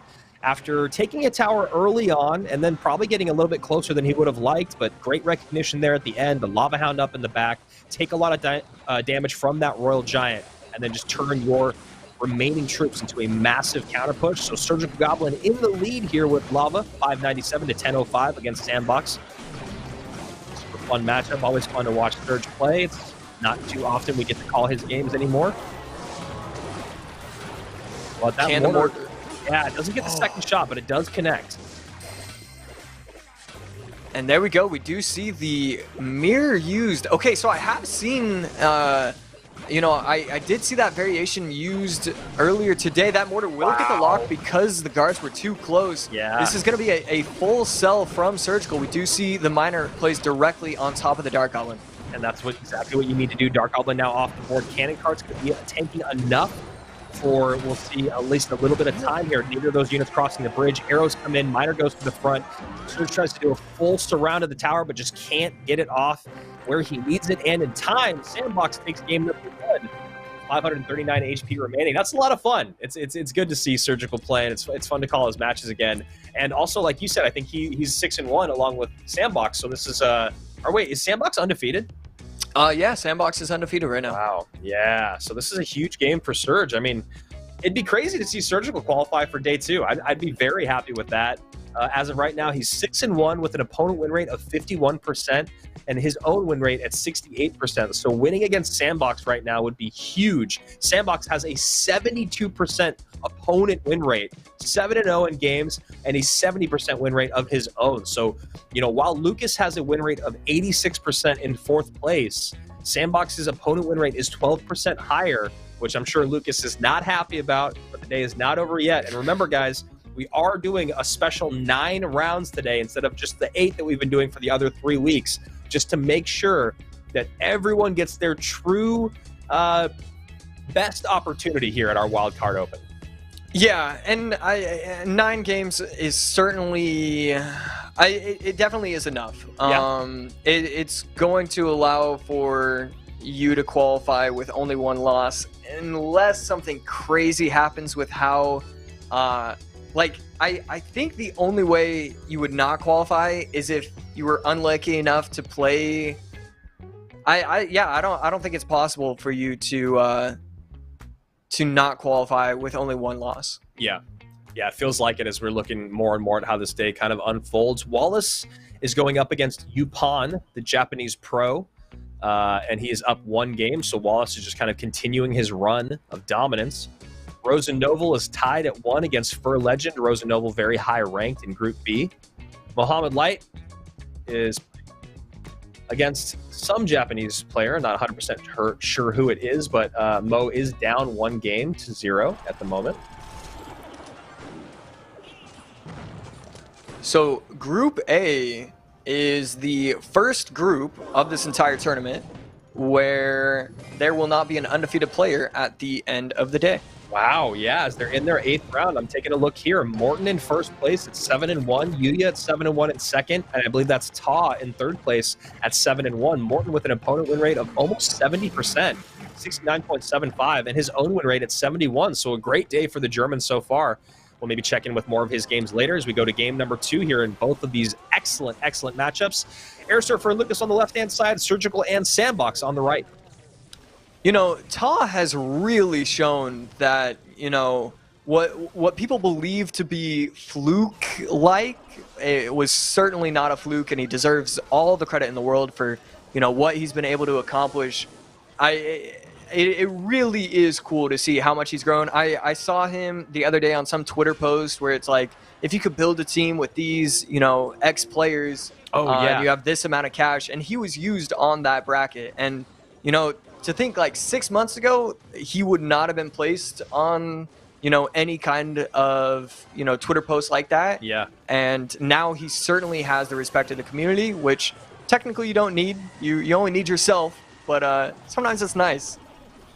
Yeah, 100%. It's always nice to feel validated. And yeah, Ta was a person who had a big question mark over his head for a while as he won one of our monthly finals and just kind of didn't show up for the rest of the year. It felt like Surgical calling good game already as he overspent there, uses Mirror in 2 different games in 2 different ways, does not pay off. And Sandbox is just putting the hurting on right now, gets another dash in, and this Ewiz is still completely healthy, will clean up the Golden Knight and get another shot on top of it after that. Does it get the final one? Wow. 14 HP remains, and as quickly as that game started, it feels like it is all sewn up. Yeah, I mean, I don't know what happened, but P.E.K.K.A has become one of the better snipe decks out there. It can match up fairly well against Lava, but really well against E-Giant, sometimes really well against Mega Knight, really well against, you know, sometimes Drill. It is really cool to see how that deck has, you know, skyrocketed in terms of, you know, the value of using that in your set. And this is kind of the definition of something that you talked about before, AC, is just kind of using all of these great cards that are just so strong in the meta right now. You see Mother Witch, you see Golden Knight, and then Ram Rider. All those cards are really, really good in the meta. Even though we don't see Ram Rider a lot, we have seen it be very successful. Yeah, absolutely. As that game that was a beautiful log to push the Mighty Miner back, and then the Skellies stepped up from the tombstone there for Lucas to allow the Royal Giant to get a lot of damage on that right-hand tower. Fishboy then pulled the Mighty Miner away, and that was just, you talk about a great interaction from Air Surfer earlier with that Valkyrie play in the Archer Queen. That was a beautiful moment from Lucas. Yeah, Lucas will tie this up at 1-1, so we will head into game number 3 of the most important set of the day for those 2 players. Surgical Goblin does get knocked out, unfortunately. You know, due to opponent win rates, due to opponents in his bracket, it does not look like he will even have a shot. If everything goes his way, I don't think there's an opportunity for him. So yeah, still an impressive run. 6-2, possibly 7-2, possibly 6-3. Yeah. But certainly a lot better than most people expected. He's done a lot of these kind of like fake comebacks where he just pops his head in and then, you know, has limited success a lot of the time. So to see him, you know, at least have this kind of run is certainly very cool. Yeah, I mean, I'm sure he just gets that itch every now and then. You know, that he still has tons of Twitter followers that are all deeply rooted in the Clash Royale scene. And everyone is happy to see him show up. So yeah, I always love seeing him show up. And yeah, this is one of his better tournaments that he's had.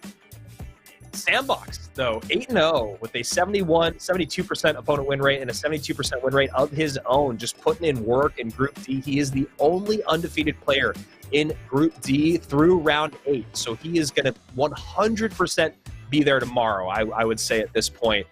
The worst he can go is 8-1, which would just put him tied with a lot of other people in terms of that loss. So, I mean, his opponent win rate really does matter in terms of the other people he's competing against in that top 7, top 8, all the way up to the top 10.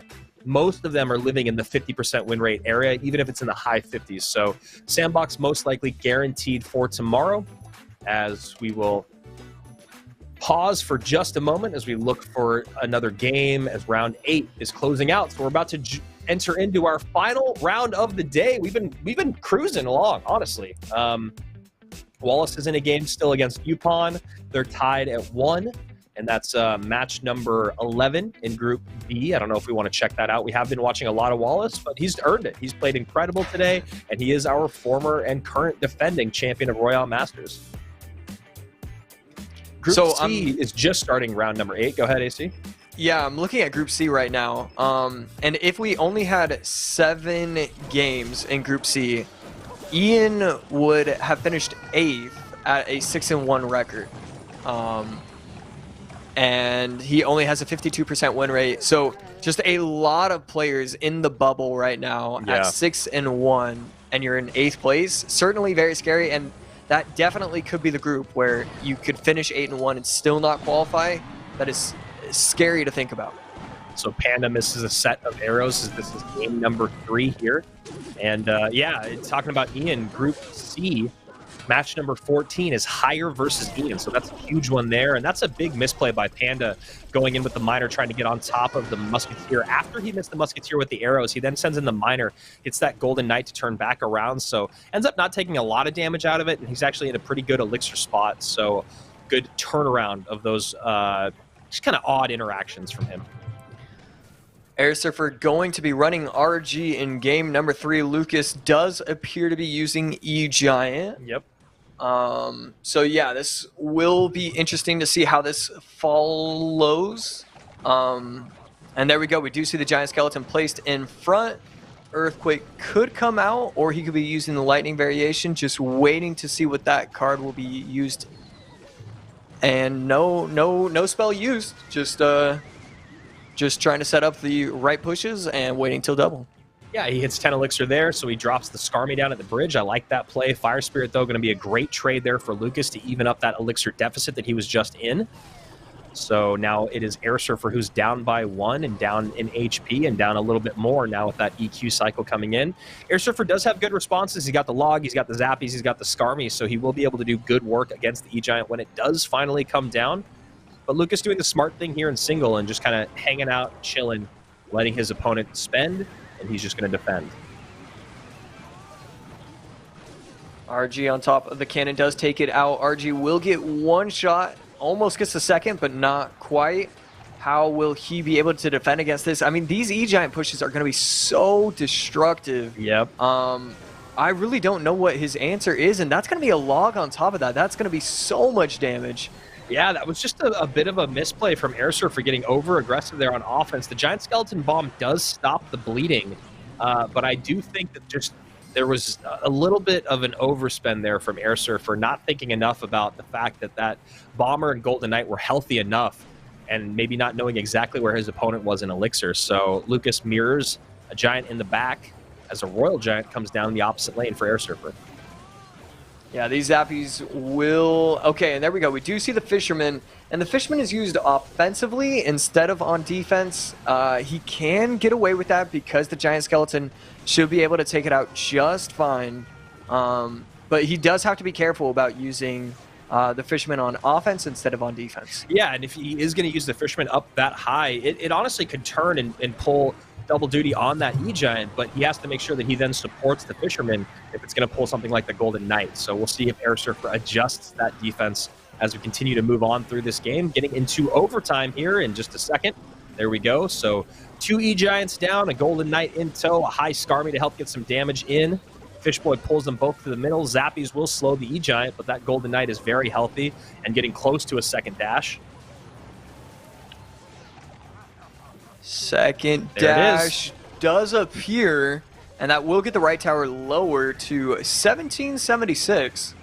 And Giant Skeleton on the left side, Mother Witch on the right. Air Surfer is just struggling to get any kind of offensive pressure whatsoever. Yeah, mirrored cannons. There we go. Yep. As it's happening, 2 cannons come down, putting in work on that RG. Mother Witch will come on through, does not hit on tower. Perfectly placed Golden Knight there, as Air Surfer does stop all the damage from coming in on that left-hand side, but he just needs to create some of his own. Another great Golden Knight dash from Lucas. Already trying to set up for the double cannon.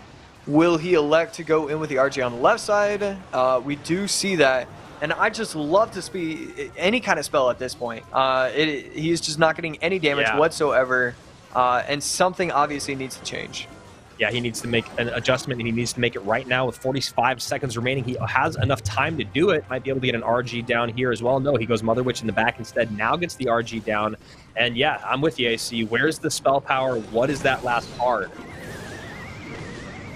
Gonna have to pull up his profile just in case we don't actually ever see it come out.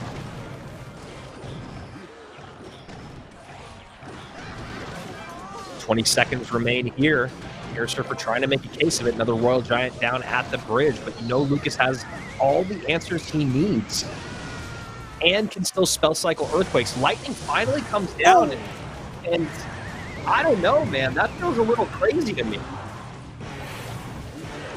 Wow. Was there? I don't know. I guess there wasn't an opportunity to do it at any other point that really could have created space for Air Surfer. I mean, There was that double cannon moment, but they were spread out perfectly. I'm just trying to. I just feel like there had to have been a moment to either start cycling lightnings or get a couple more lightnings in before that point.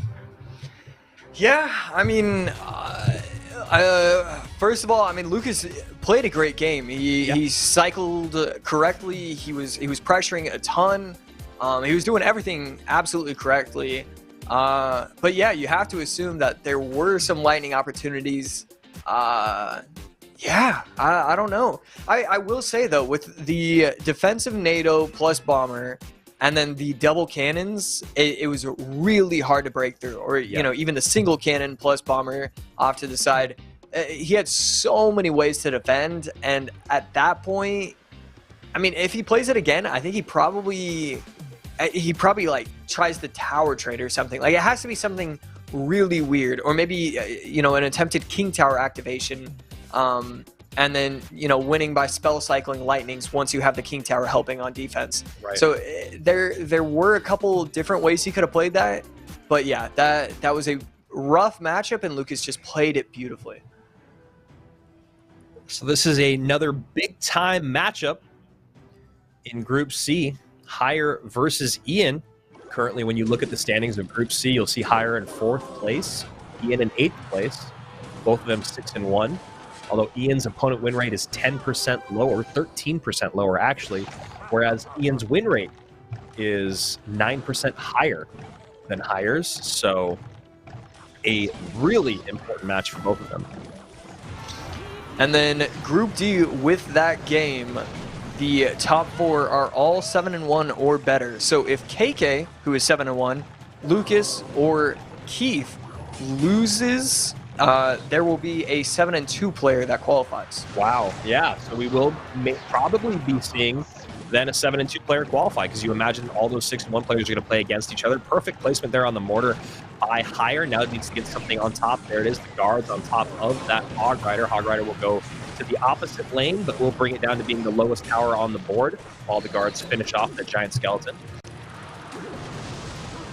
And to give a little bit more information, that is the same thing with Group B. There are only the top 4 that are 7-1. And then Group A, there are 5 players sitting at 7-1, no undefeated players. And if any of them play against each other, yeah, basically 5 players are 7-1 right now. So it sounds like we might be having 2 players that are with 2 losses make it through to our finals tomorrow. We'll find out. Guards split up high to try to distract that Tesla, and the mortars, yeah, just not enough elixir for it. And that is a massive mistake by Higher. And, you know, a lot of you guys know Ian is one of the best Hog Rider players in the world, and he's really showing it off right now. With a minute 30 seconds left, there's multiple ways to play this. None of them are wrong. Ian should have this game pretty much wrapped up. Just cycling the logs, cycling the hogs, cycling the earthquakes. Guards to pull back the giant skeleton. But at this point, you know, arguably he could have let the giant skeleton get to the tower and then place the guards late on top just to keep their shields alive. Right. But yeah, basically the game is confirmed over. Because, you know, it's just so hard to get that last, you know, 1,000 HP worth of damage quickly when you're running those minor decks. Yeah, and your opponent literally can just, exactly, I was just going to say, can literally just earthquake cycle, and you see here Ian just really doubling and tripling down on defense. Tesla at the bridge. He takes game number 1. Higher and him both share the good games. We'll go check back in with them in just a moment. And yeah, AC, back to what you were talking about. We go to Group A. We go to round 8 standings. No one undefeated. 5 players at 7-1.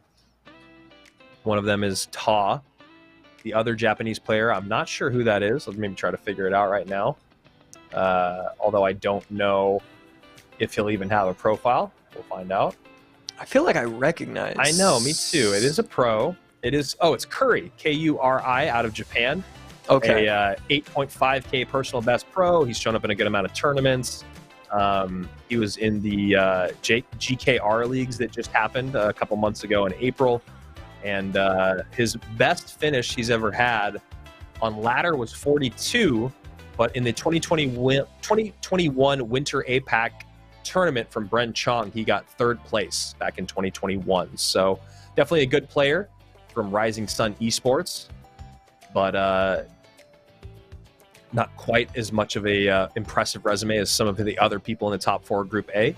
Going over to Group B, top 4, Wallace, 8-0. 2 8-0 players, Wallace and Sandbox being those 2.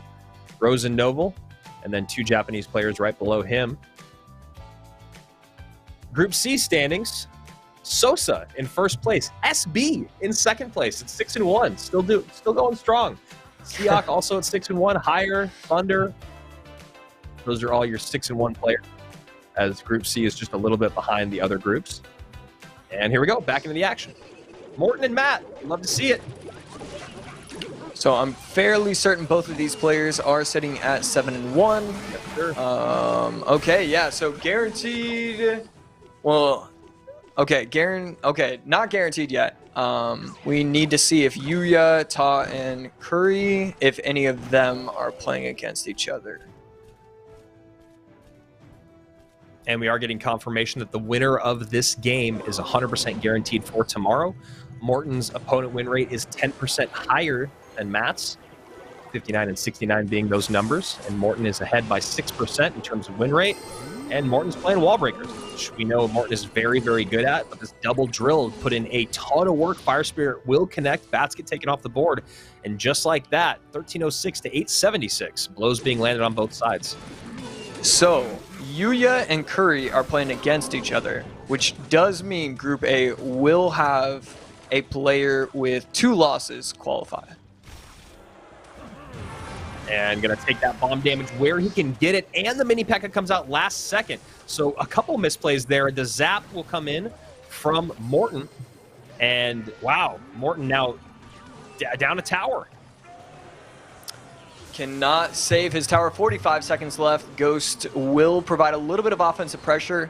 Miner on the left side, but with only a zap as his spell, technically Matt will be able to defend out. Yeah. It's just obviously going to be very difficult. He's going to need to predict every single miner with the mighty miner himself.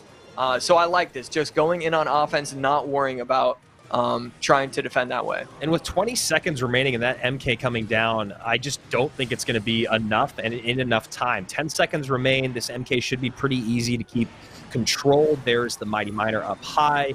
Doesn't want to drop the bomb yet. There we go. Now the bomb comes down to take care of the bats. I was just going to say, oh, wow. Okay. Nice play there at the end by Matt. I was a little surprised he used the ability because he needed a tank for that MK, but I knew he needed to take care of the bats as well. So all of that was actually beautifully sequenced by Matt. Morton loses game number 1 there.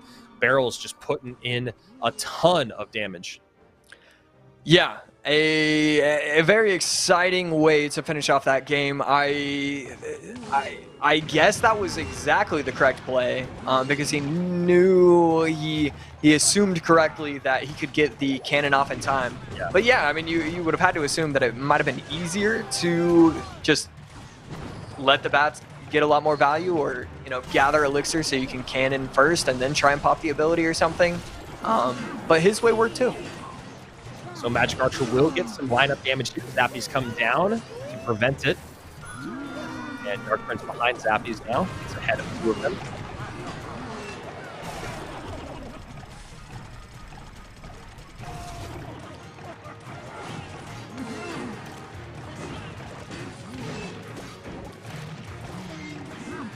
Sounds like there is the possibility that every single group will have a 2-loss player in our finals tomorrow.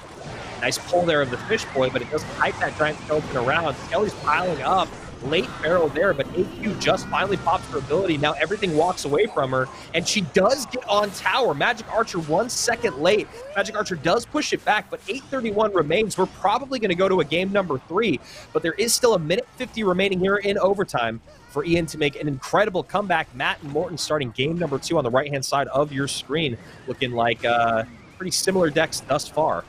Drills come out in both directions at the exact same time, and we will be doing a little bit of double duty here in the caster booth, as both of these games are very, very exciting, although one of them has a lot more time remaining. Hire has finally got the push that he was looking for. Never panicked, never overspent. And I loved that, you know, even with the 1600 HP separating, he went in with a giant skeleton in the back right side, trying to get that push going. Just really patient gameplay from Hire, and a great game number 2. Is able to take out the tower, and now it's solely Morten versus Matt. Matt up 1-0 in a best of 3 to decide who qualifies. Although I will say, I think Morten has the best opponent win rate. Yeah, he does. So I think if he loses, he should still be guaranteed to qualify. I don't know if I should technically use the word guaranteed, but I think it is guaranteed that he qualifies. So Fireball on top of that Giant Skeleton plus Magic Archer, then a High Hunter here to clean up the rest of that Giant Skeleton. Fire Spirit a little early, but wow. Yeah, I mean, that was about as close as you can cut it there for Morten. Log almost looked like it was a second early as well. And wow, beautiful play there by Matt. Having the Elixir lead, recognizing it, goes aggressive with the Golden Knight at the bridge. And because of that, he has a 600 damage lead and enough Elixir to deal with Morten's counter push. The Golden Knight dash is able to take out the E-Wiz, so a beautiful 1-for-4 right there. Does put Morten back in, setting it up so that it's anybody's game. So really swell interaction for him. Yeah, I mean, Matt just setting up another healthy counter push, but it's just, can he actually get it going? Doesn't protect the Magic Archer there, unfortunately, and Cannon Cart will put in a lot of defensive work here for Morten. Going to take care of the Giant Skeleton, Golden Knight, and the Royal Ghost. Royal Ghost does survive, just a lick of HP, but the Hunter will make quick work. 1909, 2150, very, very close game here, and really, like you said, it does feel like more of a must-win situation for Matt than Morten, but Morten would hate to miss qualification again after going 7-1, being on top of his group most of the day. So nice use of the skeletons there. Morten is defending these drills really well. I mean, using as little elixir as possible, getting the timing down exactly correct. That one interaction where it was the skellies into the fire spirit into the log was just perfect. Yeah. At the same time, Matt is doing a great job of setting up pushes. He's getting the right push going in with the giant skeleton, plus E-Wiz, plus drill, plus having enough elixir on defense. It is very difficult to set up, 13 plus elixir pushes while also remaining with enough elixir to defend.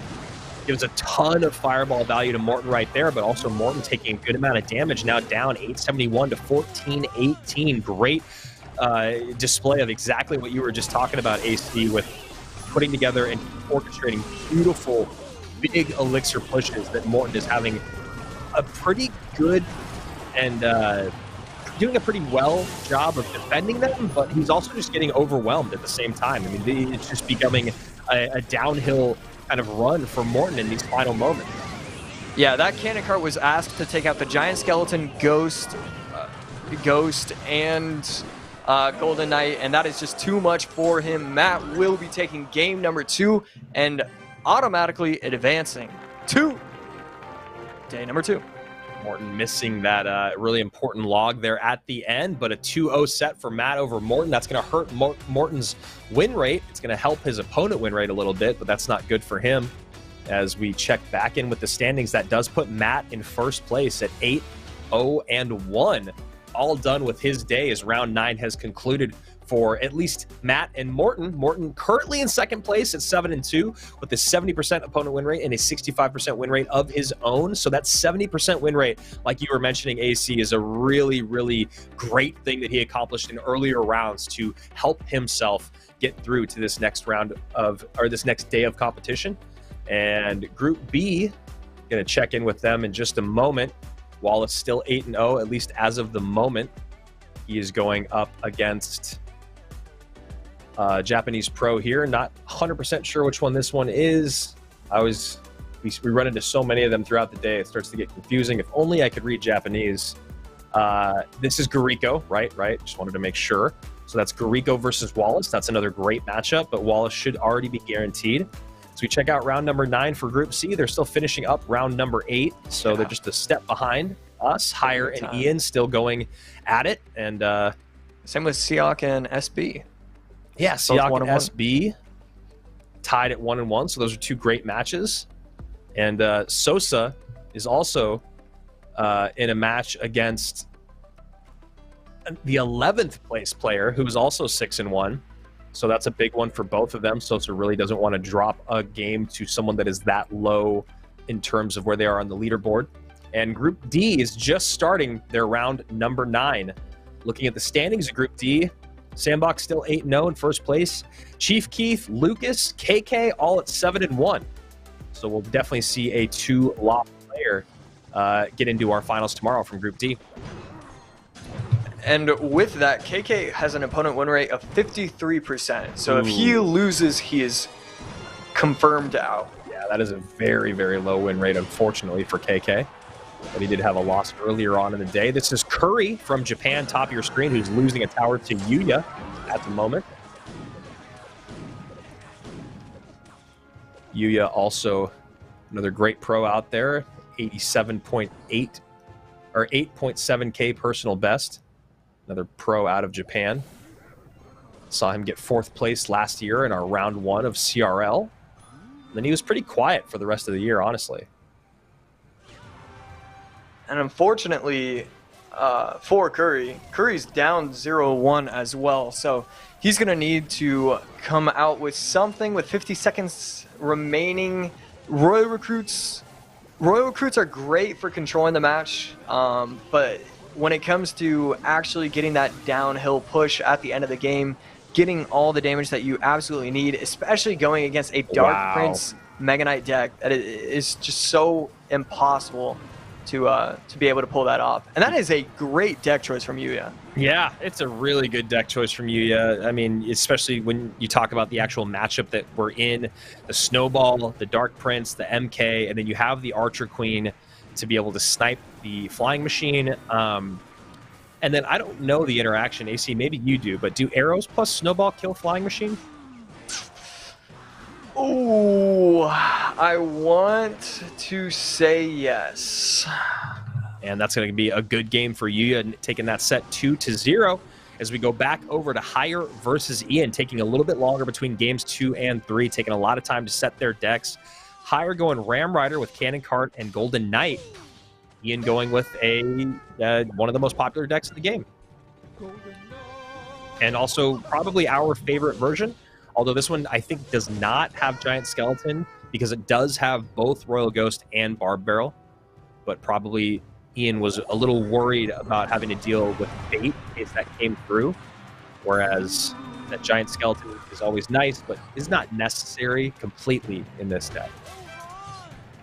So Hire's last card probably is going to be an air targeting unit. No, it is going to be Mega Knight. Wow. So he only has Baby Dragon and technically Ram Rider to take out air.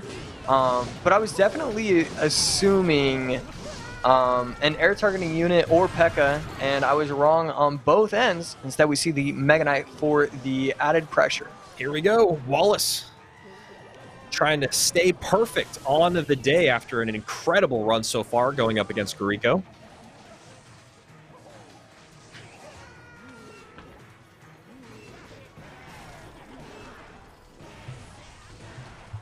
Nice Golden Knight dash. Brawler does go to the correct lane, so that will keep the Cannon Cart alive fully.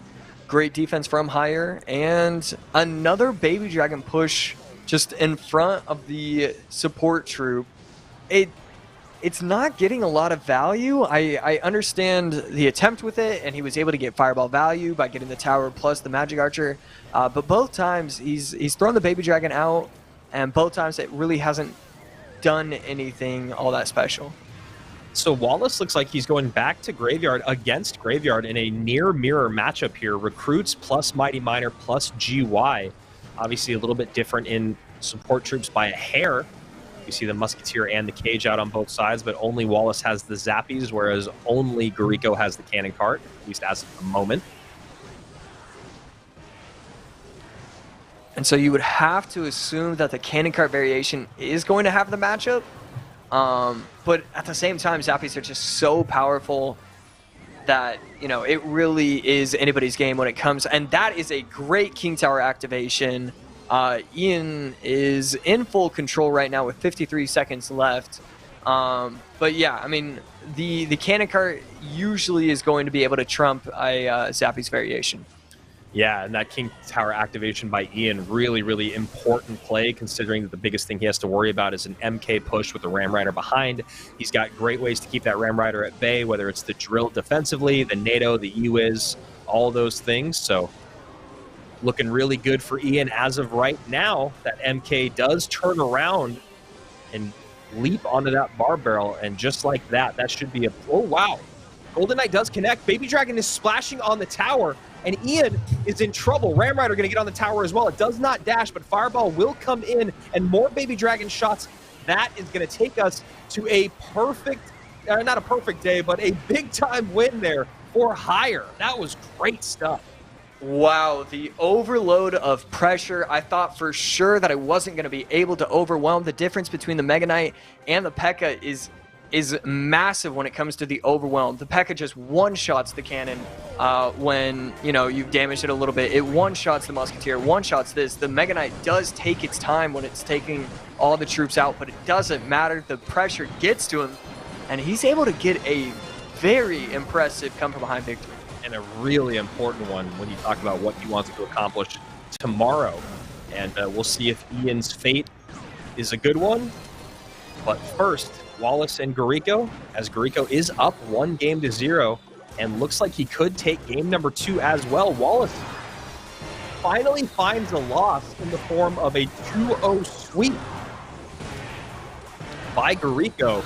And Wallace throws out the good game. I'm sure he's not happy about it, but also one of the few people out there that at this point does not really care too much about losing.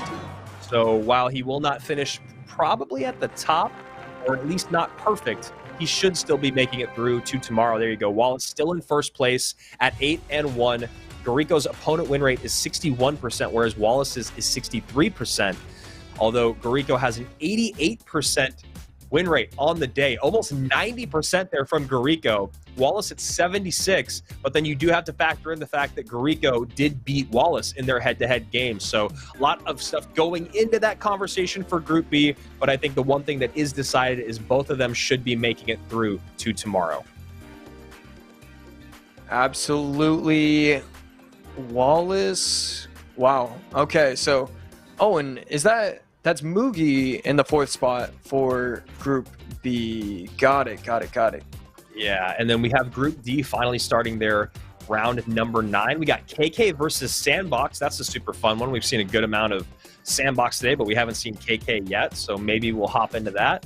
Also looking around for other good matchups in these groups, but that seems like one of the best ones. Obviously, Sandbox undefeated on the day. KK in 4th place at 7-1 behind Keith and Lucas, so that'll be a really, really important match for those guys. Checking out round number 9 for Group C. Siak and Sosa playing each other. Higher and Aslan playing each other. Those are both very, very good games at the top of our list. Kike Star going up against Diego B. It's a fun one. Don't know if we'll check in with it or not. And here we go, Rose and Noble.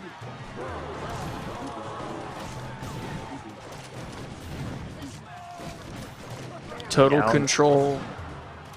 One tower here to Mugi, who AC was just talking about. And this is game number 3, so Mugi should be able to qualify with this victory if he can complete it. The bats over the top is one of the... Oh, wow, it is able to take it out. But just a painful interaction, even though he should be totally fine.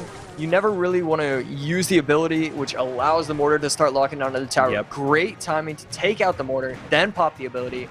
Does get taken out by the log, but just a great situation for him. 1604 remains on that top right tower, but Rosen needs 1,000 damage done in 7 seconds. Not gonna happen.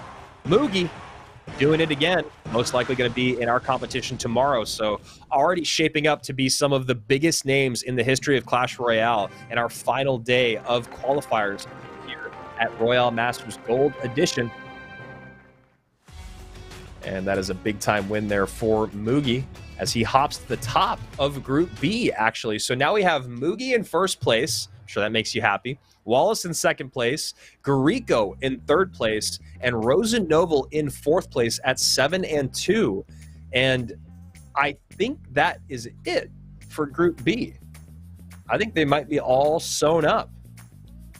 Let me double check. Yeah, that's going to do it. Mohamed Light and Nesty are still playing a game, but neither of them are really in the conversation. Mohamed Light would move to 7 and 2. So he could pop up there. I'd have to look a little bit more closely at the win rates of everyone. Mohamed Light's opponent win rate is 59. His win rate is 68. So I think maybe no matter what, Momo might be done for the day. Yeah, Coco has a 66 and a 65% win rate. Rosen has a 67 and a 68% win rate, and they're all done.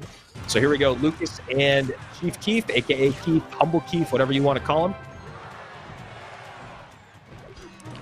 So 2 of the groups are completely finalized. Right now we got Keef going against Lucas. So far a huge lead, and it really does feel like RG just gets these great matchups, and that is a lot of damage from the Archer Queen on the left side and solid defense on the right, as long as this Mega Knight doesn't jump over the bomb, and it does not go back into the range. Wow. That is an Archer Queen on the tower. Archer Queen on the tower on the right-hand side, but that log is going to get the AQ off and get great damage on those wall breakers. So while it was a really good moment for Keith, Lucas does end up taking the better of that deal, even though he takes a lot of damage in both lanes. Still in the lead by a couple hundred HP here, 802 to 1167. And we'll see how Lucas wants to deal with this push. Nice E-Spirit there. Giant Skeleton comes down in front of everything. That should be a nice cleanup there by the Brazilian. I'm fairly certain both of these players are auto-qualified because of opponent win rates, but for Lucas it matters a lot more. I know Chief Keef's opponent win rate is way higher than everybody else's. Lucas does take game number 2, the entire set, and will qualify for day number 2. I think that Group D might... No, it still needs to decide whether or not KK will qualify, depending on if he wins his set. Yeah, and that set is against Sandbox, so that's going to be a really, really great game. Lucas at 8 and 1 is in that second place spot, so he should be safe. Chief Keef is going to have to see, along with KK, what's going to happen with their destinies. I think Keef should still be okay, but we'll have to find out in just a moment. Group A is also very, very close to being all completed. Actually, they are all done. So Group A, we have our 4 players that are most likely going to be there tomorrow. I think that's Ta. I can't remember now, but I think that's Ta. So I think it's Yuya in first place at 8 and 1, Matt in second place at 8 and 1, Ta in third place at 8 and 1, and then Morton did end up squeezing on through at 7 and 2. Sandbox versus KK. KK did take game number 1, so a great position for him to be in. Sandbox coming out with Earthquake and Hunter. Could be running RG, especially when we see the Archer Queen following. KK on the other side is just going to be running a Quick Cycle Drill. It's one of 3 decks every single time. That's right. Absolutely correct there. Nice use of the E-Spirit there by Sandbox to make sure the AQ did not give any splash damage to that Magic Archer. AQ pops her ability at the perfect moment. Going to clean up that Golden Knight as well. Good pressure here from KK to get some damage in with the Fire Spirit, and he goes Drill opposite lane. Giant Skeleton does come out in response. Going to be able to clean up the Drill entirely beautifully. Inferno Tower in response for KK, so a great situation. Not going to be the Bandit variation. Yeah. It is going to be the Golden Knight variation, which I like a lot more. I love using champions whenever you have the opportunity, and Bandit feels weak a lot of the time. Golden Knight feels strong all the time.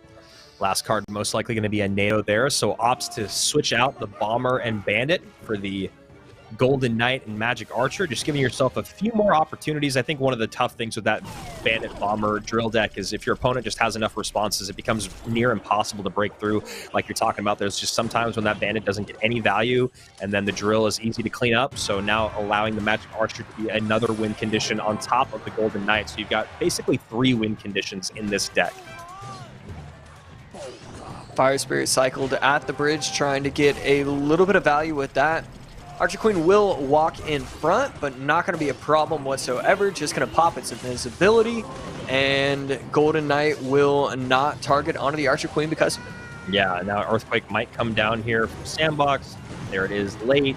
Maybe allow this Archer Queen to get a little bit of damage in. There we go. Aslan and Higher is another great matchup that's going to be going on the left-hand side of your screen. We'll check in with that in just a moment, as these RGs aren't getting much damage in, but the Earthquakes are. Nice last-second dash is met by an Electro Spirit there from Sandbox, who, you know, we talk so much about how well Wallace is playing today. Sandbox has been playing absolutely exceptional as well. Yeah, there we go. Higher is able to activate the King Tower right there. Okay, had to make sure. Every once in a while, that interaction just doesn't work. Especially the one where you try it behind the King Tower. I feel like that's definitely the safer version of the King Tower activation. Right there, the Archie does get through, so Sandbox going to get a ton of damage. And then also the Archer Queen is invisible, so it's not targeted by the tower. That should be game. Wow, and the AQ still alive somehow. Beautiful, beautiful play there by Sandbox. So we're going to go to game number 3. KK up 1 early. Sandbox evens things out in game number 2. And now we meet against Aslan, qualified for World Finals already, and Higher, our World Finals finalist from back in the day. Higher in 3rd place, though, Aslan in 4th. And with Aslan's opponent win rate being only 51%, this is basically, it feels like a must-win set for Aslan. We're not 100% sure, as the numbers are still shaking out. But as of right now, it's also not looking too good for him.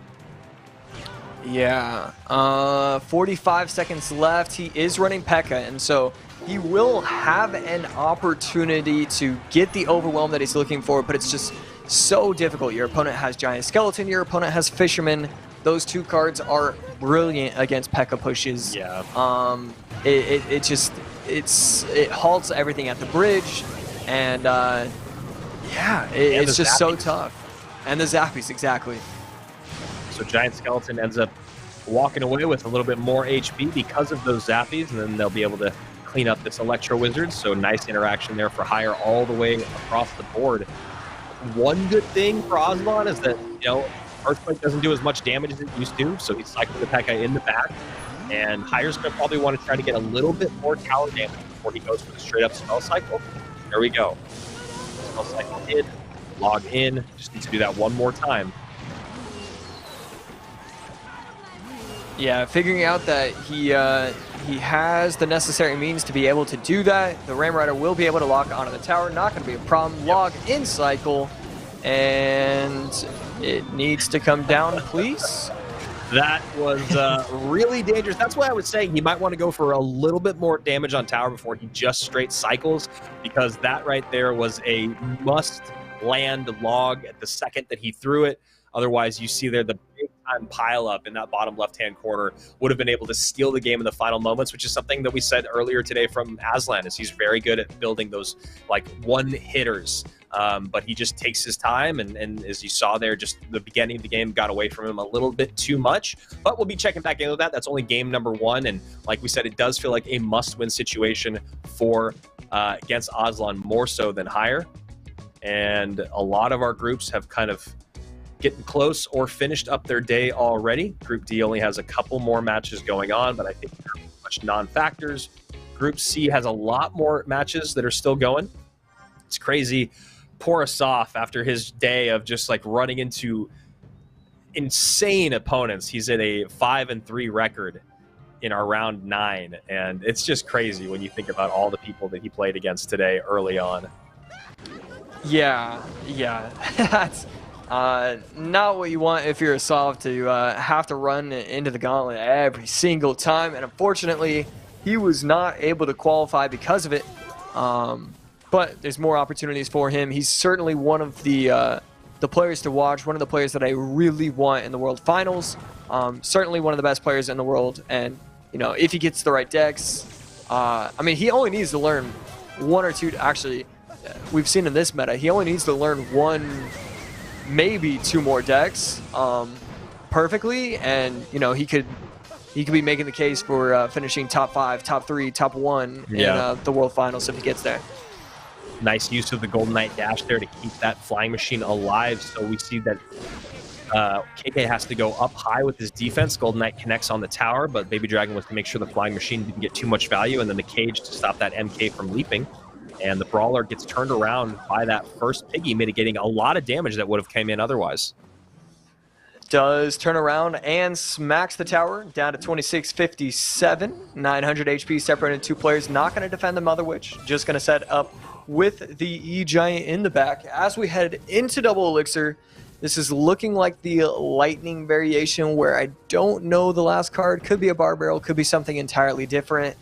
Sandbox going to be running an old school Mega Knight Tombstone Fireball. This could be Royal Hogs as well. Just a very old school type deck.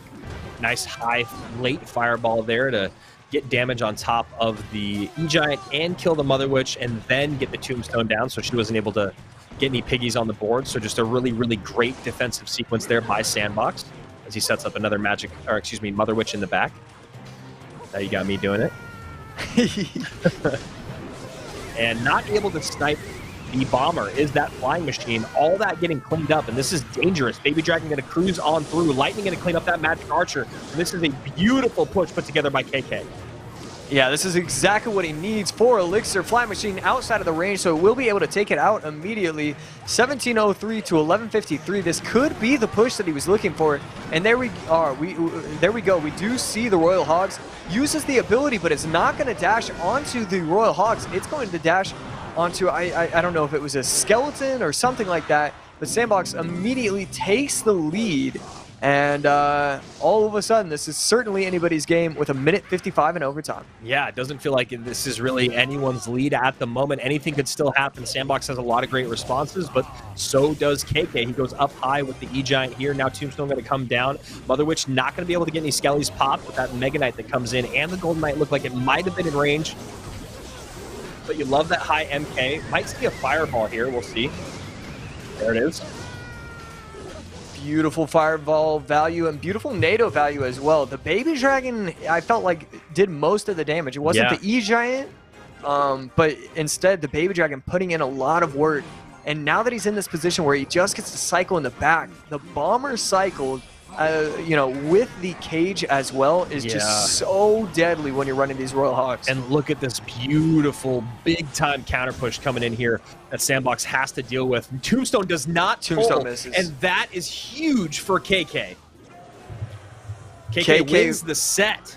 Yeah, KK does get the he is able to qualify, and KK was at a 52% opponent win rate at the time of this game, and currently he's in 8th because the leaderboards haven't updated for me because I haven't refreshed, and he will jump all the way into, I think, 3rd. Yeah, 3rd place with now a 56% opponent win rate, so a big jump there to get 4% out of that from one game. And KK, Lucas, Sandbox, and Keith are the top 4 as of right now in Group D. So man, when you look at the names of the people that are qualifying, they are huge all the way across the board. Yeah, this is beautiful. We got Moogie, Wallace, we have Morton, we have Ta, Yuya. I mean, this is going to be a special day 2. Everybody is playing their absolute best. Lucas, KK, Sandbox. I mean, yeah, this is going to be so much fun for day number 2. And is that is Moogie in the first place in Group B above Wallace? Is that correct? Yes. Yeah. Good for Moogie. And Siak getting overwhelmed here by Sosa. Sends in the Hog Rider. Sosa does decide to defend it with a Tombstone to pull it back. And now the log comes in, but it does not matter. Sosa will 3 crown here. And that's a 2-0 victory over Siak, who unfortunately kind of fell apart towards the end of our day, but that's what happens as your competition gets steeper and steeper and steeper. And Sosa playing very, very well here. Siak and Sosa probably going to qualify, so I apologize, Siak. I didn't mean to say you fell apart, but you did pick up 2 losses in your last few sets, but that still should be enough to qualify. Sosa, 9-0 on the day. And Sosa, our only undefeated person in the competition. Pretty incredible. Yeah, just amazing to be able to. I remember. I don't know how many players went 11-0. I think it took several months before Ruben was the first one to go 11-0. This time, the first opportunity for someone to go 9-0, someone is able to accomplish that feat. So congratulations to Sosa. I mean, 2-0 to cap off a 9-0 is, you know, everything's going right. He certainly has an understanding of the meta. And yeah, congratulations to Sosa for being perfect. Yeah, that's a big, big moment for him, especially considering all the talented people in his group. And, you know, people like Jens Aslan, Rad, Ian, Hire, Wero, The Lost, Diego B, Samuel Basoto, Viper, all these people were in that group. Asaf was in that group. So for Sosa to go perfect on the day with a opponent win rate of 58%, he definitely got given some nice matchups, considering the other 3 players are all in the 60s. But still, 85% win rate is hard to argue against. Ram Rider on top of the P.E.K.K.A. Lightning comes down, beautiful values, 377, gets the tower, will not get that final shot, but Aslan will bring the tower down to 377. These P.E.K.K.A. Ram Rider decks are so powerful, and I don't think I don't know if Lightning does enough now that I'm thinking about it, so he might need more damage, or he might be good. I think he needs more damage, though. I think he needs a little more damage. I think he just needs to lick more, and then, well, that won't do it.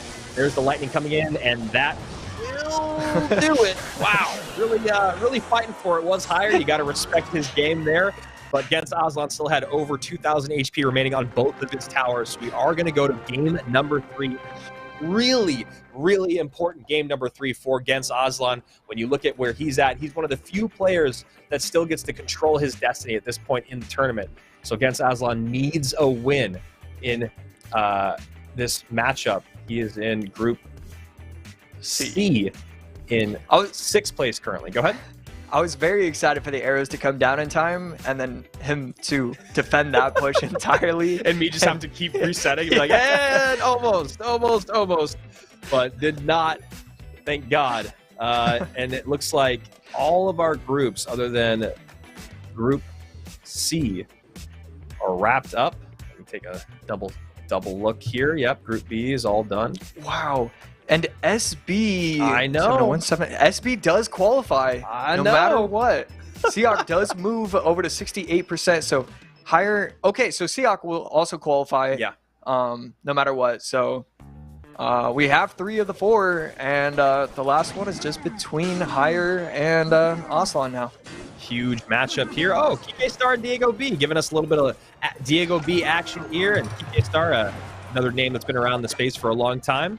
Going in game number 3 here. Might as well give you guys some action while we're waiting. Diego going back to GY. He loves it. Going in with a very aggressive Mighty Miner push. Mighty Miner will be able to activate the bomb, but this could spell a little bit of trouble.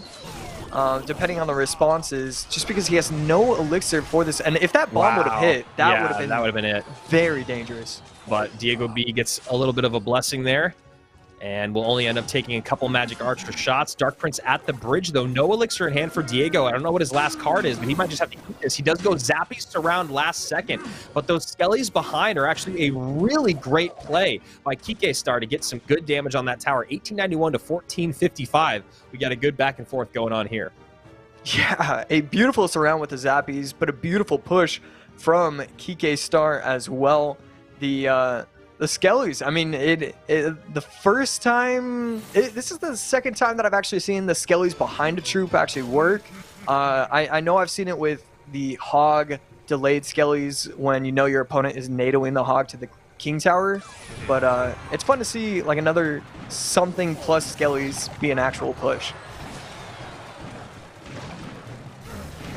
So Diego B still in the lead, 1344 to 1891, as we're Got 45 seconds remaining in regulation. Diego B, a former world champion, 2019.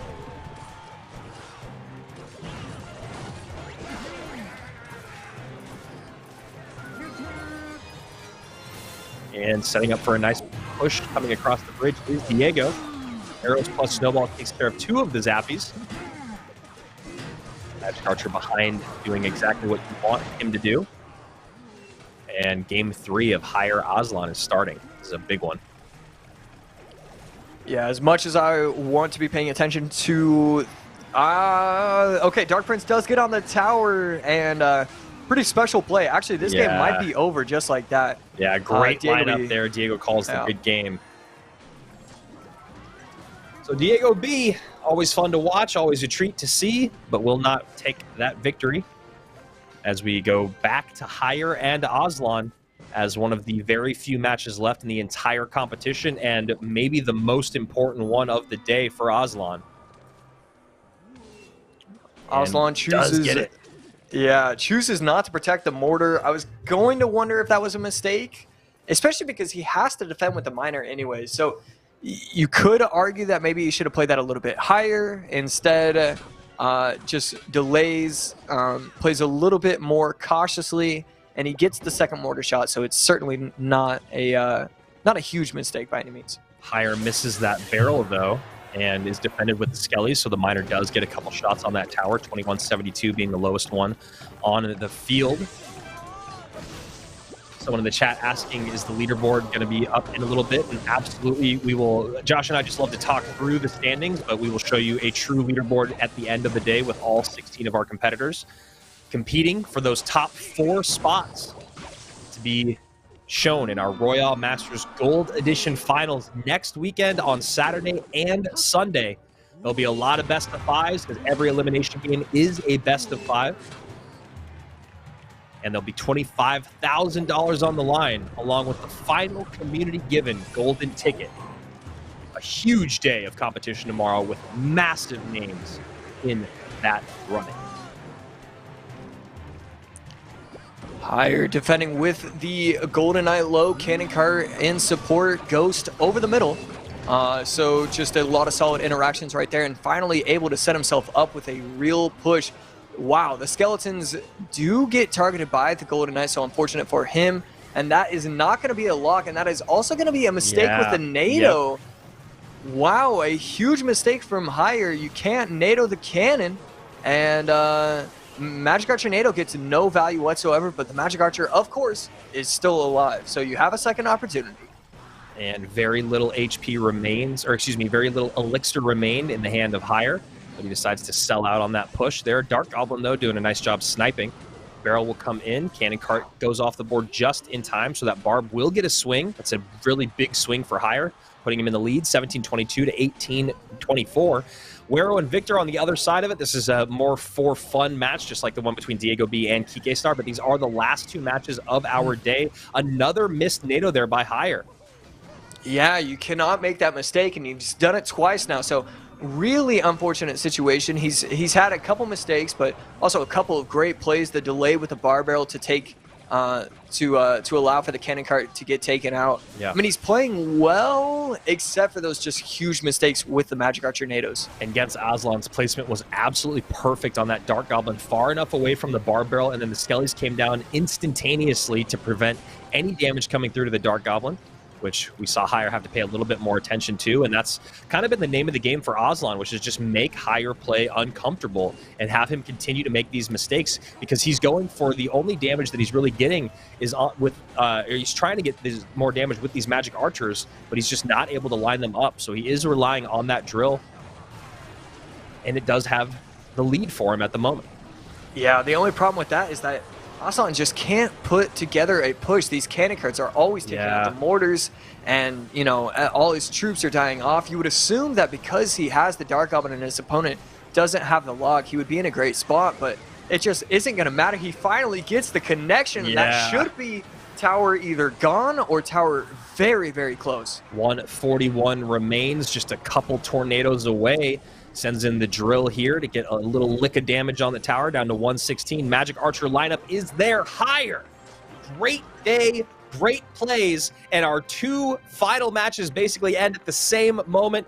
Wero and Victor, thank you so much for competing. Sorry we didn't get to commentate on your last game, and sorry that neither of you will make it on through, but that does get us to the very, very end of our final day of qualifiers. We only got day 2 left of our last chance qualifier, our wild card open for 4 players to make it on through to our finals next weekend. Remember, Royale Masters on Twitter. Go join their Discord. Make sure you guys do not miss tomorrow or the finals. It's going to be absolutely incredible. Who are going to be the 4 players that are going to join Titone, Pandora? Oh no, I did this to myself. Titone, Pandora. Who are the other 2? We got this. Furkan. Schwatzen, that's right. Schwatzen in the 4-way tie. I knew either Tasty or you was going to save me, but those are the 4 players waiting to see who the 4 will be at the end of tomorrow. Leaderboards are ready, so let's take a look. These are the 16 players competing for that top 4 to try to get a chance for the final golden ticket. Yuya, Matt, Ta, and Morton are going to be the top 4 players out of Group A. Morton qualifying with 7 and 2, barely making it on through. As we hop over to Group B, it's crazy. You see Katashian Bruzani in there as well. Same with Group B, a lot of great players that are just outside the striking distance. Hasael, there's Hugo once again.